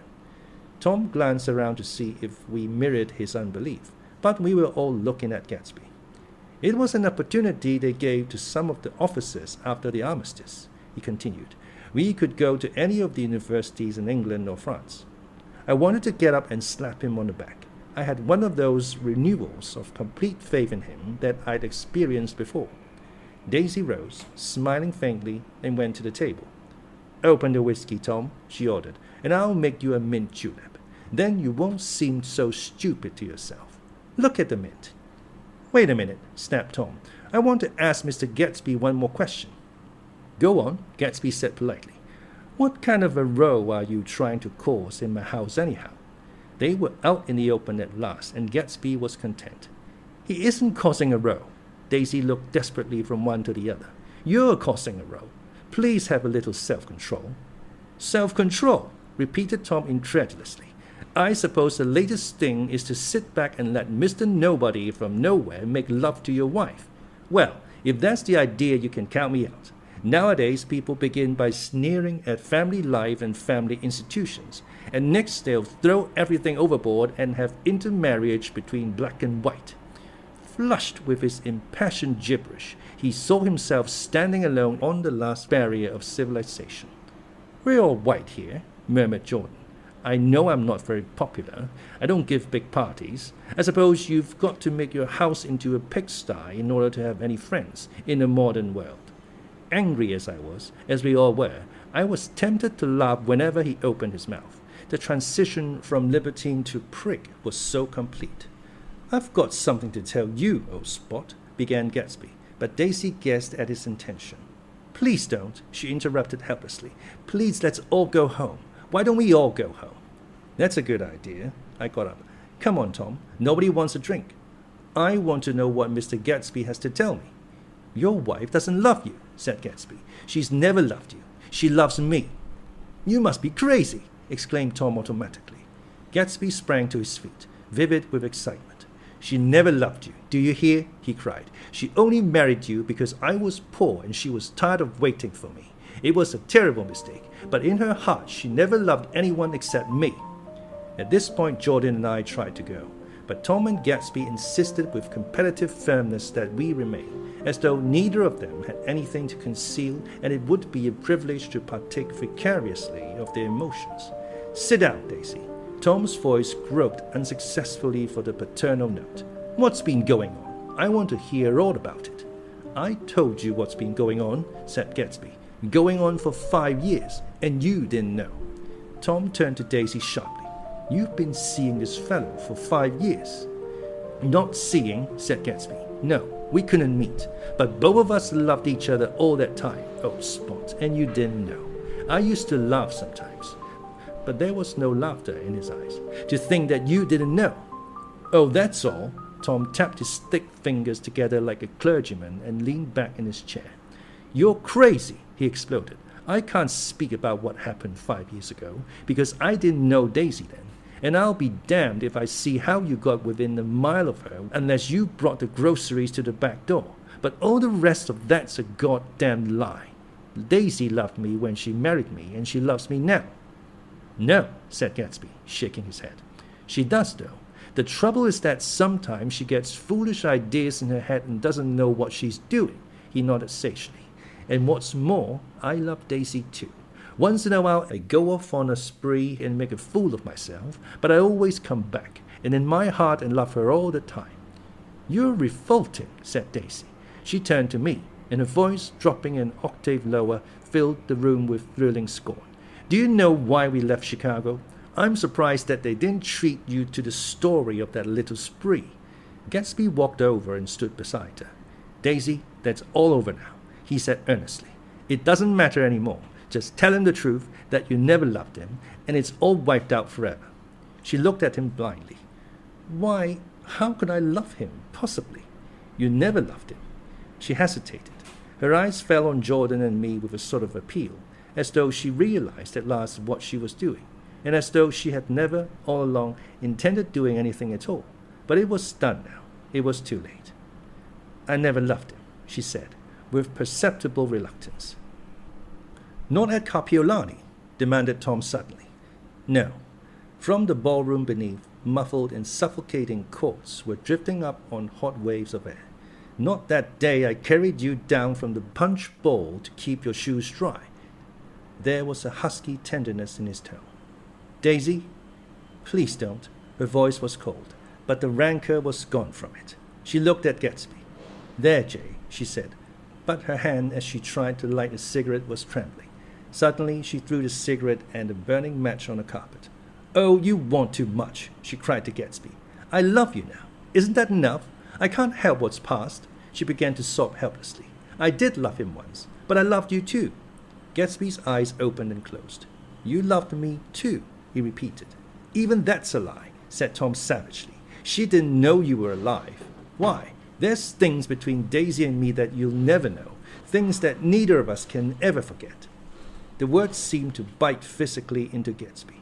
"I want to speak to Daisy alone," he insisted. "She's all excited now." "Even alone, I can't say I never loved Tom," she admitted in a pitiful voice. "It won't be true." "Of course it wouldn't," agreed Tom. She turned to her husband. "As if it mattered to you," she said. "Of course it matters. I'm going to take better care of you from now on." "You don't understand," said Gatsby, with a touch of panic. "You're not going to take care of her any more." "I'm not?" Tom opened his eyes wide and laughed. He could afford to control himself now. "Why's that?" "Daisy's leaving you." "Nonsense." "I am, though," she said with a visible effort. "She's not leaving me." Tom's words suddenly leaned down over Gatsby. "Certainly not for a common swindler who'd have to steal the ring he put on her finger." "I won't stand this," cried Daisy. "Oh, please, let's get out." "Who are you, anyhow?" broke out Tom. "You're one of that bunch that hangs around with Mayor Wolfsheim. That much I happen to know. I've made a little investigation into your affairs, and I'll carry it further tomorrow." "You can suit yourself about that, old Spot," said Gatsby steadily. I found out what your drugstores were. He turned to us and spoke rapidly. He and his Wolfsheim bought up a lot of side street drugstores here in Chicago and sold grain alcohol over the counter. That's one of his little stunts. I picked him for a bootlegger the first time I saw him, and I wasn't far wrong. What about it? Said Gatsby politely. I guess your friend Walter Chase wasn't too proud to come in on it. And you left him in the lurch, didn't you? You let him go to jail for a month over in New Jersey. God, you ought to hear Walter on the subject of you. He came to us dead broke. He was very glad to pick up some money, old spot. Don't you call me old spot, cried Tom. Gatsby said nothing. Walter could have you up on the betting laws too, but Wolfsheim scared him into shutting his mouth. That unfamiliar yet recognizable look was back again in Gatsby's face. That drugstore business was just small change, continued Tom slowly. But you've got something on now that Walter's afraid to tell me about. I glanced at Daisy, who was staring terrified between Gatsby and her husband, and at Jordan, who had begun to balance an invisible but absorbing object on the tip of her chin. Then I turned back to Gatsby, and was startled at his expression. He looked, and this is said in all contempt for the babbled slander of his garden, as if he had killed a man. For a moment the set of his face could be described in just that fantastic way. It passed, and he began to talk excitedly to Daisy, denying everything, defending his name against accusations that had not been made. But with every word she was drawing further and further into herself, so he gave that up, and only the dead dream fought on as the afternoon slipped away, trying to touch what was no longer tangible, struggling unhappily, undespairingly toward that lost voice across the room. The voice begged again to go. Please, Tom, I can't stand this any more. Her frightened eyes told that whatever intentions, whatever courage she had had, were definitely gone. You two start on home, Daisy, said Tom, in Mr. Gatsby's car. She looked at Tom, alarmed now, but he insisted with magnanimous scorn. Go on, he won't annoy you. I think he realizes that his presumptuous little flirtation is over. They were gone, without a word, snapped out, made accidental, isolated, like ghosts, even from our pity. After a moment, Tom got up and began wrapping the unopened bottle of whiskey in the towel. Want any of this stuff, Jordan? Nick? I didn't answer. Nick? He asked again. What? Want any? No. I just remembered that today's my birthday. I was 30. Before me stretched the portentous, menacing road of a new decade. It was 7 o'clock when we got into the coupe with him and started for Long Island. Tom talked incessantly, exulting and laughing, but his voice was as remote from Jordan and me as the foreign clamor on the sidewalk or the tumult of the elevated overhead. Human sympathy has its limits, and we were content to let all their tragic arguments fade with the city lights behind. 30. The promise of a decade of loneliness, a thinning list of single men to know, a thinning briefcase of enthusiasm, thinning hair. But there was Jordan beside me, who, unlike Daisy, was too wise ever to carry well-forgotten dreams from age to age. As we passed over the dark bridge, her worn face fell lazily against my coat shoulder, and the formidable stroke of 30 died away with the reassuring pressure of her hand. So we drove on toward death through the cooling twilight.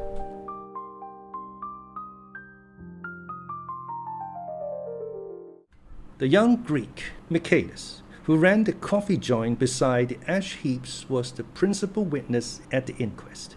He had slept through the heat until after 5, when he strolled over to the garage and found George Wilson sick in his office, really sick, pale as his own pale hair and shaking all over.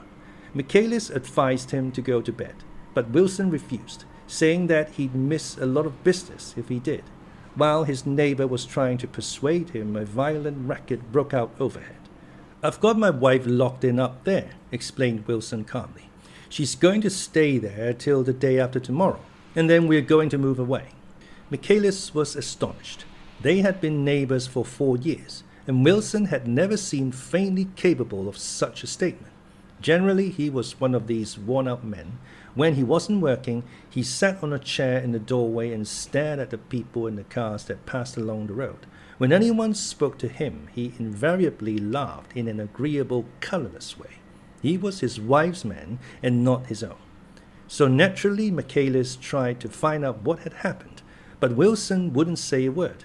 Instead, he began to throw curious, suspicious glances at his visitor and ask him what he'd been doing at certain times on certain days. Just as the latter was getting uneasy, some workmen came past the door bound for his restaurant, and Michaelis took the opportunity to get away, intending to come back later. But he didn't. He supposed he forgot too, that's all. When he came outside again, a little after 7, he was reminded of the conversation because he heard Mrs. Wilson's voice, loud and scolding, downstairs in the garage. "Beat me," he heard her cry. "Throw me down and beat me, you dirty little coward." A moment later, she rushed out into the dusk, waving her hands and shouting. Before he could move from his door, the business was over. The death car, as the newspapers called it, didn't stop. It came out of the gathering darkness, wavered tragically for a moment, and then disappeared around the next bend. Mavro Michaelis wasn't even sure of its color. He told the first policeman that it was light green. The other car, the one going toward New York, came to rest 100 yards beyond, and its driver hurried back to where Myrtle Wilson, her life violently extinguished, knelt in the road and mingled her thick dark blood with the dust. Michaelis and this man reached her first, but when they had torn open her shirtwaist, still damp with perspiration, they saw that her left breast was swinging loose like a flap, and there was no need to listen for the heart beneath. The mouth was wide open and ripped a little at the corners, as though she had choked a little in giving up the tremendous vitality she had stored so long.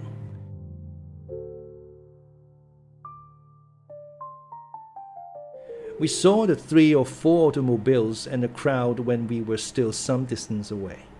"Wreck," said Tom. "That's good. Wilson will have a little business at last."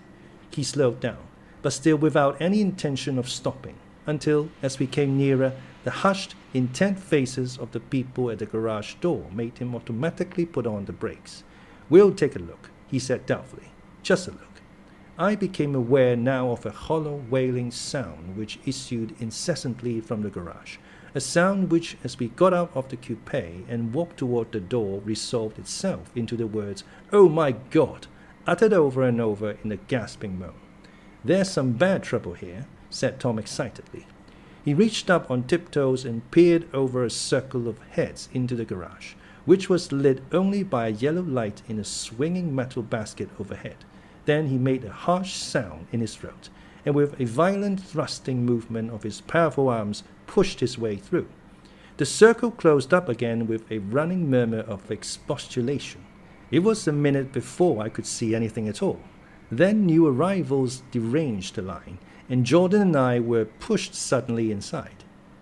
Myrtle Wilson's body, wrapped in a blanket, and then in another blanket, as though she suffered from a chill in the hot night, lay on a work table by the wall, and Tom, with his back to us, was bending over it, motionless. Next to him stood a motorcycle policeman taking down names with much sweat and correction in a little book. At first I couldn't find the source of the high, groaning words that echoed clamorously through the bare garage. Then I saw Wilson standing on the raised threshold of his office, swaying back and forth and holding to the door posts with both hands. Some man was talking to him in a low voice and attempting, from time to time, to lay a hand on his shoulder. But Wilson neither heard nor saw. His eyes would drop slowly from the swinging light to the laden table by the wall, and then jerk back to the light again, and he gave out incessantly his high, horrible call. "Oh my God! Oh my God! Oh God! Oh my God!" Presently Tom lifted his head with a jerk, and, after staring around the garage with glazed eyes, addressed a mumbled, incoherent remark to the policeman. "Mav," the policeman was saying. "Oh. No, R," corrected the man. "Mavro." "Listen to me," muttered Tom fiercely. "R," said the policeman. "Oh. Good. He looked up as Tom's broad hand fell sharply on his shoulder. "What you want, fella?" "What happened? That's what I want to know." "Auto hit her. Instantly killed." "Instantly killed," repeated Tom, staring. "She ran out in the road. Son of a bitch didn't even stop his car." "There was 2 cars," said Michaelis. "One coming, one going. See?" "Going where?" asked the policeman keenly. "One going each way." "Well, she—" His hand rose toward the blankets but stopped halfway and fell to his side. "She ran out there and the one coming from New York knocked right into her, going 30 or 40 miles an hour." "What's the name of this place here?" demanded the officer. "Hasn't got any name." A pale, well-dressed Negro stepped near. "It was a yellow car," he said. "Big yellow car. New." "See the accident?" asked the policeman. "No, but the car passed me down the road, going faster than 40, going 50, 60. Come in and let's have your name. Look out now. I want to get his name." Some words of this conversation must have reached Wilson, swaying in the office door, for suddenly a new theme found voice among his grasping cries. "You don't have to tell me what kind of car it was. I know what kind of car it was." Watching Tom, I saw the wad of muscle back of his shoulder tighten under his coat. He walked quickly over to Wilson and, standing in front of him, seized him firmly by the upper arms. "You've got to pull yourself together," he said with soothing gruffiness. Wilson's eyes fell upon Tom. He started up on his tiptoes and then would have collapsed to his knees had not Tom held him upright. "Listen," said Tom, shaking him a little. "I just got here a minute ago, from New York. I was bringing you that coupe we've been talking about. That yellow car I was driving this afternoon wasn't mine. Do you hear? I haven't seen it all afternoon." Only the Negro and I were near enough to hear what he said, but the policeman caught something in the tone and looked over with truculent eyes. "What's all that?" he demanded. "I'm a friend of his." Tom turned his head but kept his hands firm on Wilson's body. "He says he knows the car that did it. It was a yellow car." Some dim impulse moved the policeman to look suspiciously at Tom. "And what color's your car?" "It's a blue car, a coupe." "We've come straight from New York," I said. Someone who had been driving a little behind us confirmed this, and the policeman turned away. "Now, if you'll let me have the name again correct." Picking up Wilson like a doll, Tom carried him into the office, sat him down in a chair, and came back. "If somebody will come here and sit with him," he snapped authoritatively. He watched while the 2 men standing closest glanced at each other and went unwillingly into the room. Then Tom shut the door on them and came down the single step, his eyes avoiding the table. As he passed close to me, he whispered, "Let's get out." Self-consciously, with his authoritative arms breaking the way, we pushed through the still gathering crowd, passing a hurried doctor, case in hand, who had been sent for in wild hope half an hour ago. Tom drove slowly until we were beyond the bend. Then his foot came down hard, and the coupe raced along through the night. In a little while I heard a low, husky sob, and saw that the tears were overflowing down his face. "The goddamned coward," he whimpered. "He didn't even stop his car."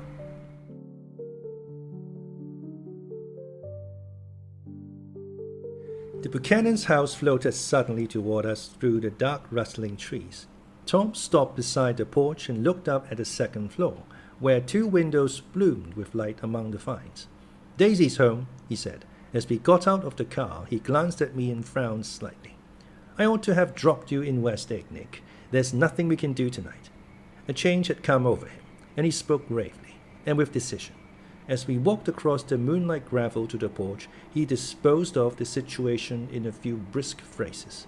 "I'll telephone for a taxi to take you home. And while you're waiting, you and Jordan better go in the kitchen and have them get you some supper, if you want any." He opened the door. "Come in." "No, thanks. But I'd be glad if you ordered me the taxi." "I'll wait outside." Jordan put her hand on my arm. "Won't you come in, Nick?" "No, thanks." I was feeling a little sick and I wanted to be alone, but Jordan lingered for a moment more. "It's only 9:30, she said. "I'd be damned if I'd go in. I'd had enough of all of them for one day, and suddenly that included Jordan too." She must have seen something of this in my expression, for she turned abruptly away and ran up the porch steps into the house. I sat down for a few minutes with my head in my hands. until I heard the phone taken up inside and the butler's voice calling a taxi. Then I walked slowly down the drive away from the house, intending to wait by the gate. I hadn't gone 20 yards when I heard my name, and Gatsby stepped from between two bushes into the path. I must have felt pretty weird by that time, because I could think of nothing except the luminosity of his pink suit under the moon. "What are you doing?" I inquired. "Just standing here, old spot." Somehow that seemed a despicable occupation. For all I knew, he was going to rob the house in a moment. I wouldn't have been surprised to see sinister faces, the faces of Wolfsheim's people, behind him in the dark shrubbery. "Did you see any trouble on the road?" he asked after a minute. "Yes." He hesitated. "Was she killed?" "Yes."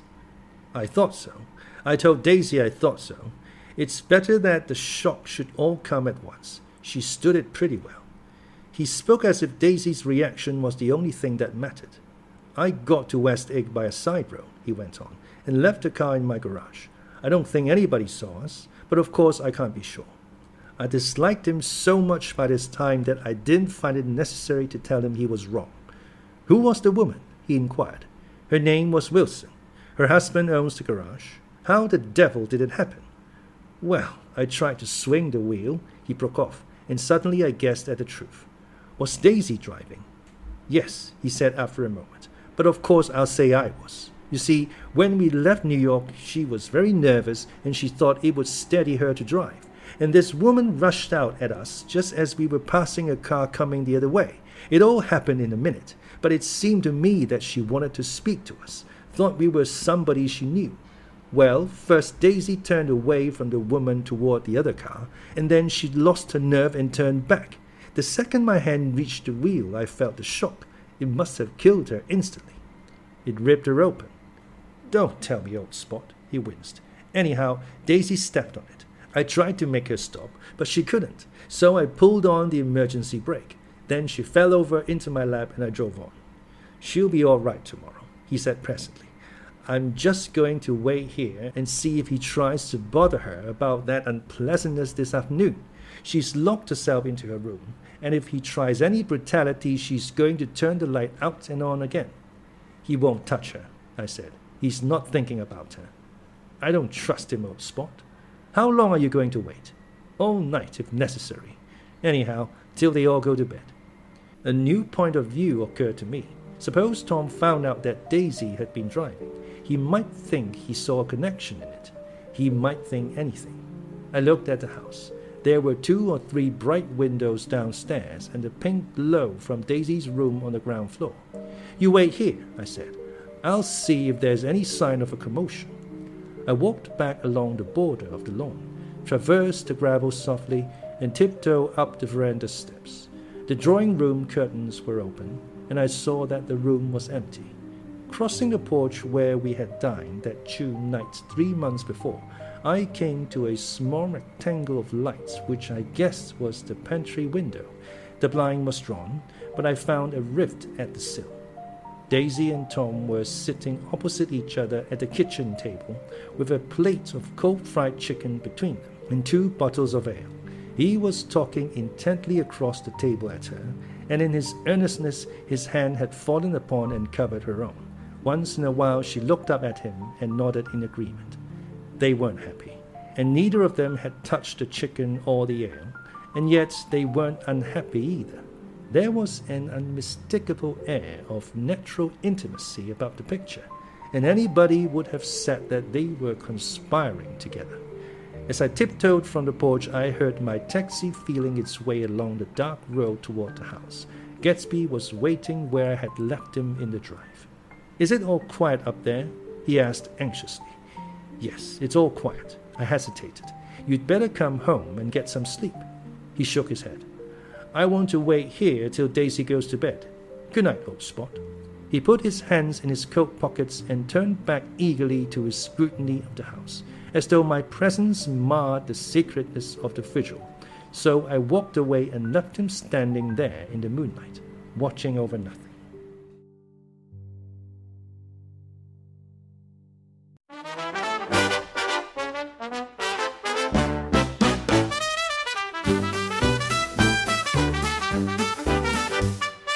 Foster's audiobook presents The Great Gatsby by Francis Scott Fitzgerald.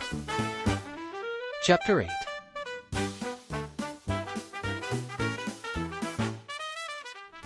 I couldn't sleep all night. The foghorn was groaning incessantly on the sound, and I tossed half sick between grotesque reality and savage, frightening dreams.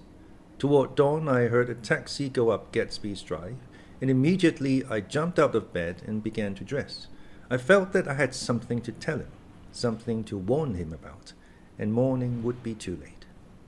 Crossing his lawn, I saw that his front door was still open, and he was leaning against the table in the hall, heavy with dejection or sleep. Nothing happened, he said warmly. I waited, and about 4 o'clock she came to the window and stood there for a minute and then turned out the light. His house had never seemed so enormous to me as it did that night when we hunted through the great rooms for cigarettes.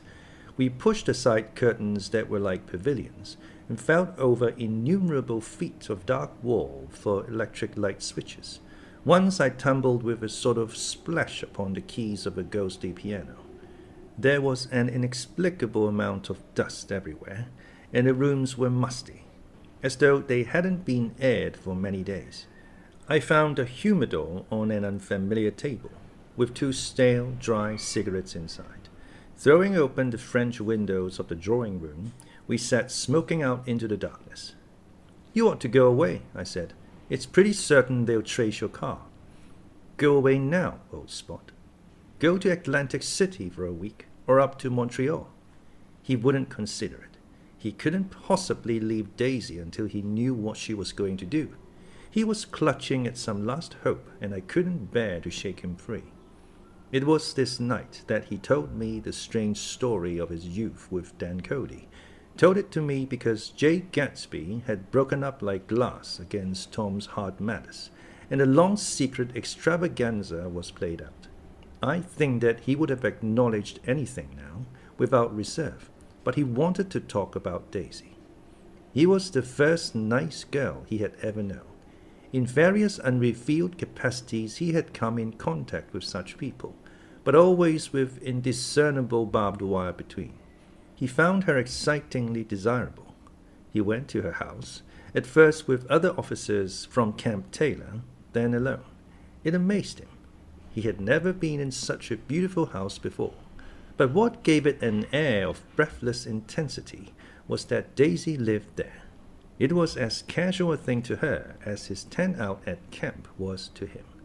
There was a ripe mystery about it, a hint of bedrooms upstairs more beautiful and cool than other bedrooms, of gay and radiant activities taking place through its corridors, and of romances that were not musty and laid away already in lavender, but fresh and breathing and redolent of this year's shining motor cars, and of dances whose flowers were scarcely withered. It excited him, too, that many men had already loved Daisy. It increased her value in his eyes. He felt their presence all about the house, pervading the air with the shades and echoes of still vibrant emotions. But he knew that he was in Daisy's house by a colossal accident. However glorious might be his future as J. Gatsby, he was at present a penniless young man without a past, and at any moment the invisible cloak of his uniform might slip from his shoulders. So he made the most of his time. He took what he could get, ravenously and unscrupulously. Eventually he took Daisy one still October night, took her because he had no real right to touch her hand. He might have despised himself, for he had certainly taken her under false pretenses. I don't mean that he had traded on his phantom millions, but he had deliberately given Daisy a sense of security. He let her believe that he was a person from much the same strata as herself, that he was fully able to take care of her. As a matter of fact, he had no such facilities. He had no comfortable family standing behind him, and he was liable at the whim of an impersonal government to be blown anywhere about the world. But he didn't despise himself, and it didn't turn out as he had imagined.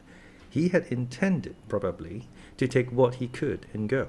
But now he found that he had committed himself to the following of a grail. He knew that Daisy was extraordinary, but he didn't realize just how extraordinary a nice girl could be. She vanished into her rich house, into her rich, full life, leaving Gatsby nothing. He felt married to her, that was all. When they met again, 2 days later, it was Gatsby who was breathless, who was, somehow, betrayed. Her porch was bright with the bought luxury of starshine.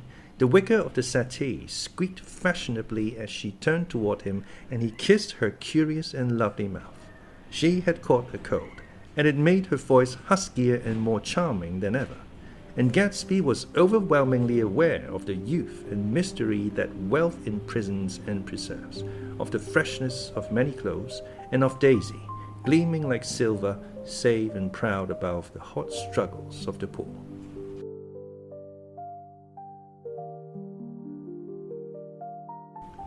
I can't describe to you how surprised I was to find out I loved her, old Spot. I even hoped for a while that she'd throw me over, but she didn't, because she was in love with me too. She thought I knew a lot because I knew different things from her. Well, there I was, way off my ambitions, getting deeper in love every minute, and all of a sudden I didn't care. What was the use of doing great things if I could have a better time telling her what I was going to do? On the last afternoon before he went abroad, he sat with Daisy in his arms for a long, silent time. It was a cold fall day, with fire in the room and her cheeks flushed. Now and then she moved and he changed his arm a little, and once he kissed her dark shining hair. The afternoon had made them tranquil for a while, as if to give them a deep memory for the long parting the next day promised. They had never been closer in their month of love, nor communicated more profoundly one with another, than when she brushed silent lips against his coat's shoulder, or when he touched the end of her fingers, gently, as though she were asleep.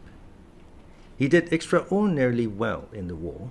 He was a captain before he went to the front, and following the Argonne battles, he got his majority and the command of the divisional machine guns. After the armistice, he tried frantically to get home, but some complication or misunderstanding sent him to Oxford instead. He was worried now. There was a quality of nervous despair in Daisy's letters. She didn't see why he couldn't come. She was feeling the pressure of the world outside, and she wanted to see him and feel his presence beside her and be reassured that she was doing the right thing after all.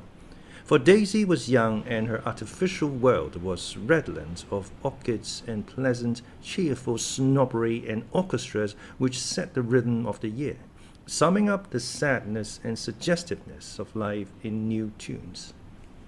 All night the saxophones wailed the hopeless comment of the Beale Street Blues, while 100 pairs of golden and silver slippers shuffled the shining dust. At the great tea hour there were always rooms that throbbed incessantly with this slow, sweet fever, while fresh faces drifted here and there like rose petals blown by the sad horns around the floor. Through this twilight universe, Daisy began to move again with the season. Suddenly she was again keeping half a dozen dates a day with half a dozen men, and drowsing asleep at dawn with the beads and chiffon of an evening dress tangled among dying orchids on the floor beside her bed. And all the time something within her was crying for a decision. She wanted her life shaped now, immediately, and a decision must be made by some force, of love, of money, of unquestionable practicality, that was close at hand. That force took shape in the middle of spring with the arrival of Tom Buchanan. There was a wholesome bulkiness about this person and his position, and Daisy was flattered. Doubtless there was a certain struggle and a certain relief. The letter reached Gatsby while he was still at Oxford.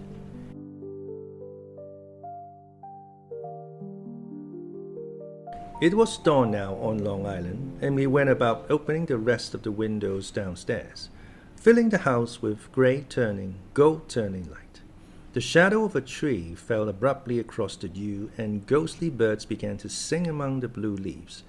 There was a slow, pleasant movement in the air, scarcely a wind, promising a cool, lovely day. I don't think she ever loved him. Gatsby turned around from a window and looked at me challengingly. You must remember, old Spot, she was very excited this afternoon. He told her those things in a way that frightened her. that made it look as if I was some kind of cheap shopper, and the result was she hardly knew what she was saying. He sat down gloomily. Of course she might have loved him just for a minute, when they were first married, and loved me more even then, do you see? Suddenly he came out with a curious remark. In any case, he said, it was just personal. What could you make of that, except to suspect some intensity in his conception of the affair that couldn't be measured? He came back from France when Tom and Daisy were still on their wedding trip, and made a miserable but irresistible journey to Louisville on the last of his army pay. He stayed there a week, walking the streets where the footsteps had clicked together through the November night, and revisiting the out-of-the-way places to which they had driven in her white car. Just as Daisy's house had always seemed to him more mysterious and gay than other houses, so his idea of the city itself, even though she was gone from it, was pervaded with a melancholy beauty. He left feeling that if he had searched harder, he might have found her, that he was leaving her behind. The day coach, he was penniless now, was hot. He went out to the open vestibule and sat down on a folding chair, and the station slid away and the backs of unfamiliar buildings moved by, then out into the spring fields, where a yellow trolley raced them for a minute with people in it who might once have seen the pale magic of her face along the casual street. The track curved, and now it was going away from the sun, which, as it sank lower, seemed to spread itself in benediction over the vanishing city where she had drawn her breath. He stretched out his hand desperately as if to snatch only a wisp of air, to save a fragment of the spot that she had made lovely for him. But it was all going by too fast now by his blurred eyes, and he knew that he had lost that part of it, the freshest and the best, forever. It was 9 o'clock when we finished breakfast and went out on the porch. The night had made a sharp difference in the weather, and there was an autumn flavor in the air. The gardener, the last one of Gatsby's former servants, came to the foot of the steps. "I'm going to drain the pool today, Mr. Gatsby. Leaves will start falling pretty soon, and then there's always trouble with the pipes." "Don't do it today," Gatsby answered. He turned to me apologetically. "You know, old spot, I've never used that pool all summer." I looked at my watch and stood up. 12 minutes to my train. I didn't want to go to the city. I wasn't worth a decent stroke of work, but it was more than that. I didn't want to leave Gatsby. I missed that train, and then another, before I could get myself away. "I'll call you up," I said finally. "Do, old spot. I'll call you about noon." We walked slowly down the steps. "I suppose Daisy will call too." He looked at me anxiously, as if he hoped I'd corroborate this. "I suppose so." "Well, goodbye." We shook hands and I started away. Just before I reached the hedge, I remembered something and turned around. "They're a rotten crowd," I shouted across the lawn. "You're worth the whole damn bunch put together." I've always been glad I said that. It was the only compliment I ever gave him, because I disapproved of him from beginning to end. First he nodded politely, and then his face broke into that radiant and understanding smile, as if we'd been in ecstatic cahoots on that fact all the time. His gorgeous pink wrap of a suit made a bright spot of color against the white steps, and I thought of the nights when I first came to his ancestral home 3 months before. The lawn and drive had been crowded with the faces of those who guessed at his corruption, and he had stood on those steps, concealing his incorruptible dream, as he waved them goodbye. I thanked him for his hospitality. We were always thanking him for that, I and the others. "Goodbye," I called. "I enjoyed breakfast, Gatsby."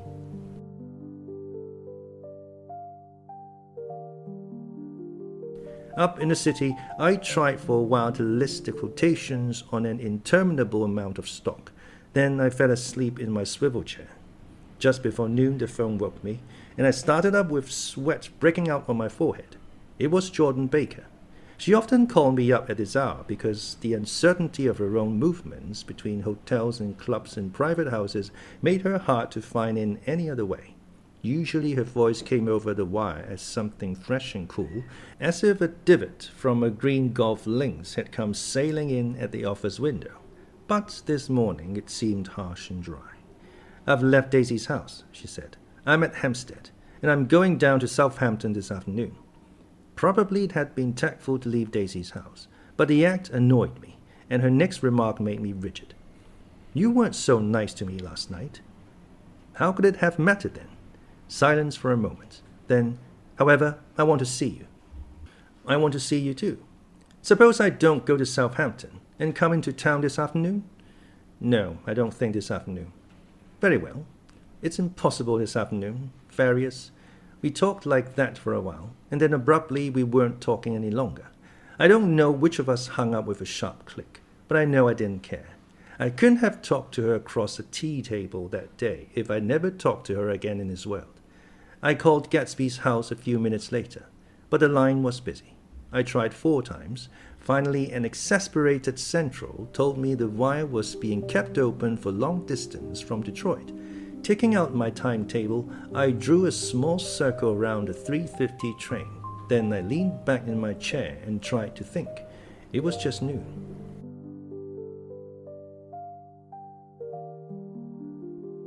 When I passed the ash heaps on the train that morning, I had crossed deliberately to the other side of the car. I suppose there'd be a curious crowd around there all day, with little boys searching for dark spots in the dust, and some garrulous man telling over and over what had happened, until it became less and less real even to him, and he could tell it no longer. And Myrtle Wilson's tragic achievement was forgotten. Now I want to go back a little and tell what happened at the garage after we left there the night before. They had difficulty in locating the sister, Catherine. She must have broken her rule against drinking that night, for when she arrived she was stupid with liquor and unable to understand that the ambulance had already gone to Flushing. When they convinced her of this, she immediately fainted, as if that was the intolerable part of the affair. Someone, kind of curious, took her in his car and drove her in the wake of her sister's body. Until long after midnight, a changing crowd lapped up against the front of the garage, while George Wilson rocked himself back and forth on the couch inside. For a while the door of the office was open, and everyone who came into the garage glanced irresistibly through it. Finally someone said it was a shame and closed the door. Michaelis and several other men were with him. First 4 or 5 men, later 2 or 3 men. Still later, Michaelis had to ask the last stranger to wait there 15 minutes longer, while he went back to his own place and made a pot of coffee.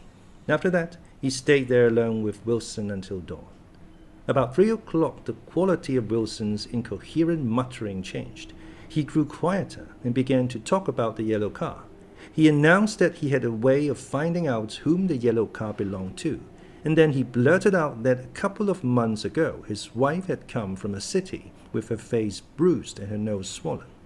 But when he heard himself say this, he flinched and began to cry, "Oh my God," again in his groaning voice. Michaelis made a clumsy attempt to distract him. "How long have you been married, George? Come on there, try and sit still a minute and answer my question.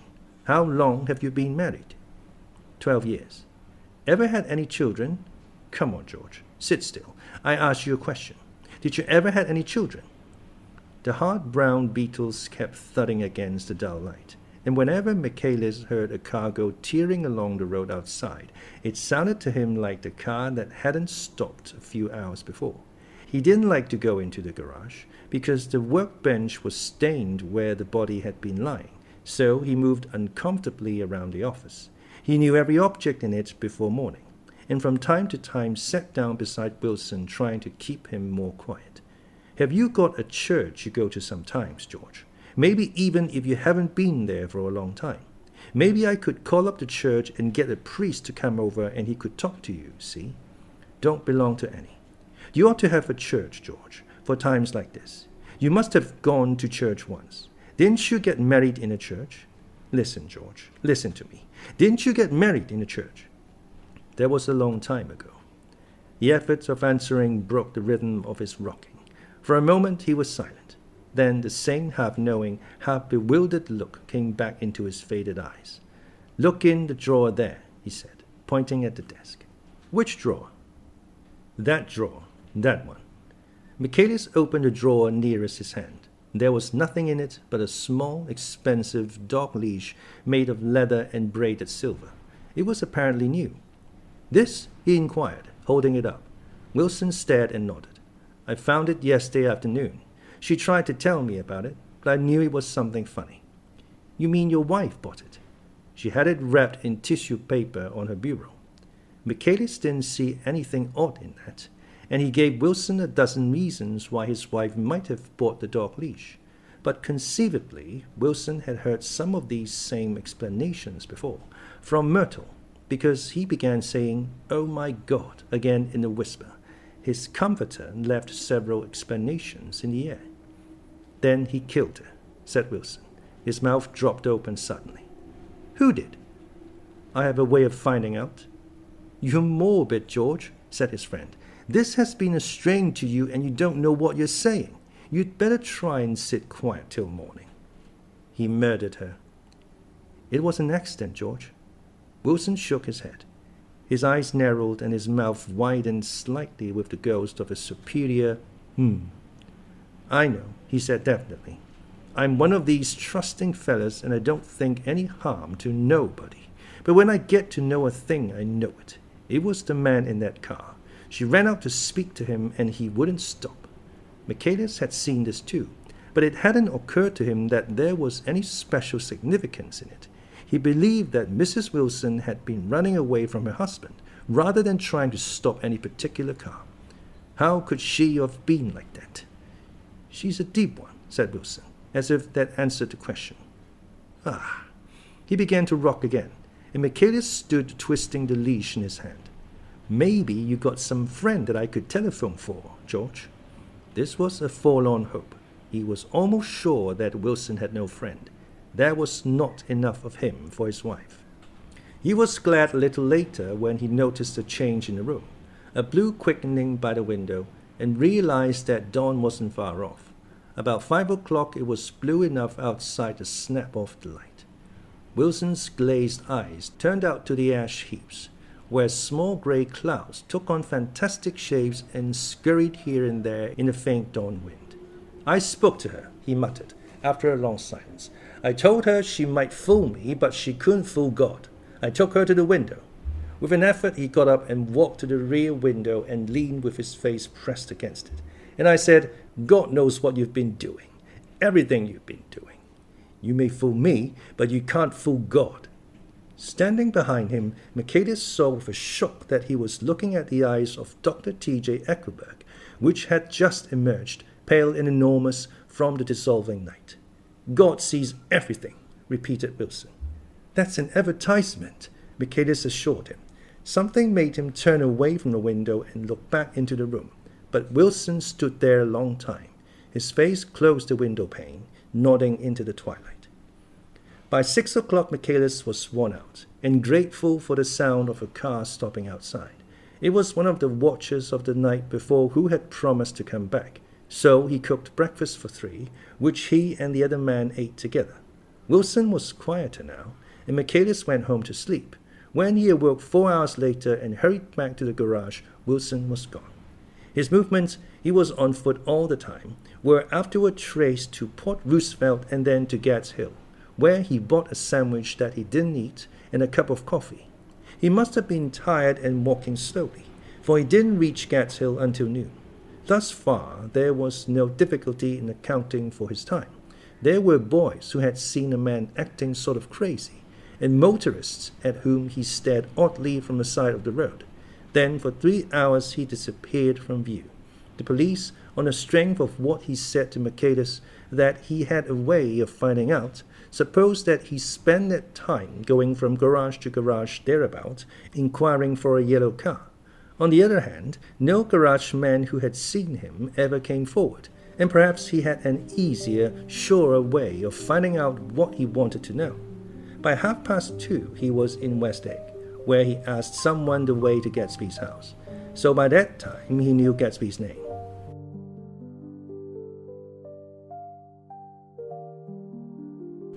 At 2 o'clock Gatsby put on his bathing suit and left word with the butler that if anyone phoned, word was to be brought to him at the pool. He stopped at the garage for a pneumatic mattress that had amused his guests during the summer, and the chauffeur helped him to pump it up. Then he gave instructions that the open car wasn't to be taken out under any circumstances, and this was strange because the front right fender needed repair. Gatsby shouldered the mattress and started for the pool. Once he stopped and shifted it a little, and the chauffeur asked him if he needed help, but he shook his head and in a moment disappeared among the yellowing trees.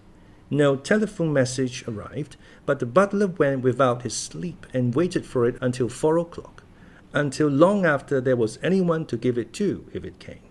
I have an idea that Gatsby himself didn't believe it would come, and perhaps he no longer cared. If that was true, he must have felt that he had lost the old warm world, paid a high price for living too long with a single dream. He must have looked up at an unfamiliar sky through frightening leaves and shivered as he found what a grotesque thing a rose is, and how raw the sunlight was upon the scarcely created grass. A new world, material without being real, where poor ghosts, breathing dreams like air, drifted fortuitously about, like that ashen, fantastic figure gliding toward him through the amorphous trees. The chauffeur, he was one of Wolfsheim's protégés, heard the shots. Afterwards, he could only say that he hadn't thought anything much about them. I drove from a station directly to Gatsby's house, and my rushing anxiously up the front steps was the first thing that alarmed anyone. But they knew then, I firmly believe. With scarcely a word said, 4 of us, the chauffeur, butler, gardener, and I hurried down to the pool. There was a faint, barely perceptible movement of the water as the fresh flow from one end urged its way toward the drain at the other. With little ripples that were hardly the shadows of waves, the laden mattress moved irregularly down the pool. A small gust of wind that scarcely corrugated the surface was enough to disturb its accidental course with its accidental burden. The touch of a cluster of leaves revolved it slowly, tracing, like the leg of a transit, a thin red circle in the water. It was after we started with Gatsby toward the house that the gardener saw Wilson's body a little way off in the grass, and the holocaust was complete.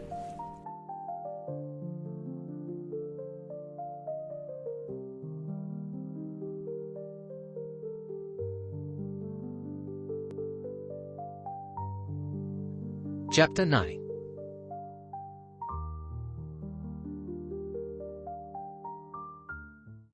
After 2 years, I remember the rest of that day, and that night and the next day, only as an endless drill of police and photographers and newspapermen in and out of Gatsby's front door.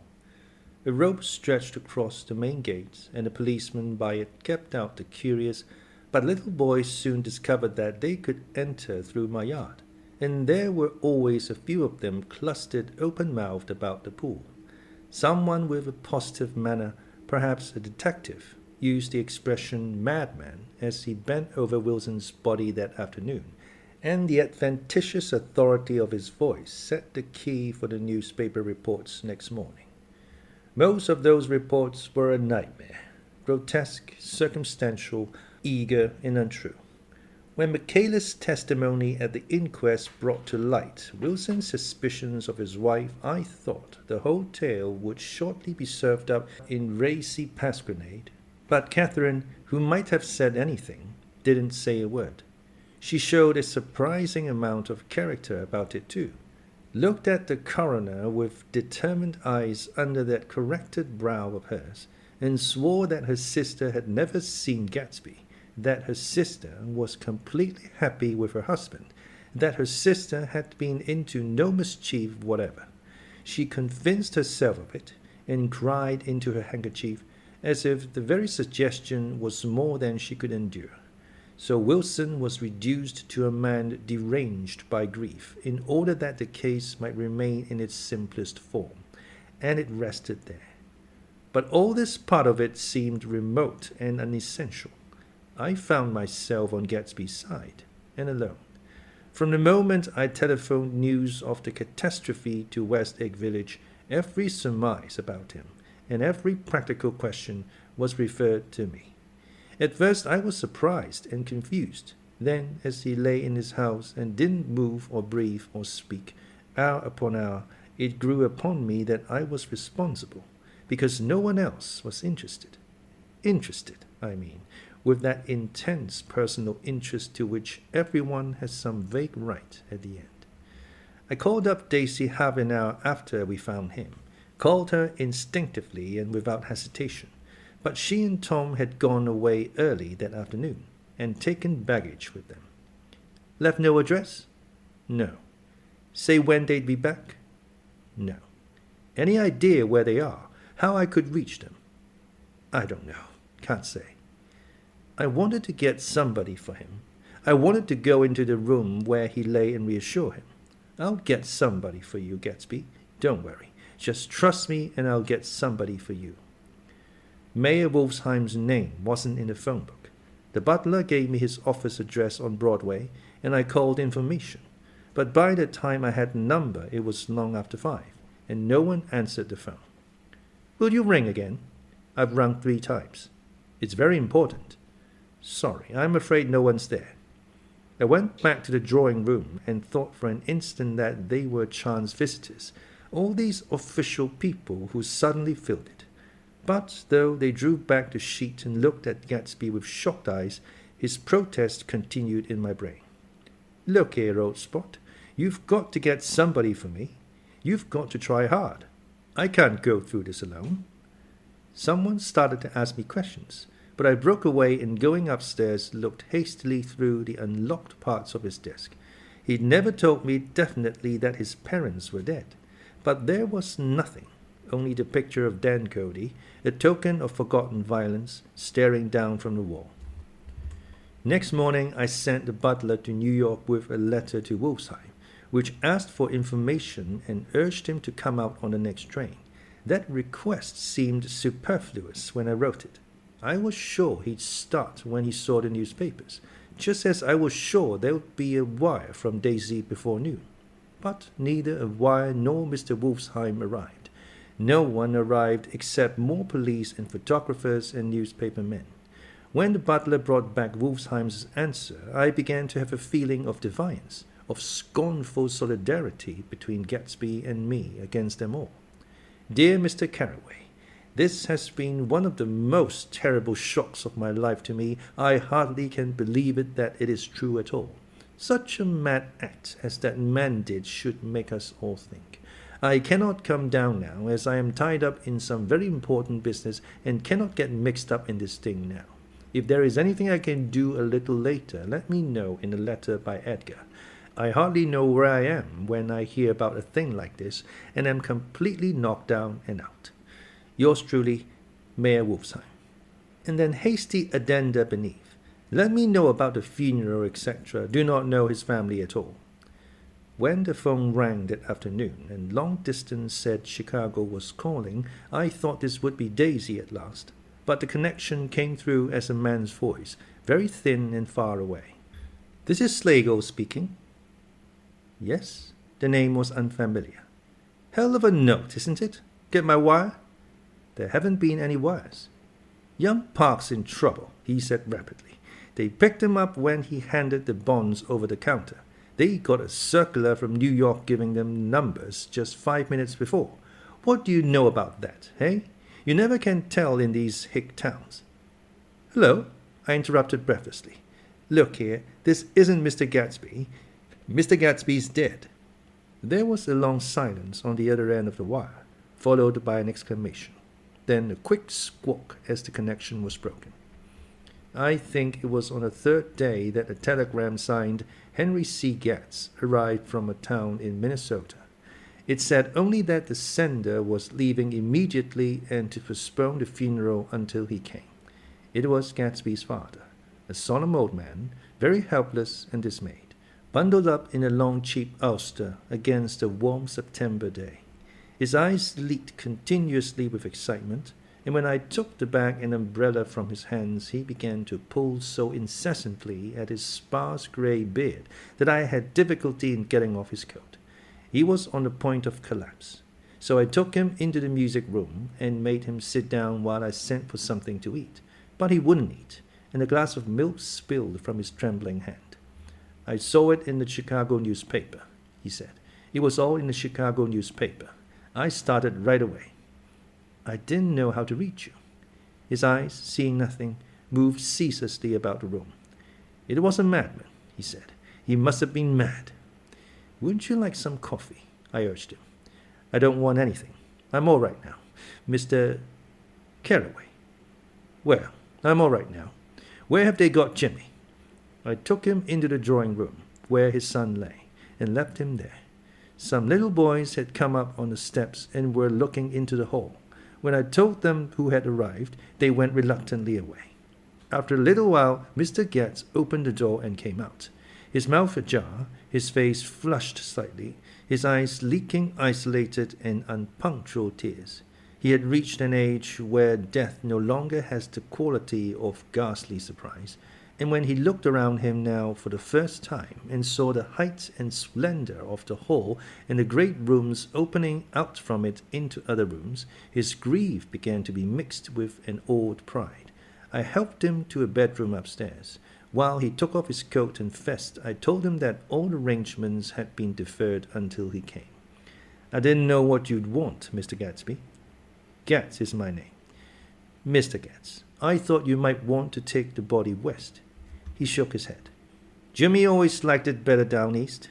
He rose up to his position in the east. "Were you a friend of my boy's, Mr. We were close friends. He had a big future before him, you know. He was only a young man, but he had a lot of brain power here." He touched his head impressively, and I nodded. "If he'd have lived, he'd have been a great man. A man like James J. Hill. He'd have helped build up the country." "That's true," I said, uncomfortably. He fumbled at the embroidered coverlet, trying to take it from the bed, and lay down stiffly, was instantly asleep. That night an obviously frightened person called up, and demanded to know who I was before he would give his name. "This is Mr. Carraway," I said. "Oh," he sounded relieved. "This is Clip Springer." I was relieved too, for that seemed to promise another friend at Gatsby's grave. I didn't want it to be in the papers and draw a sightseeing crowd, so I'd been calling up a few people myself. They were hard to find. "The funeral's tomorrow," I said. 3 o'clock, here at the house. I wish you'd tell anybody who'd be interested." "Oh, I will," he broke out hastily. "Of course I'm not likely to see anybody, but if I do." His tone made me suspicious. "Of course you'll be there yourself." "Well, I'll certainly try. What I called up about is—" "Wait a minute," I interrupted. "How about saying you'll come?" "Well, the fact is, the truth of the matter is that I'm staying with some people up here in Greenwich, and they rather expect me to be with them tomorrow. In fact, there's a sort of picnic or something. Of course, I'll do my best to get away." I ejaculated an unrestrained "huh," and he must have heard me, for he went on nervously. "What I called up about was a pair of shoes I left there. I wonder if it'd be too much trouble to have the butler send them on. You see, they're tennis shoes, and I'm sort of helpless without them. My address is care of B.F. I didn't hear the rest of the name, because I hung up the receiver. After that, I felt a certain shame for Gatsby. One gentleman to whom I telephoned implied that he had got what he deserved. However, that was my fault, for he was one of those who used to sneer most bitterly at Gatsby on the courage of Gatsby's liquor, and I should have known better than to call him. The morning of the funeral, I went up to New York to see Mayor Wolfsheim. I couldn't seem to reach him any other way. The door that I pushed open, on the advice of an elevator boy, was marked the Swastika Holding Company, and at first there didn't seem to be anyone inside.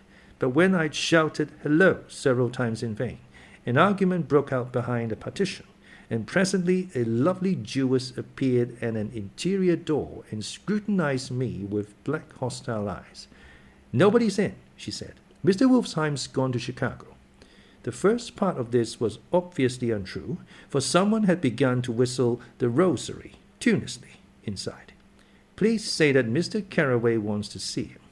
I can't get him back from Chicago, can I?" At this moment a voice, unmistakably Wolfsheim's, called "Stella" from the other side of the door. "Leave your name on the desk," she said quickly. "I'll give it to him when he gets back. But I know he's there." She took a step toward me and began to slide her hands indignantly up and down her hips. "You young men think you can force your way in here any time. she scolded. "We're getting sick and tired of it. When I say he's in Chicago, he's in Chicago." I mentioned Gatsby. "Oh," she looked at me over again. "Will you just... What was your name?" She vanished. In a moment, Mayor Wolfsheim stood solemnly in the doorway, holding out both hands. He drew me into his office, remarking in a reverent voice that it was a sad time for all of us, and offered me a cigar. "My memory goes back to when first I met him," he said. "A young major just out of the army and covered over with medals he got in the war. He was so hard up he had to keep on wearing his uniform because he couldn't buy some regular clothes. First time I saw him was when he came into Weinbrenner's pool room at 43rd Street and asked for a job. He hadn't eaten anything for a couple of days. 'Come on, have some lunch with me,' I said. He ate more than $4 worth of food in half an hour. 'Did you start him in business?' I inquired. 'Start him? I made him.' 'Oh.' I raised him up out of nothing, right out of the gutter. I saw right away he was a fine-appearing, gentlemanly young man, and when he told me he was at Oxford, I knew I could use him good. I got him to join the American Legion, and he used to stand high there. Right off, he did some work for a client of mine up to Albany. We were so thick like that in everything." He held up two bulbous fingers. "Always together." I wonder if this partnership had included the World Series transaction in 1919. "Now he's dead," I said after a moment. "You were his closest friend, so I know you want to come to his funeral this afternoon." "I'd like to come." "Well, come then." The hair in his nostrils quivered slightly, and as he shook his head, his eyes filled with tears. "I can't do it. I can't get mixed up in it," he said. "There's nothing to get mixed up in. It's all over now. When a man gets killed, I never like to get mixed up in it in any way. I keep out. When I was a young man, it was different. If a friend of mine died, no matter how, I stuck with them to the end. You may think that's sentimental, but I mean it, to the bitter end." I saw that for some reason of his own, he was determined not to come, so I stood up. "Are you a college man?" he inquired suddenly. For a moment I thought he was going to suggest a connection, but he only nodded and shook my hand. "Let us learn to show our friendship for a man when he is alive and not after he is dead," he suggested. "After that, my own rule is to let everything alone." When I left his office, the sky had turned dark, and I got back to West Egg in a drizzle. After changing my clothes, I went next door and found Mr. Gatz walking up and down excitedly in the hall. His pride in his son and in his son's possessions was continually increasing, and now he had something to show me. "Jimmy sent me this picture." He took out his wallet with trembling fingers. "Look there." It was a photograph of the house, cracked in the corners and dirty with many hands. He pointed out every detail to me eagerly. "Look there," and then sought admiration from my eyes. He had shown it so often that I think it was more real to him now than the house itself. "Jimmy sent it to me. I think it's a very pretty picture. It shows up well." "Very well. Had you seen him lately?" "He come out to see me 2 years ago and bought me the house I live in now. Of course we was broke up when he run off from home, but I see now there was a reason for it. He knew he had a big future in front of him, and ever since he made a success he was very generous with me." He seemed reluctant to put away the picture, held it for another minute, lingeringly, before my eyes. Then he returned the wallet and pulled from his pocket a ragged old copy of a book called Hopalong Cassidy. "Looky, this is a book he had when he was a boy. It just shows you." He opened it at the back cover and turned it around for me to see. On the last fly leaf was printed the word schedule, and the date September 12, 1906, and underneath, "Rise from bed, 6 a.m. Dumbbell exercise and wall scaling, 6:15 to 6:30. Study electricity, etc., 7:15 to 8:15. Work, 8:30 to 4:30 p.m. Baseball and sports, 4:30 to 5. Practice elocution, poise, and how to attain it, 5 to 6. Study needed inventions, 7 to 9. General resolves: no wasting time at shafters or No more smoking or chewing. Bathe every other day. Read one improving book or magazine per week. Save $5, crossed out, $3 per week. Be better to parents. I came across this book by accident, said the old man. It just shows you, don't it? It just shows you. Jimmy was bound to get ahead. He always had some resolves like this or something. Do you notice what he's got about improving his mind? He was always great for that. He told me I had like a hawk once, and I beat him for it. He was reluctant to close the book, reading each item aloud and then looking eagerly at me. I think he rather expected me to copy down the list for my own use. A little before 3, the Lutheran minister arrived from Flushing, and I began to look involuntarily out the windows for other cars. So did Gatsby's father. And as the time passed and the servants came in and stood waiting in the hall, his eyes began to blink anxiously, and he spoke of the rain in a worried, uncertain way. The minister glanced several times at his watch, so I took him aside and asked him to wait for half an hour, but it wasn't any use. Nobody came.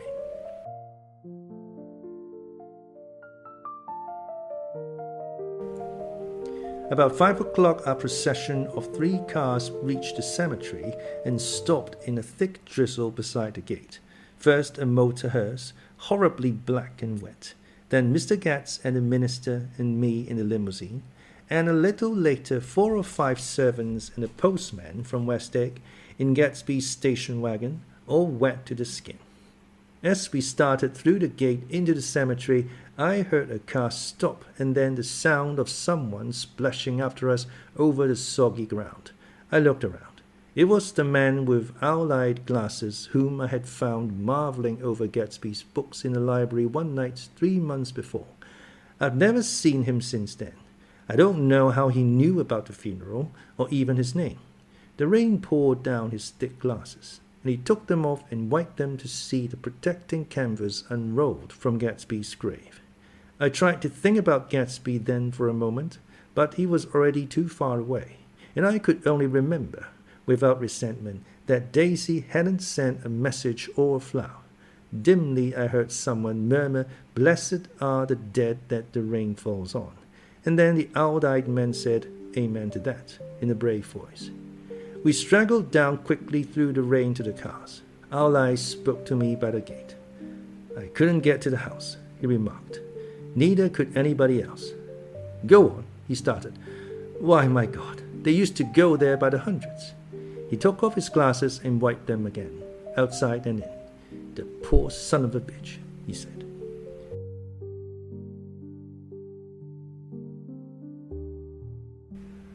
One of my most vivid memories is of coming back west from prep school and later from college at Christmas time. Those who went farther than Chicago would gather in the old dim Union Station at 6 o'clock of a December evening, with a few Chicago friends already caught up into their own holiday gaieties, to bid them a hasty goodbye. I remember the fur coats of the girls returning from Miss This or That's, and the chatter of frozen breath, and the hands waving overhead as we caught sight of old acquaintances, and the matchings of invitations. "Are you going to the Ordways, the Herseys, the Schultz?" And the long green tickets clasped tight in our gloved hands. At last the murky yellow cars of the Chicago, Milwaukee, and St. Paul Railroad looking cheerful as Christmas itself on the tracks beside the gate. When we pulled out into the winter night and the real snow, our snow, began to stretch out beside us and twinkle against the windows, and the dim lights of small Wisconsin station moved by, a sharp wild breeze came suddenly into the air. We drew in deep breaths of it as we walked back from dinner through the cold vestibules, unutterably aware of our identity with this country for one strange hour, before we melted indistinguishably into it again. That's my Middle West.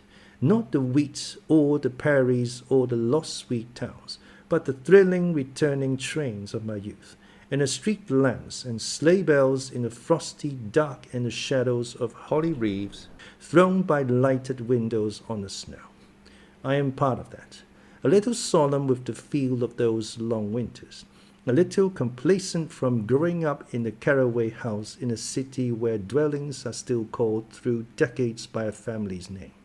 I see now that this has been a story of the West, after all.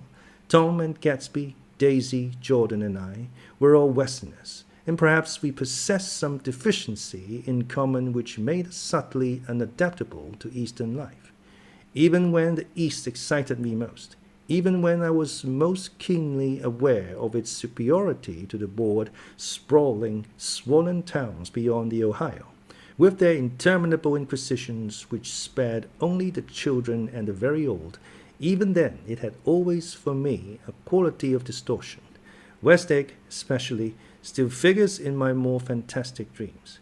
I see it as a night scene by El Greco, 100 houses, at once conventional and grotesque, crouching under a sullen, overhanging sky and a lusterless moon.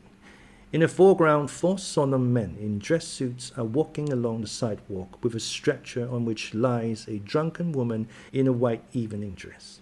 Her hand, which dangles over the side, sparkles cold with jewels. Gravely the men turn in at the house, the wrong house. But no one knows the woman's name, and no one cares. After Gatsby's death, the East was haunted for me like that, distorted beyond my eyes' power of correction. So when the blue smoke of brittle leaves was in the air and the wind blew the wet laundry stiff on the line, I decided to come back home. There was one thing to be done before I left, an awkward, unpleasant thing that perhaps had better have been let alone. But I wanted to leave things in order and not just trust that obliging and indifferent sea to sweep my refuse away. I saw Jordan Baker and talked over and around what had happened to us together, and what had happened afterward to me, and she lay perfectly still, listening in a big chair. She was dressed to play golf, and I remember thinking she looked like a good illustration, her chin raised a little jauntily, her hair the color of an autumn leaf, her face the same brown tint as the fingerless glove on her knee. When I had finished, she told me without comment that she was engaged to another man. I doubted that, though there were several she could have married at a nod of her head, but I pretended to be surprised. For just a minute I wondered if I wasn't making a mistake. Then I thought it all over again quickly and got up to say goodbye. "Nevertheless, you did throw me over," said Jordan suddenly. "You threw me over on the telephone. I don't give a damn about you now, but it was a new experience for me, and I felt a little dizzy for a while." We shook hands. "Oh, and do you remember," she added, "a conversation we had once about driving a car?" "Why, not exactly. You said a bad driver was only safe until she met another bad driver." "Well, I met another bad driver, didn't I? I mean, it was careless of me to make such a wrong guess. I thought you were rather an honest, straightforward person. I thought it was your secret pride." "I'm 30, I said. "I'm 5 years too old to lie to myself and call it honor." She didn't answer. Angry and half in love with her, and tremendously sorry, I turned away.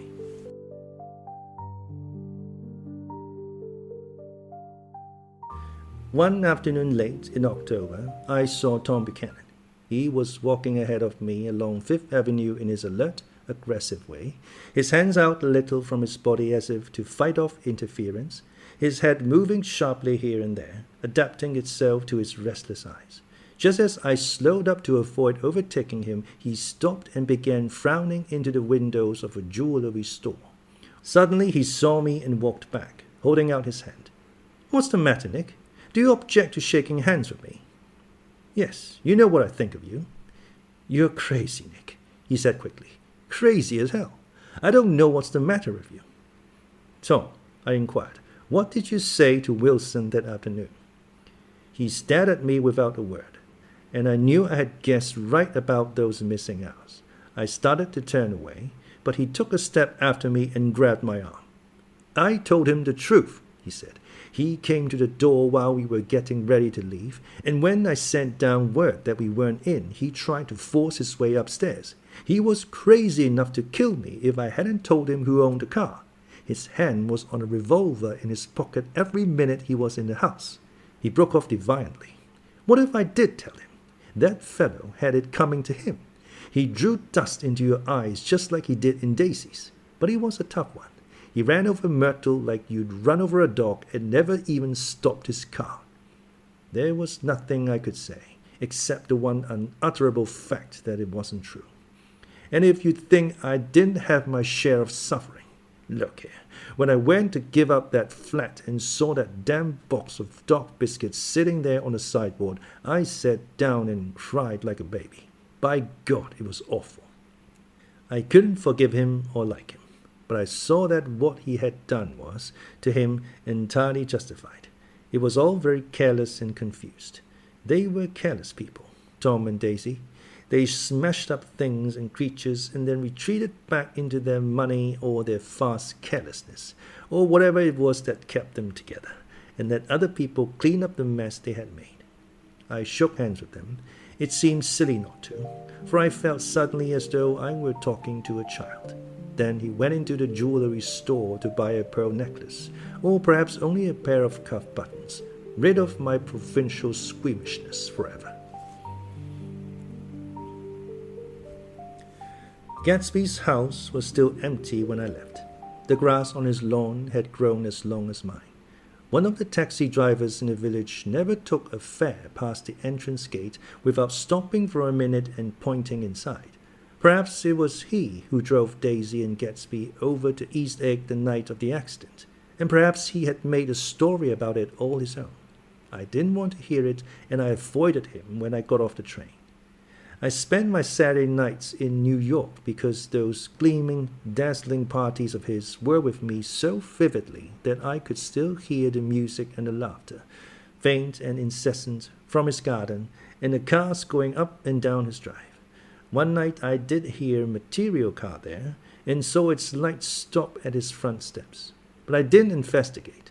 Probably it was some final guest who had been away at the ends of the earth and didn't know that the party was over.